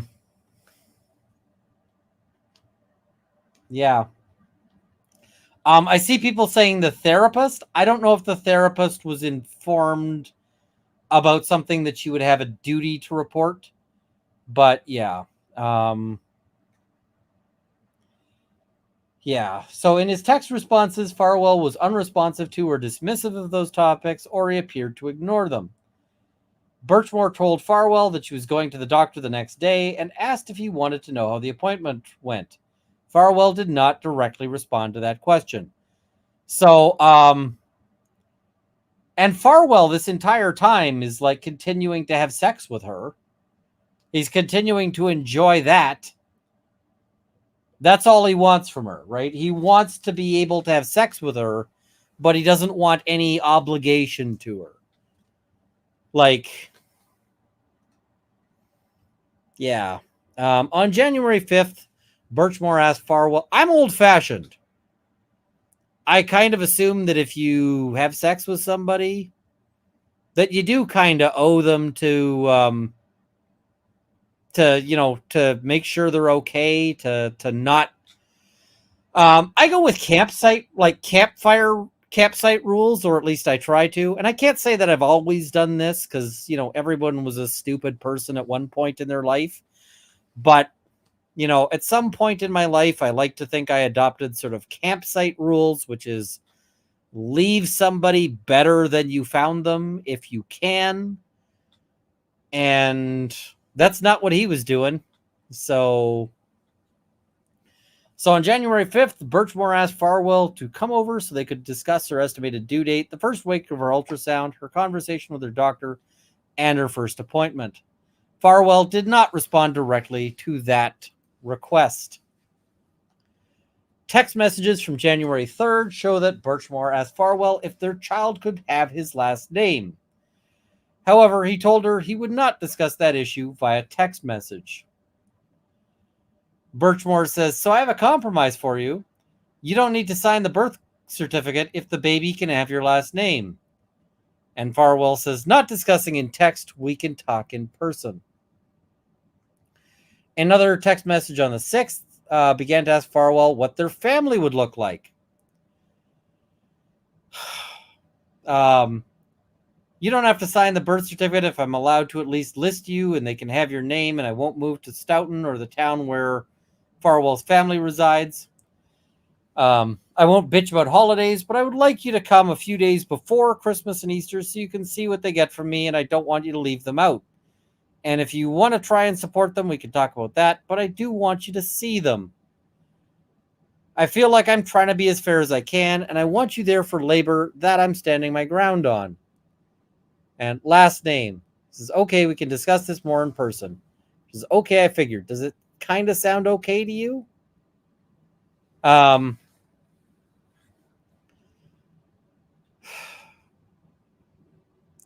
difference between what she wanted and what she was actually dealing with. She's sitting there basically begging for help and not realizing that that the person she's talking to is a fucking wolf. And they note in the the footnote, Farwell's reluctance to discuss the pregnancy via text message is significant because it is inconsistent with Farwell's and Birchmore's long history of text message discussions regarding seemingly private topics. For example, there are thousands of text messages between Farwell and Birchmore in which Farwell discusses details regarding his work as a police officer, his sexual fantasies that were predominantly violent and included many references to choking and rape, and graphic details about their previous sexual encounters. So he's got no problem talking in text, they're saying. Just he doesn't want to talk about the baby. So, yeah. Farwell says, it's a lot to think about. It's so much more than you've ever asked for. And Birchmore says, and still less than what any other girl would ask for. She knows she's selling herself short. And she wanted it so bad. She wanted so bad to, to have something real here. And she didn't know the whole time that it was never real for Farwell. Never real for him. Real for her.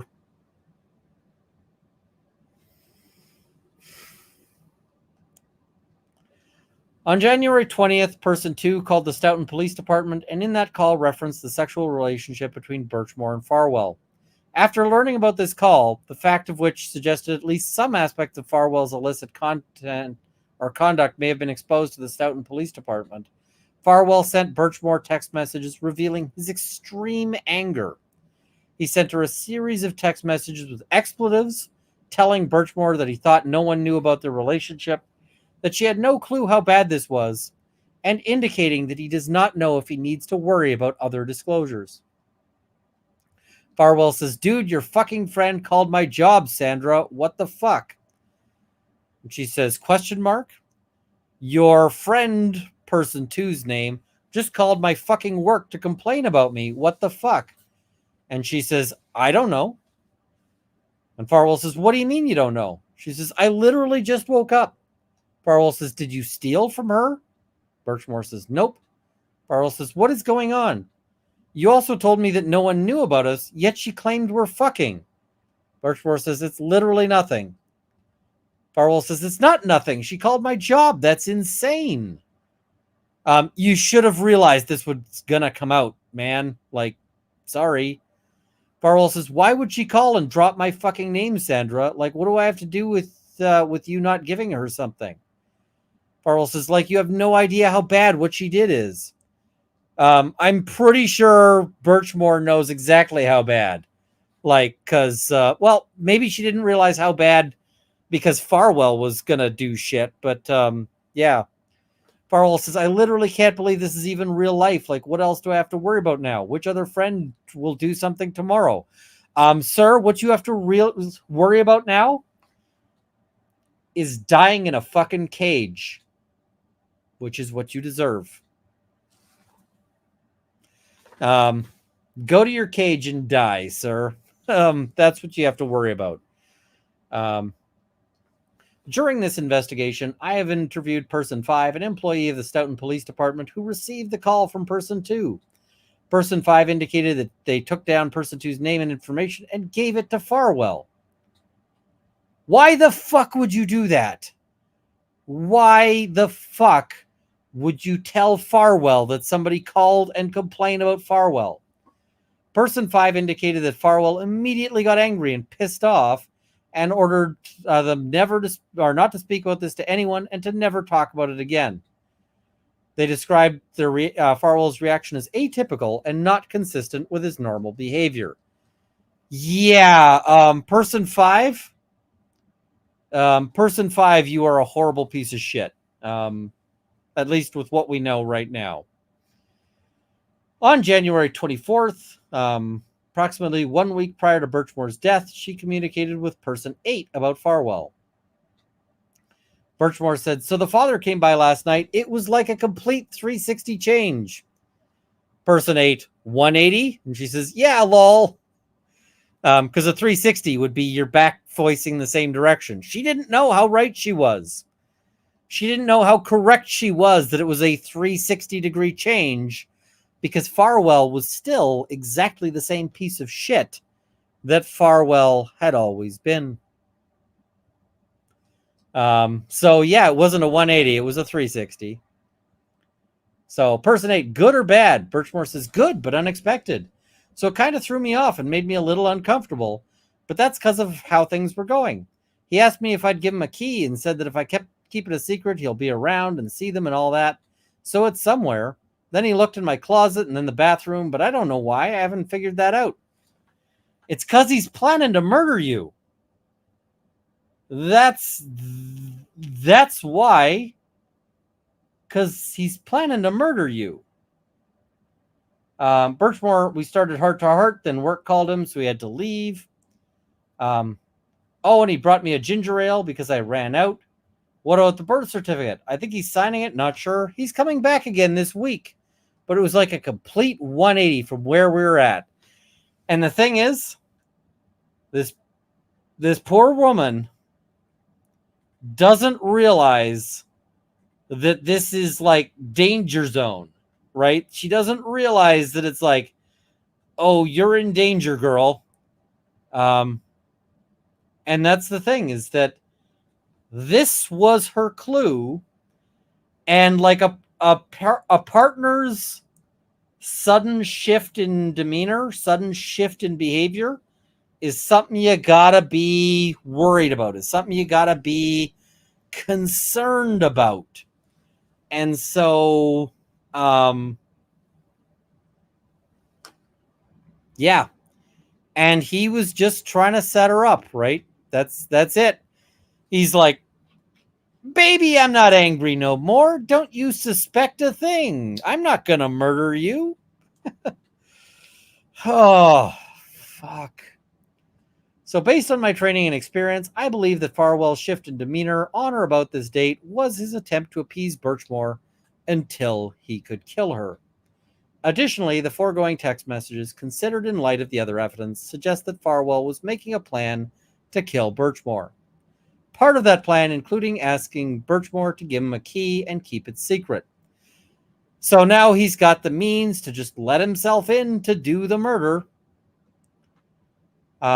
Another part of that plan was inspecting various rooms of Birchmore's apartment, including the closet, to determine whether they contained items or presented options for how and when to kill Birchmore.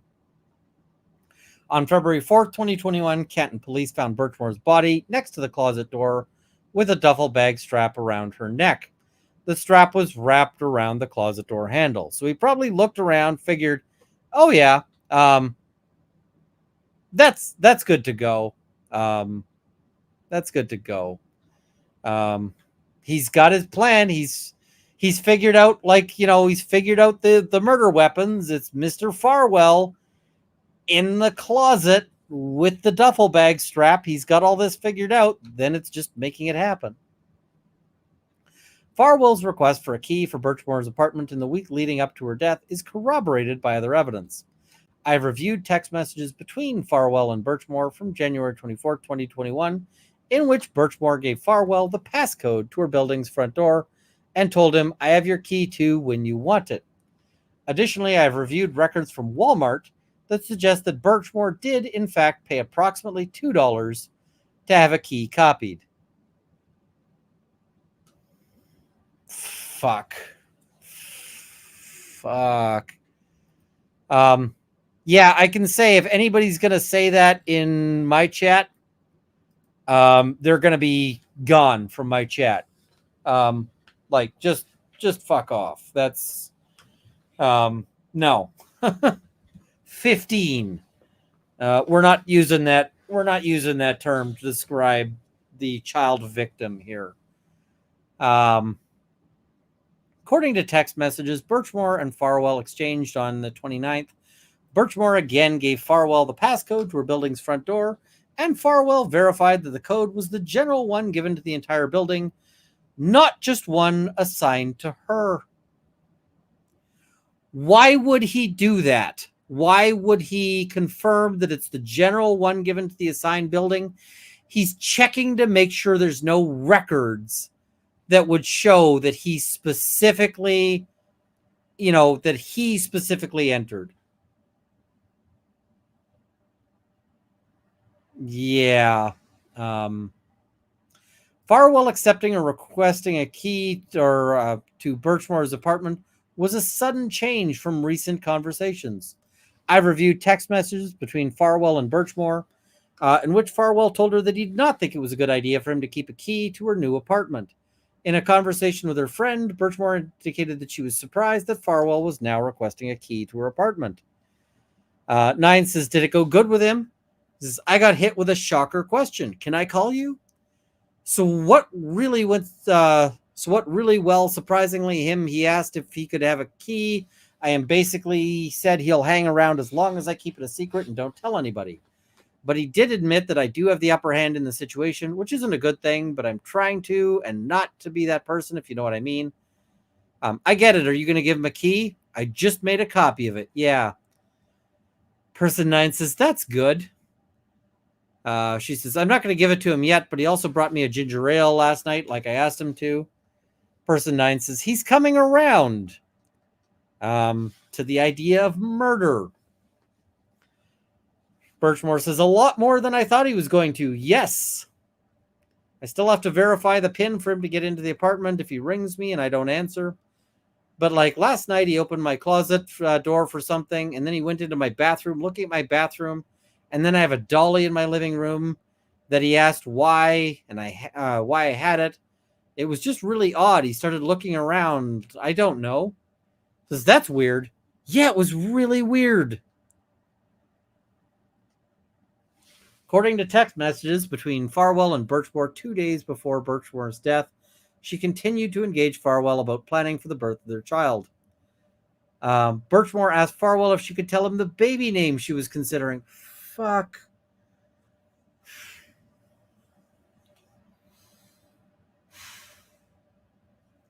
She wanted to pick out baby names with him. This case is like a nonstop kick in the gut. It's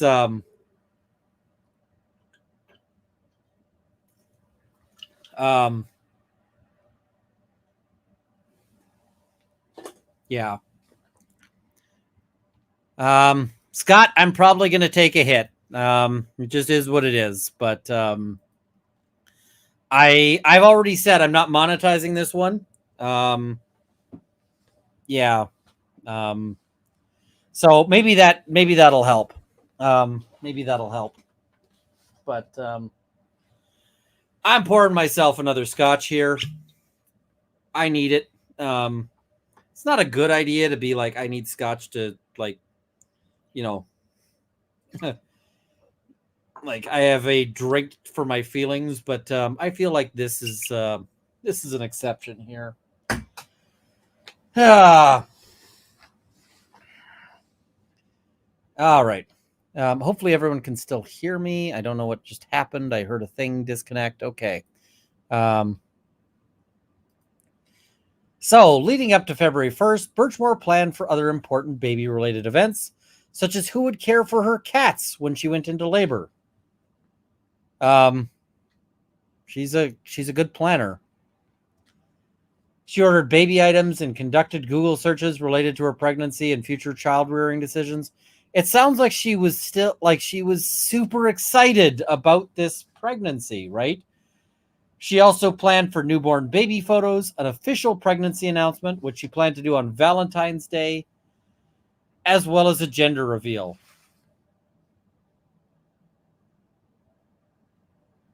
Fuck. So this planning is of note because it indicates that shortly before her death, Birchmore was doing things that indicated her plans for the future. It's also important because it reveals a level of care for her pets that is inconsistent with the circumstances of her death. Specifically, when police found Birchmore's body in her apartment on February 4th, 2021, her cats were present. She had made no arrangements for the animals. You know what's really common with suicide victims is that they give stuff away, and especially things like their cats. If you've got a friend who's depressed and suddenly is like, hey, will you take my cat? Maybe go talk to them, right? Maybe go see if they're okay, right? Yeah. And during the investigation, agents also learned that Birchmore had been taking classes in preparation for applying to nursing school. In a better world, right now, she is almost done nursing school. She's got a bright life ahead of her. She's,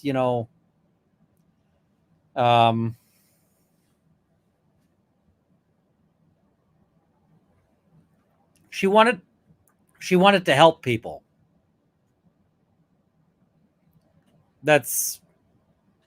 She wanted to help people. Yeah. As I said, this story is going to kick you in the gut, and it's just going to keep on kicking because that's what it's about. She also made plans for a more immediate future, such as scheduling an OBGYN appointment for February 10th and asking Farwell to help shovel out her car during the impending snowstorm. The day Birchmore died. Okay, we're getting to even worse shit. February 1st, Birchmore sent Farwell text messages indicating that she was going to be released early from her job at the Sharon Public Schools. Farwell told her that he would not be in the area that day. Later in the afternoon of February 1st, Birchmore told Farwell that she had received an early gift in the mail and that she was not planning to have a baby shower until late March because of the then ongoing COVID-19 pandemic. Shitty time for a baby shower. Gotcha. She told Farwell that once she learned whether they were having a boy or a girl, she wanted him to purchase clothes for the child to wear when he or she came home from the hospital. Investigators have reviewed surveillance videos from Birchmore's Canton apartment building. I wonder if they were reversed. On February 1st, she is seen on the video at approximately 5:01 p.m. accepting a DoorDash order, and then again going outside briefly and returning with a snow brush.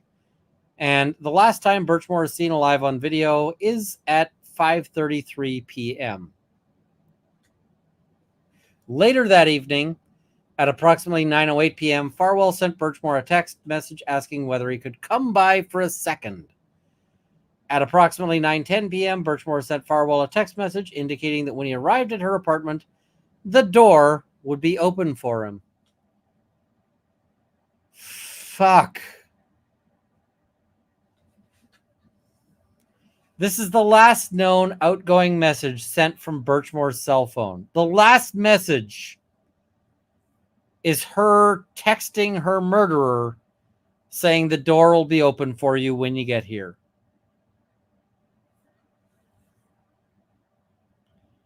She really, really wanted this guy to be someone other than who he was. She really wanted to believe that this guy wasn't a predator, that this guy was somebody who could be made to care for her and would, this hurts. Surveillance video shows Farwell entering Birchmore's Canton apartment building at 9:14 p.m. In the surveillance video, Farwell is wearing street clothes, a hoodie. Oh, and they also note here, I've reviewed Massachusetts State Police investigative reports, which tentatively identify Farwell as the person on surveillance footage entering Birchmore's apartment on February 1st. I've also reviewed a report regarding state police detectives' interview of Farwell, in which Farwell admitted that he went to Birchmore's apartment on February 1st. In that interview, he stated that he'd been there between approximately 9:10 p.m. and 9:30 p.m. They knew he was there. They knew. State police fucking knew. Those gigantic stacks of shit. In the surveillance video, Farwell is wearing street clothes, a hoodie with the hood up, and a face mask that is similar to the medical face masks that many people used during the COVID-19 pandemic. So he's got a hoodie and a mask. He's trying to hide his identity. He figured that the cameras wouldn't be such a big deal because it's like, how are they going to know it's me? I've interviewed multiple witnesses who have each indicated that Farwell resisted wearing a mask during the pandemic. One of these witnesses stated that Farwell would only wear a mask when on duty and required by department policy to do so. The video surveillance recording shows that Farwell left Birchmore's apartment at 9:43 p.m.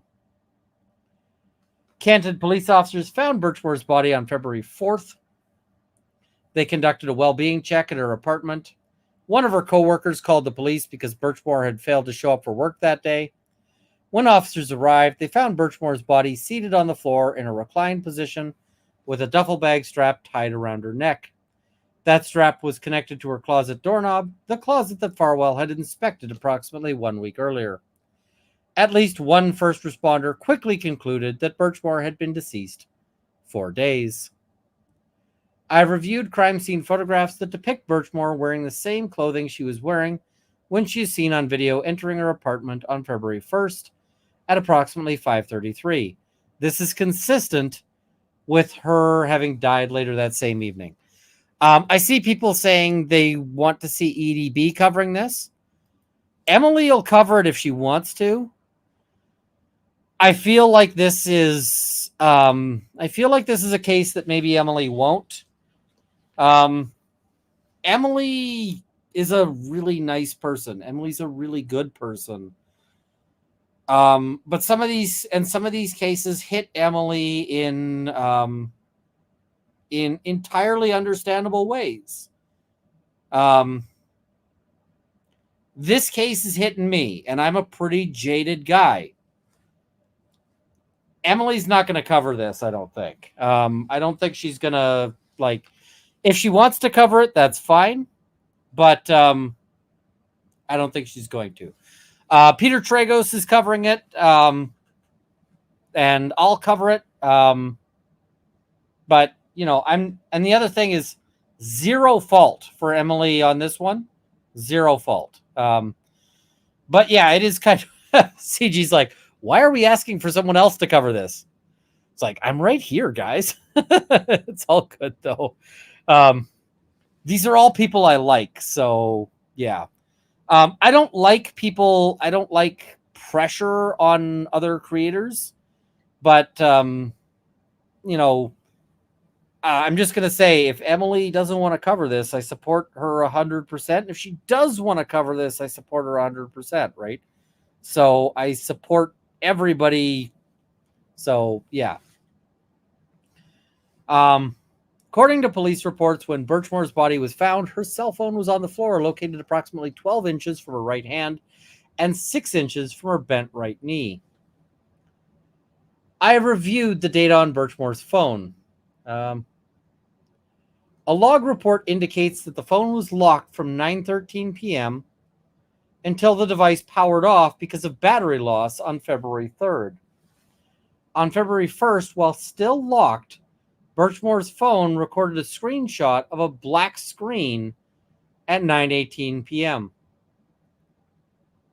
In other words, after sending a final text message to Farwell to tell him the door was unlocked, Birchmore's phone locked and was not unlocked until after the device was recovered by police.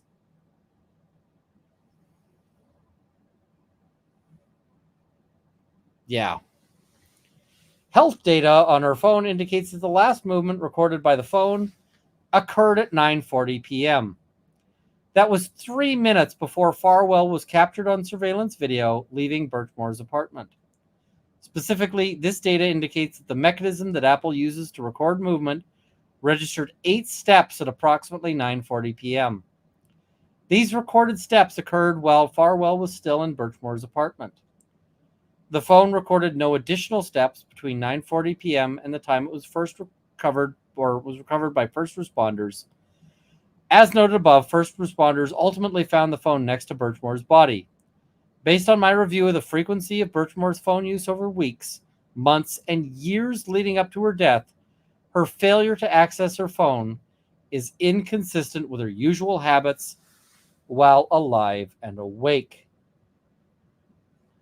And they note, I've interviewed multiple witnesses who have reported on Birchmore's frequent, almost incessant phone use. In fact, one witness referred to Birchmore's phone as her third hand. I feel like that is something that that could apply to me. I reviewed Birchmore's phone use from the hours leading up to her death on February 1st. The following are some of the items in Birchmore's phone data from the hours before her death. This is evidence that appears to be inconsistent with Birchmore, a pregnant woman choosing to die by suicide that day. So earlier, she communicated with a photographer regarding the timeline for booking a newborn photography shoot. She texted a friend to obtain baby clothes from her. And she performed a Google search for Cubby Kids furniture.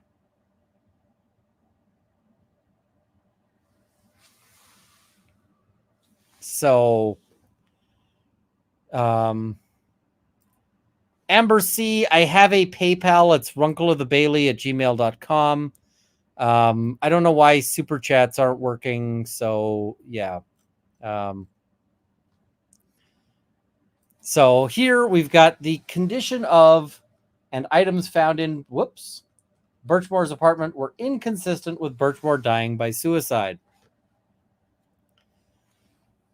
I have interviewed family members who helped clean Birchmore's apartment in the days following her death. Some of the things they observed were also inconsistent with Birchmore deciding to die by suicide. For example, during their first visit, they noted that Birchmore had been in the middle of doing laundry when she died, with a load of wet clothes in the washing machine and another load in the dryer. I guess you didn't check that, did you? Additionally, they observed a handmade sign saying, "Congratulations, you're going to be a father." That sign had an ultrasound photo on it and was sprinkled with glitter. Fuck. She's got a sign to try to get him keen on this. And yeah. Additionally, in Birchmore's apartment, family members observed a new baby stroller that was still in its package. They also observed homemade and store-bought onesies for a baby. One onesie read, "We're going to be parents!" with a set of footprints underneath. Birchmore had packages that had been delivered recently, including clothing and other supplies for her baby. Birchmore had ordered items shortly before her death, and packages continued. Oh, fuck. That...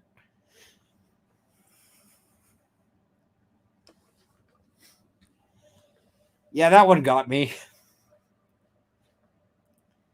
Packages continued to arrive in the days following her death. Sorry, that one kind of emotionally sucker punched me there.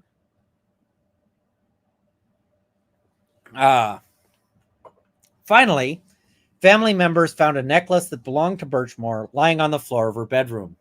This necklace consisted of a thin gold chain with a pink flamingo charm.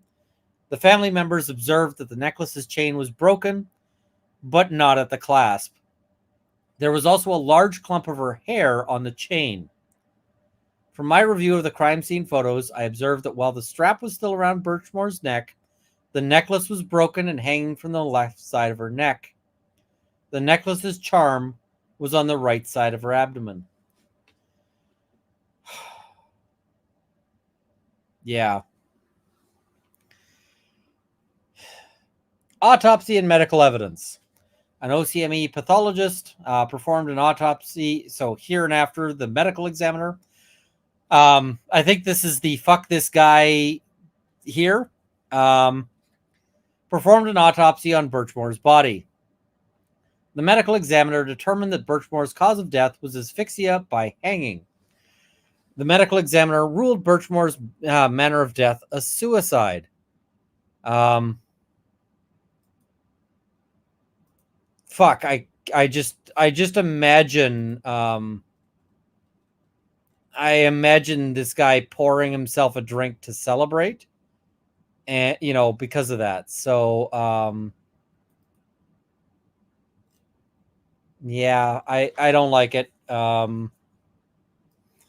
This does not fill me with joy. But yeah, I'm going to be okay. I'm going to be okay. After this winds down, I'm going to play some video games. I'm going to take my mind off it. And then I'm going to hug my dogs. Mrs. Runkle will be asleep. But I'm going to, that's what we're going to do. So I'm going to be fine. Just, sometimes something catches you, right? So the medical examiner's written autopsy noted that Birchmore's hyoid bone, a youth-shaped bone at the front of the neck, was fractured on the right side and that she suffered from petechial hemorrhages of the bulbar and palpebral conjunctivae. Additionally, the medical examiner concluded that Birchmore had a hemorrhage of her left sternothyroid muscle. The medical examiner's autopsy report further confirmed that Birchmore was approximately 8 to 10 weeks pregnant at the time of her death. The autopsy included toxicology testing. The results of the toxicology testing were negative for all of the substances except for sertraline, which was likely explained by the antidepressants Birchmore had been prescribed. As part of this investigation, the government retained Dr. William Smock as an expert to independently review the crime scene photos, autopsy photos, and the medical examiner's autopsy report. Dr. Smock is an emergency medicine residency and forensic fellowship-trained physician with more than 40 years of experience in the forensic evaluation of injuries, crime scenes, the forensic evaluation and reconstruction of wounds, including asphyxia-related deaths. I feel like we're in a little bit of deja vu here. And the deja vu I'm getting is like Trooper Paul versus the ARCA guys, right? Where you've got Trooper Paul who is like, yeah, this is totally like he did a pirouette and like every math. What's math? And then you get the ARCA guys who are like, yeah, no, this is the deal, right? So yeah, they brought in somebody who's like so much better. His training experience and position as a police surgeon, instructor at the Louisville Metro Police Academy, instructor at the U.S. Department of Justice, a professor of emergency medicine, medical director of an EMS service, physician and medical advisor to the FBI and U.S. Marshal Service, and an assistant medical examiner with the Kentucky Medical Examiners, includes the emergency treatment, investigation, and reconstruction of asphyxia-related deaths and the analysis of crime scene for evidence of alteration. This guy's credentials, described in brief, are like a paragraph. It's like a paragraph. Sheila, I would love the CV if you've got it. If you've got it, send it my way because I would love to see that.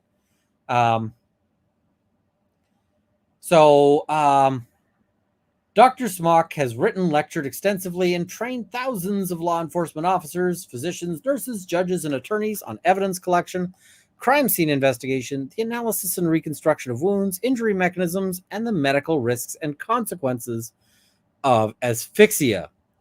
Based on his review of the evidence, Dr. Smock has made several observations and conclusions that call into question the prior finding that Birchmore's cause of death was suicide, and instead further confirm that Birchmore's cause of death was homicide. So, when we see the trial, which we're not going to get to we're not going to see televised, but when the trial happens, what you're going to see, or what's going to be, there, is a battle of the experts. You're going to have the ME saying, "Oh, this was suicide," because the defense is totally going to call that ME. I mean, the defense is going to have to make a call. They're going to have to make a decision because the defense might argue that this was a suicide. Or they might argue that it was, an accidental death during sex. We don't know, right? We'll see. Not televised because it's federal. So, yeah. So first, Dr. Smock concluded that the fracture of the right superior horn of Birchmore's hyoid bone is not consistent with the position in which first responders found her, sitting. A sitting hanging is called an incomplete hanging, meaning only partial body weight is applied to the neck ligature. Okay, let's get dark. Let's get dark here because people can be hanged with very limited pressure. And it is possible to be hanged from like leaning against a thing, right? Epstein was reported to have, and I I get that. Epstein was reported to I'm hitting all the demonetization words. To have hanged himself by putting a ligature around his neck and leaning forward. It is possible, right? This is all doable. But you're not going to have the kind of heavy force that that will crack bones, right? You'll break bones if you have like a full, let's say you're a big, huge guy. Let's say you're, let's say you're Farwell. If you suspend your entire weight, that might crack bones. Or if you have a drop hanging, that might crack bones because of that pressure. Dr. Smock's review of hundreds of cases of hangings in the forensic medical literature reported no reported cases of hyoid bone fractures in seated women. Fractures of the hyoid bone are more commonly seen in strangulation assaults, i.e. typically if you're like being attacked, and in hangings with full body weight applied to the ligature, but not seated hangings. Second, Dr. Smock noted that during the autopsy, a pattern imprint was documented on Birchmore's right upper chest. The pattern imprint was the consequence of a buckle or buckles from the ligature strap being forced downward into Mr. or Ms. Birchmore's chest. How the fuck can that happen if you're doing this on your own, right? How the fuck could you do that? The presence of this pattern imprint is not consistent with a ligature hanging. Rather, the presence of the pattern is consistent with blunt force trauma from an assault. When first responders found Birchmore's body, the buckle responsible for this imprint was observed just below her right ear. However, the location of the imprint on her chest is not consistent with an incomplete ligature hanging. So how does it get from her chest up to her right ear, right? How does that get there? Third, Dr. Smock reviewed the autopsy photos that depict Birchmore with areas of skin missing from the inferior and lateral aspects of her nose, consistent with abrasions. These types of injuries are commonly seen in cases of suffocation when the victim moves their nose back and forth in an effort to breathe. She was fighting for her life. Fourth, Dr. Smock noted that Birchmore was in the habit of always wearing a chain necklace with a flamingo pendant. The chain was found broken around Birchmore's neck. The breaking of Birchmore's chain necklace is consistent with a struggle and not consistent at all with a strangulation, right? Dr. Smock, based on his education, experience, training, and his review of the materials in this case, opined, with a reasonable degree of medical and scientific certainty, that the cause of Ms. Birchmore's death is asphyxia, and the manner of her death is homicide, i.e., she was murdered. 4'10" and pregnant, she's fighting off a 6'4" police officer. She never had a fucking chance. And yeah. I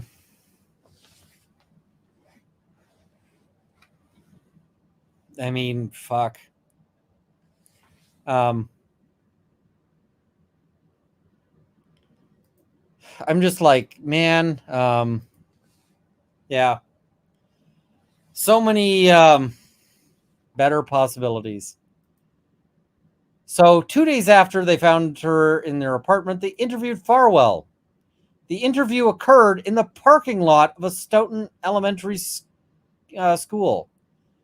During this interview, he made several false statements about his interview with relationship with Birchmore. Why the fuck was that interview not in a fucking interview room at why wasn't this in an interview room at the police station? Farwell told officers that he was involved in a sexual relationship with Birchmore, but claimed that the relationship only began in 2020. Based on this investigation, his statement was false. Farwell began having sex with Birchmore in 2013 and continued to have sex with her until her death. He told detectives that he only had sex with Birchmore 2 or 3 times in the previous year. The statement was also false. They say at least 10 times. They told detectives that he could not have been the father of her unborn child because the last time he had intercourse with her was October 2020. Also false. Sent forth below is a text message between Farwell and Birchmore on November 18th, in which they discussed an upcoming sexual encounter. And the thing is, if he's saying, I couldn't possibly be the dad, then that's completely inconsistent with all of the messages saying, oh, I'm deaf. He knew her better than she knew him because he knew she really wanted to have his kid. I can guarantee you that she wasn't having sex with anyone else during that time frame because she wanted to have his kid specifically. Farwell says, I'm going to try for tonight. I've been in interviews all day for the murder. Sorry. She says, exciting. Okay, I'm running to the store and doing something for you then. I hope you can come. Farwell says, what are you doing for me? And she says, lol, shaving. Birchmore says, are you planning on rolling me over? I need to know what you want if you come. And she says, if you want me to roll you. Farwell says, would you want me to use a condom if I roll you? She says, I don't have any, lol. I never picked any up. Birchmore says, do you want me to just take what you do or try and say no? I know being told no is your favorite. Farwell said, say no.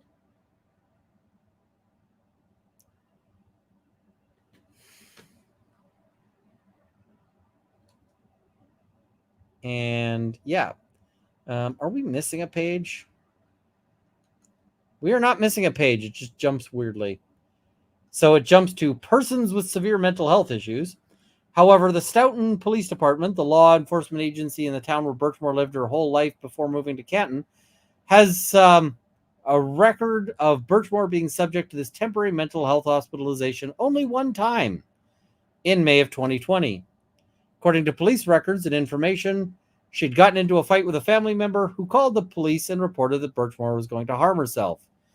The police took Birchmore to the hospital where she was evaluated, and they determined that she was not a risk for self-harm. She was released just a few hours later. She said she wasn't suicidal, just angry at her family member. Additionally, I'm aware that minutes after Birchmore's release from this unfounded section, Farwell and Birchmore engaged in a graphic sexual conversation. Later, Birchmore apologized for worrying Farwell, and Farwell replied, I wasn't worried. I know you're fine.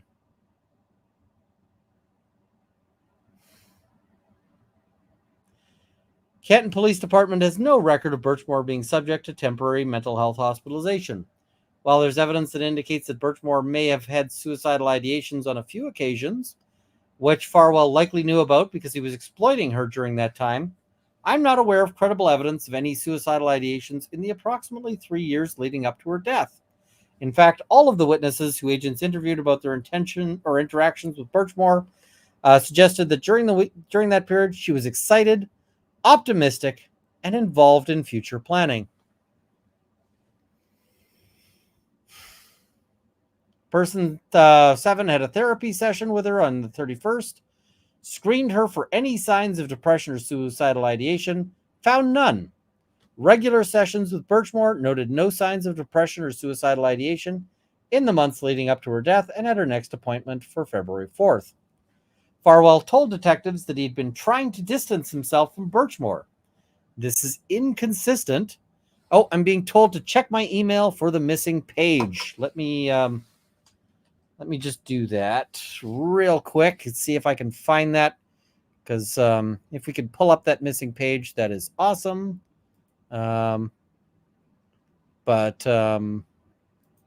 just trying to pull that up. Let's see. Can we get it? Let's see. Did it go to spam? I don't have it right now. Spam.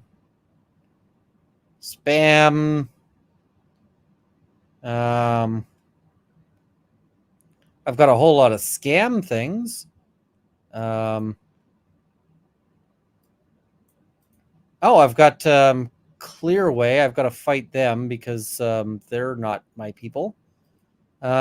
Which email? Oh, which email did it go to? I don't see it. I don't see it.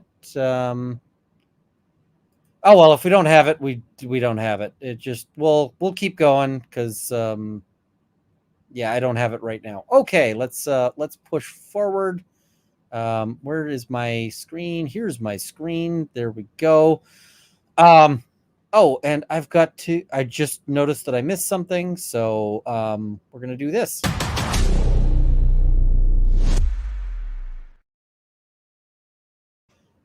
Big dyslexic energy. I've hit my limit. Please take care of yourselves after going through this heart-wrenching story. My heart hurts thinking about her experience, her family, his kids, and everyone impacted by this. Thanks, Ruckle. I hope this helps with any impact the stream has. I admire your big goal. Thank you so much. I am sorry that this is a brutal case. It is a really tough case, but thank you for your generosity. I really appreciate it. And yeah, I see Calypso. Oh, here we go. Missing page. Missing page. Let me just download that. There we go. Here's the missing page. Oh, it's going to be way down there. It's just another copy. Okay, we got the missing page. We're going to look at the missing page here. Here we go. Thank you. Thank you. Much appreciated. I don't know what happened with that copy. All right. So I never picked any up. Birchmore says, what is it? Or Farwell says, say no.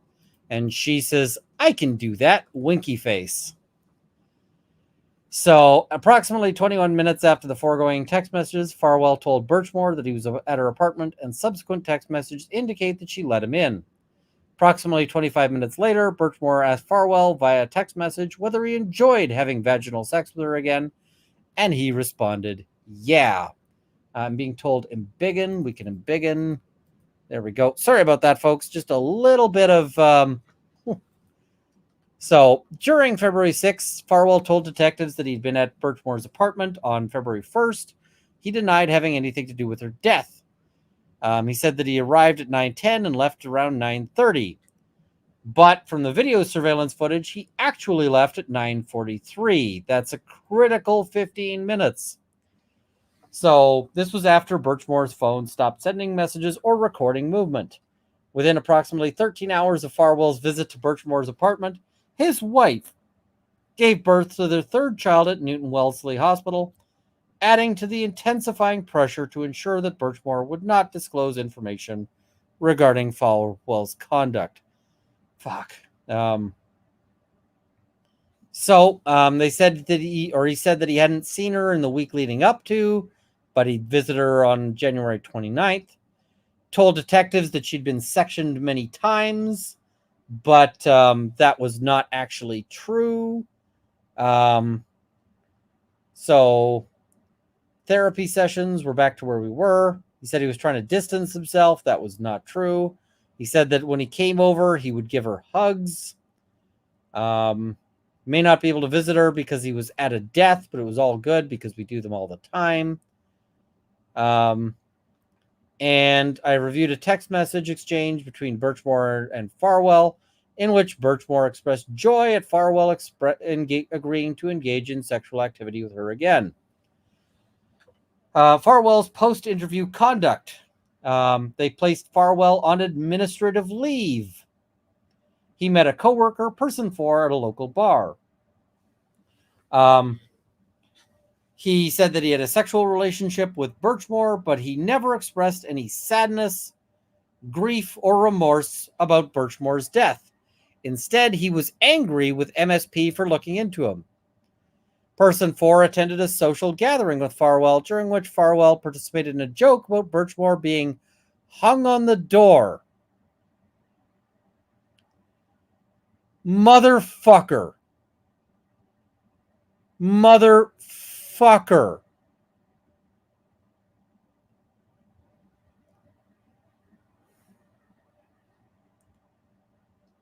Additional evidence relevant to detention. Farwell had a history of choking Birchmore.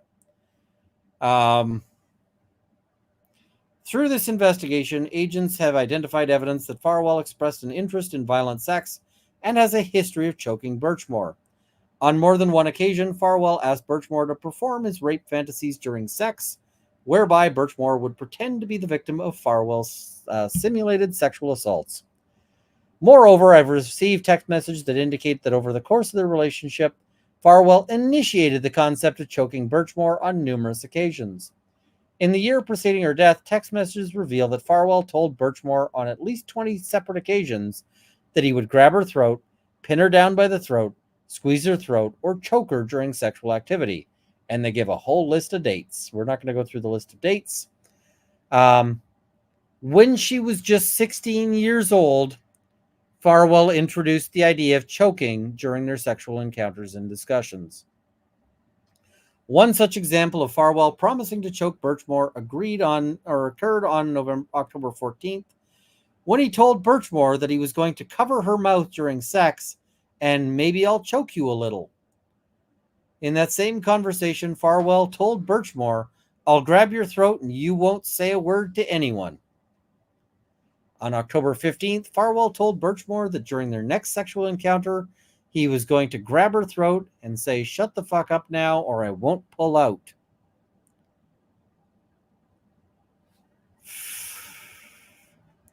November 13th, again discussed choking. Said, maybe I'll hold you down by your throat while I pound you. He asked her how tight he should squeeze and then stated that he wanted her to feel like, oh my God, this is really happening and I can't stop it. Farwell used violent sex as a form of punishment. She often journaled about Farwell using sex acts to punish her. By the way, her diary is going to be used at his trial. Her diary is going to mean that Birchmore is going to have a voice in that courtroom to say, fuck you, jail.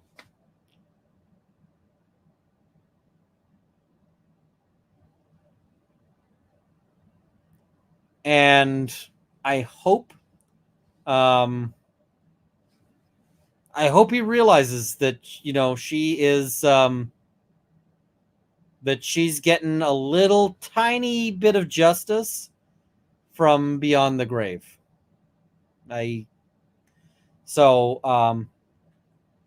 According to her journal entries, and we're also going to see Farwell is going to try to discredit her. He's going to try to suggest that she was a willing participant, that all of this was, he's going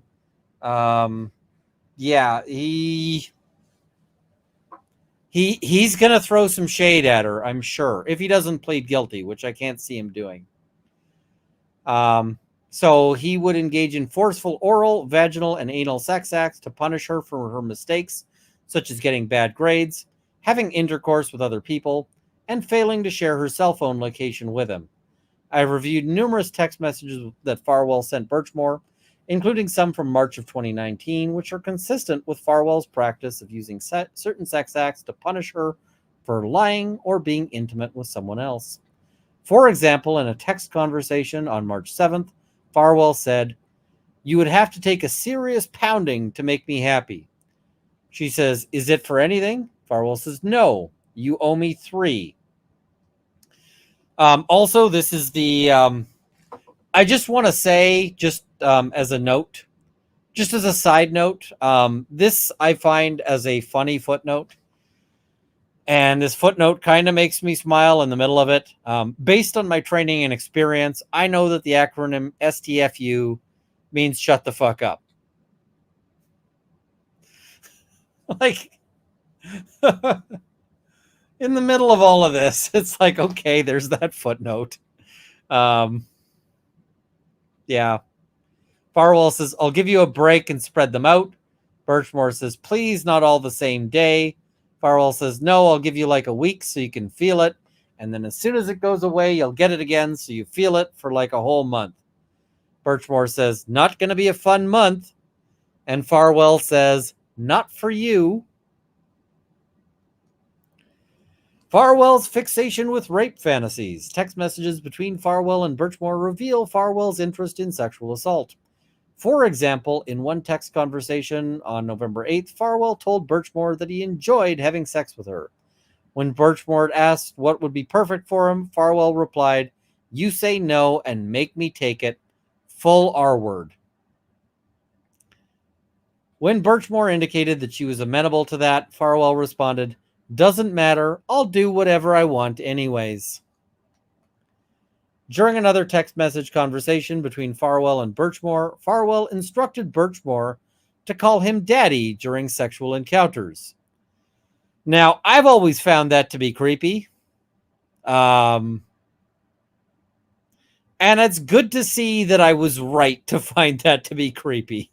In that conversation on October 18th, 2020, Farwell told Birchmore that daddy was going to engage in anal sex with her. He also indicated that when he was done, he was going to grab her hair, pull her head back, and tell her to keep her fucking mouth shut. Do you understand me? They also have the footnote of, based on my review of the text messages, I believe Farwell is referring to rape as the R word in this text message. That's a clarification I didn't need, but okay. Farwell has obsessive and controlling tendencies. Text messages between Farwell and Birchmore indicate Farwell's repeated demands that Birchmore set her phone's location sharing settings to allow him to always view her location. In these text conversations, Farwell indicated Birchmore needed to share this information in order to gain back his trust for her alleged lies and infidelity. On October 11th, Farwell asked Birchmore why her location was off and why he can no longer see it. Farwell asked Birchmore to reveal her location. When she responded that she was at 7-Eleven, Farwell told her that he knew she was in Abington, and he asked multiple times why she would go there when Stoughton has 100 convenience stores. Farwell sent on April 22nd a text message stating, I know you're hiding shit, your location is off again. Sent her a text message asking why she turned off her location data the other day. Sent her another text message saying, I see your location is off again. In July of 2020, Farwell apparently transitioned from wanting to track Birchmore's location to prioritizing secrecy. Farwell says, you could turn your location back off if you want. She says, it wasn't off. That's why I wasn't sure why it wasn't showing up. Then I just unshared and reshared it with you. You can have it. It's been a thing for years, lol. He says, lol, okay. She says, I don't care if you know where I am. I'm not doing anything I shouldn't be. My leg's shaking a shit ton right now. I'm feeling that tomorrow. He says, lol, I know that. I just don't really like any of that stuff. Big brother is always watching. Birchmore says, I don't understand what you mean. He says, I'm just saying iPhones keep track of way too much stuff. I don't mean anything by it. Farwell's iCloud account contains disturbing images regarding violence and necrophilia.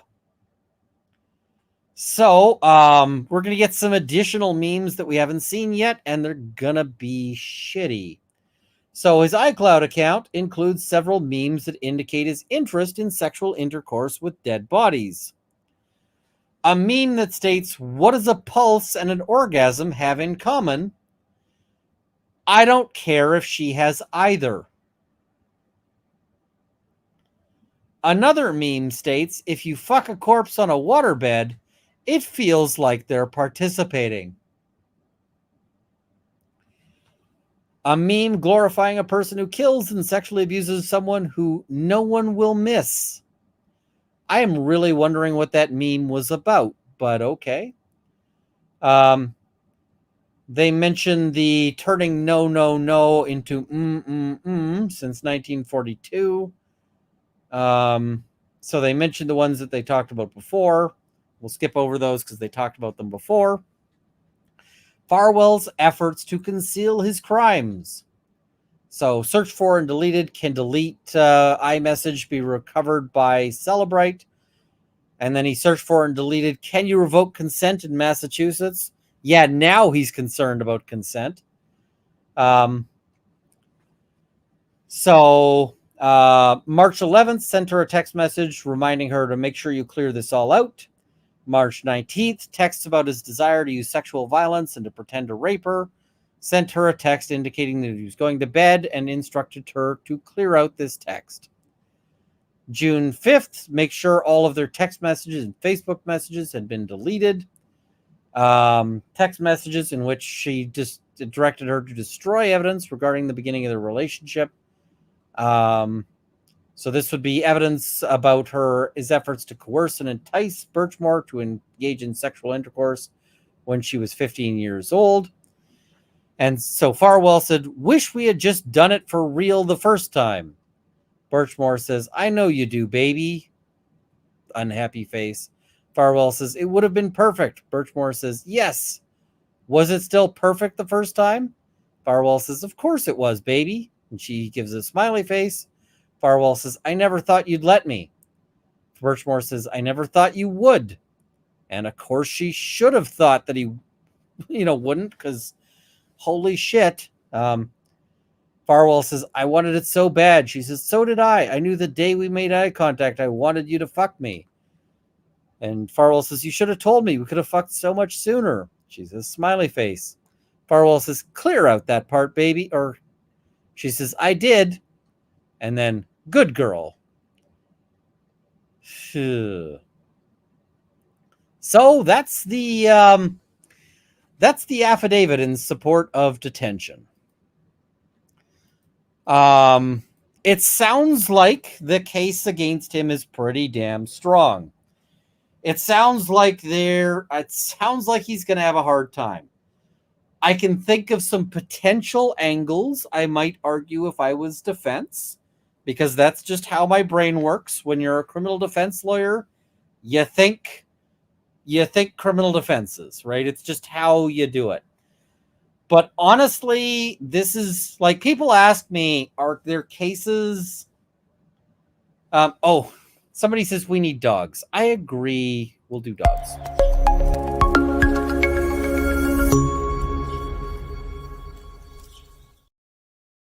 Maybe another one.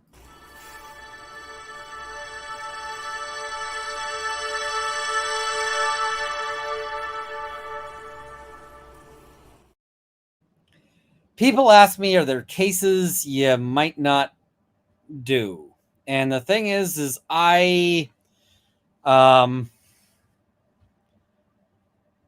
very few. But I think this is one where I might tell the client, listen, find another lawyer. I can't do it.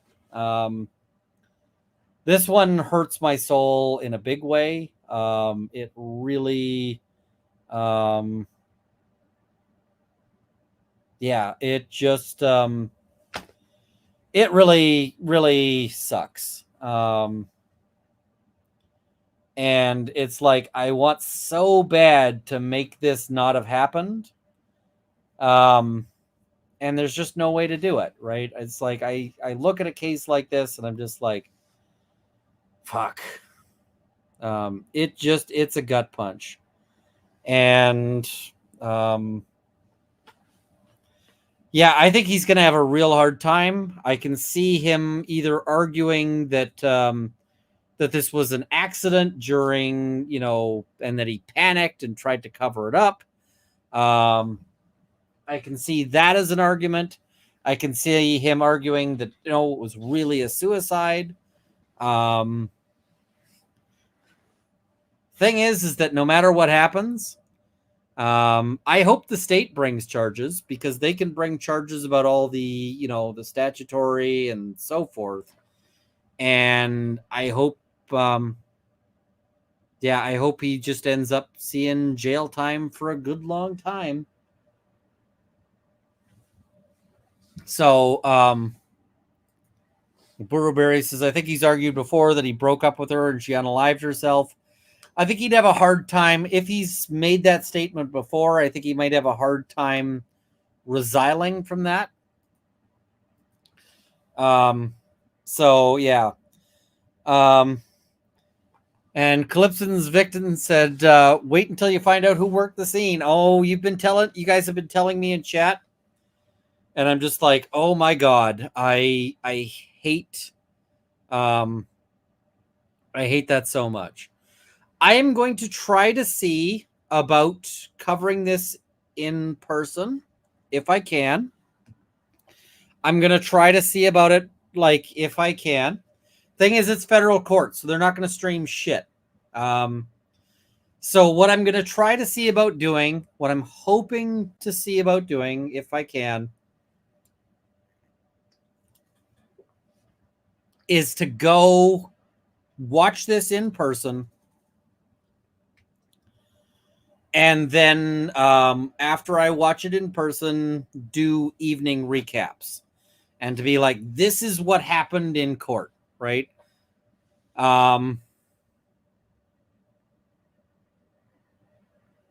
Yeah.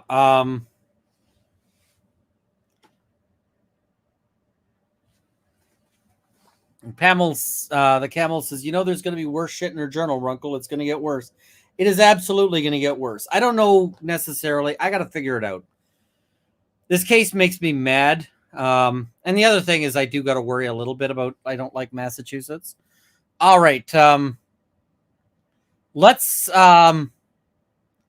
cover some super chats here. I am behind. And then after the super chats, I'm going to wind down. I'm going to, as I said, I'm going to play some video games. I'm going to, hug the dog. Mrs. Runkle is going to be asleep by now, so I'm not going to hug her because she's going to, she would not be super thrilled if I woke her up right now to be like, hey. Yeah, I'm,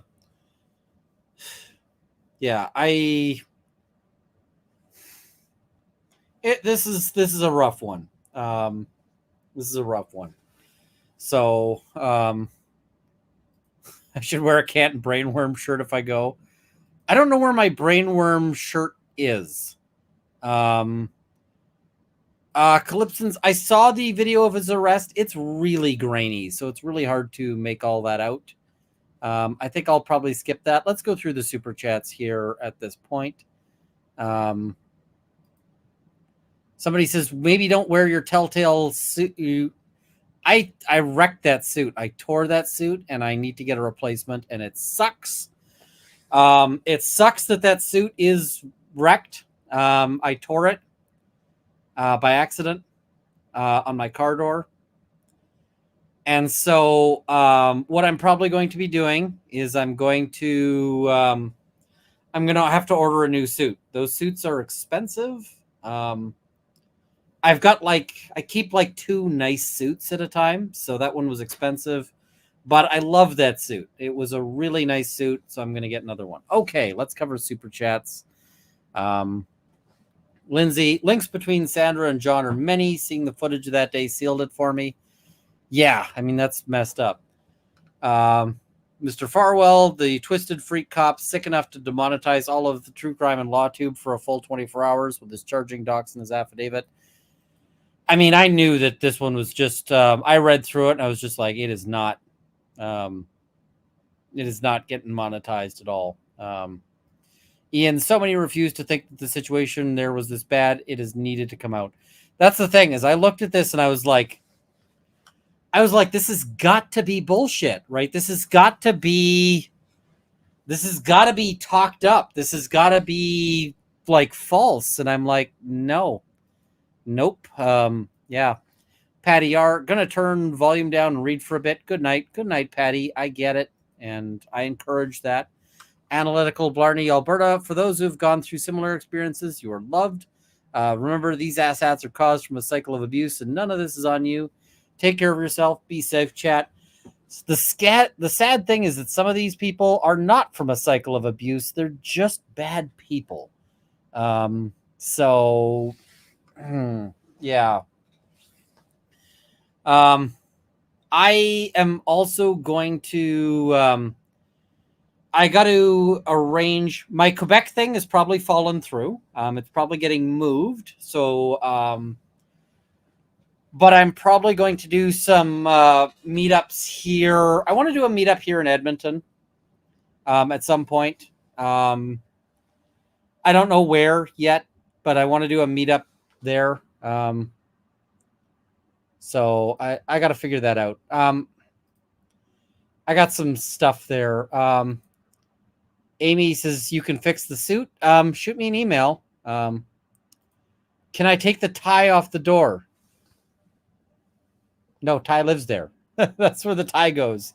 I take the tie off the door when I wear it. So Michael J. Money says, thanks for addressing these issues. Your Colleen Ballinger grooming video impacted me, made me address things I've been denying. You're a good man. Thank you so much. I hope you're okay. Holly says, I'm 4 hours behind, but tossing a few coins for the demonetization fund. I'm on 1.5 speed. It's almost as amazing as live. Thank you so much. And good to have you here. That's Simona, well behind and catching up. So appreciate that you stand by your convictions, even at your own expense. A little cursey word fund contribution. Thank you so much. KRAB, investigation into corruption in Boston. Another police report. It's Boston. They're corrupt, have been for many decades. Yeah, I feel like it's kind of the it's Chinatown thing. Bottle Shock says, hey, Runkle, if you really want to see cop corruption, take a look at the thankfully late Sydney detective Roger Rogerson. I'll have to look into that. Big Dog says, replay crew here, just started watching from the beginning. Thanks for covering everything. Wanted to support you. Thank you so much. Jesse Rah, is he in jail pending trial? Not around his kids. He's currently in jail. They're making an application to keep him in jail.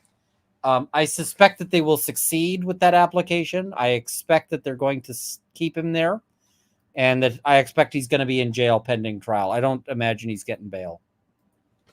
And Bell Feinstein, range time with the Farwell's name on the paper at the end. Ranges here in Canada don't tend to like that, so probably not.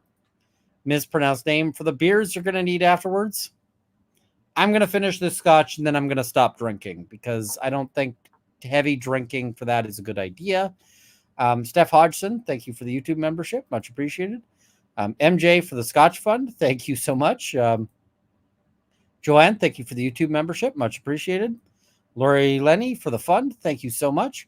And then I got to run this.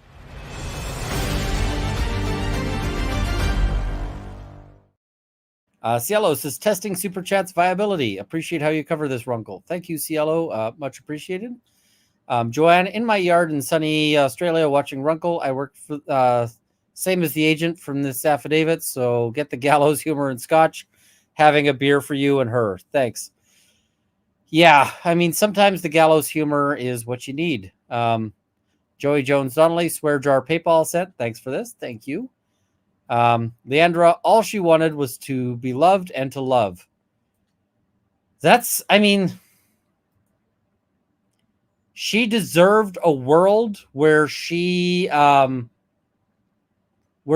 somebody who deserved her, right? And in an alternate universe, she's off making a life with somebody, and, you know, really happy, and things are good and so forth.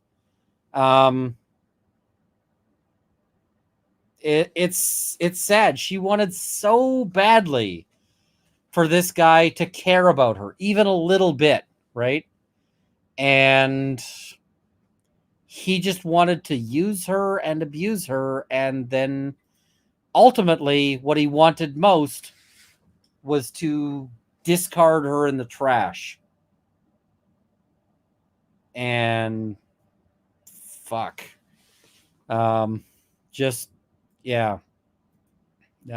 It's ugly. And then I got to roll this again.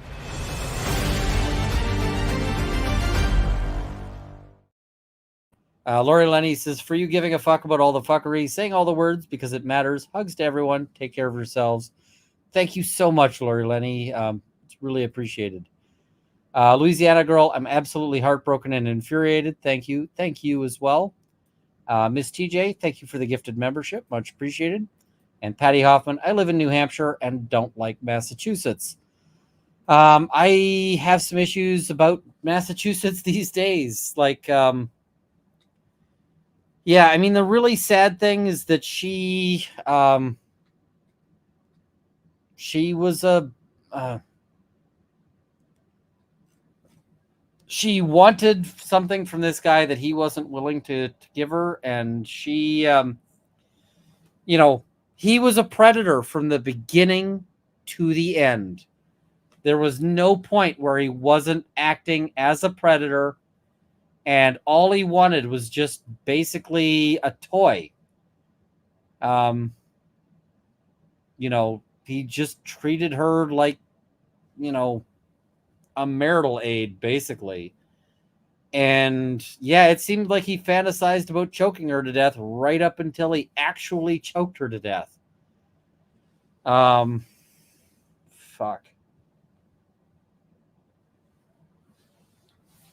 She just wanted a family. She wanted, so yeah, gonna follow this case as we can. Going to, gonna see what's going on there, but this case makes me mad, and I think that hopefully we see justice here. So yeah, I'm probably going to what is it? On a lighter note, Cardston lifted prohibition in real life. Not sure what that is. I'm going to go see the dogs. Some people asked, will I stream the video gaming? Guys, I would stream it. I'm planning to do like a video game stream at some point. Not tonight. Tonight I'm just going to be taking some time with, with the dogs and then just with me. I love you guys. You guys are fantastic. You guys are wonderful. You guys give me life, really. It is amazing how I see so many of your names in the chat that I see like over and over, and I love you guys. I really do appreciate you guys being here. I appreciate that you guys are that and that you guys are possibly going to possibly the reason why I might be able to achieve an impossible dream. And I'm super grateful for that. I'm super thankful. And quite frankly, if I ever start thinking I'm better than you guys or anything like that, I want you to tell me to go fuck myself, because I think it is really important for creators to be appreciative of their audiences, because we do it together, right? This is, in some ways, this is a collaborative thing, right? I can't do this without you guys being here. But it is different, like playing the video games on my own versus streaming and talking through them. And one of the ways I cope with things is that I sort of go and be alone. I might even skip the video gaming and just go for a walk. Sometimes I go for late night walks. It's midnight here. I actually at one point had the cops like stop me and they're like, "Why are you walking at midnight?" I'm like, "Because I feel like it."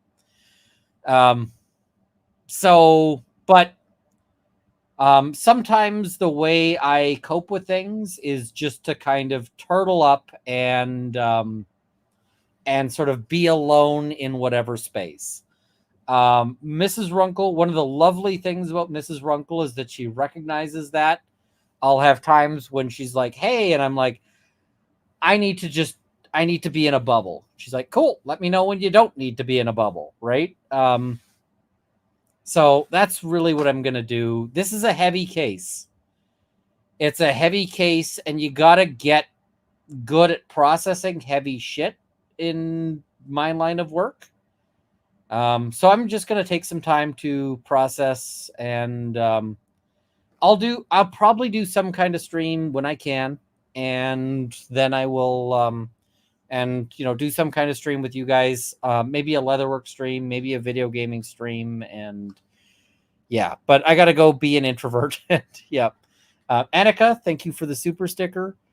Megan, aka Meg is autistic, thank you so much for the heart there.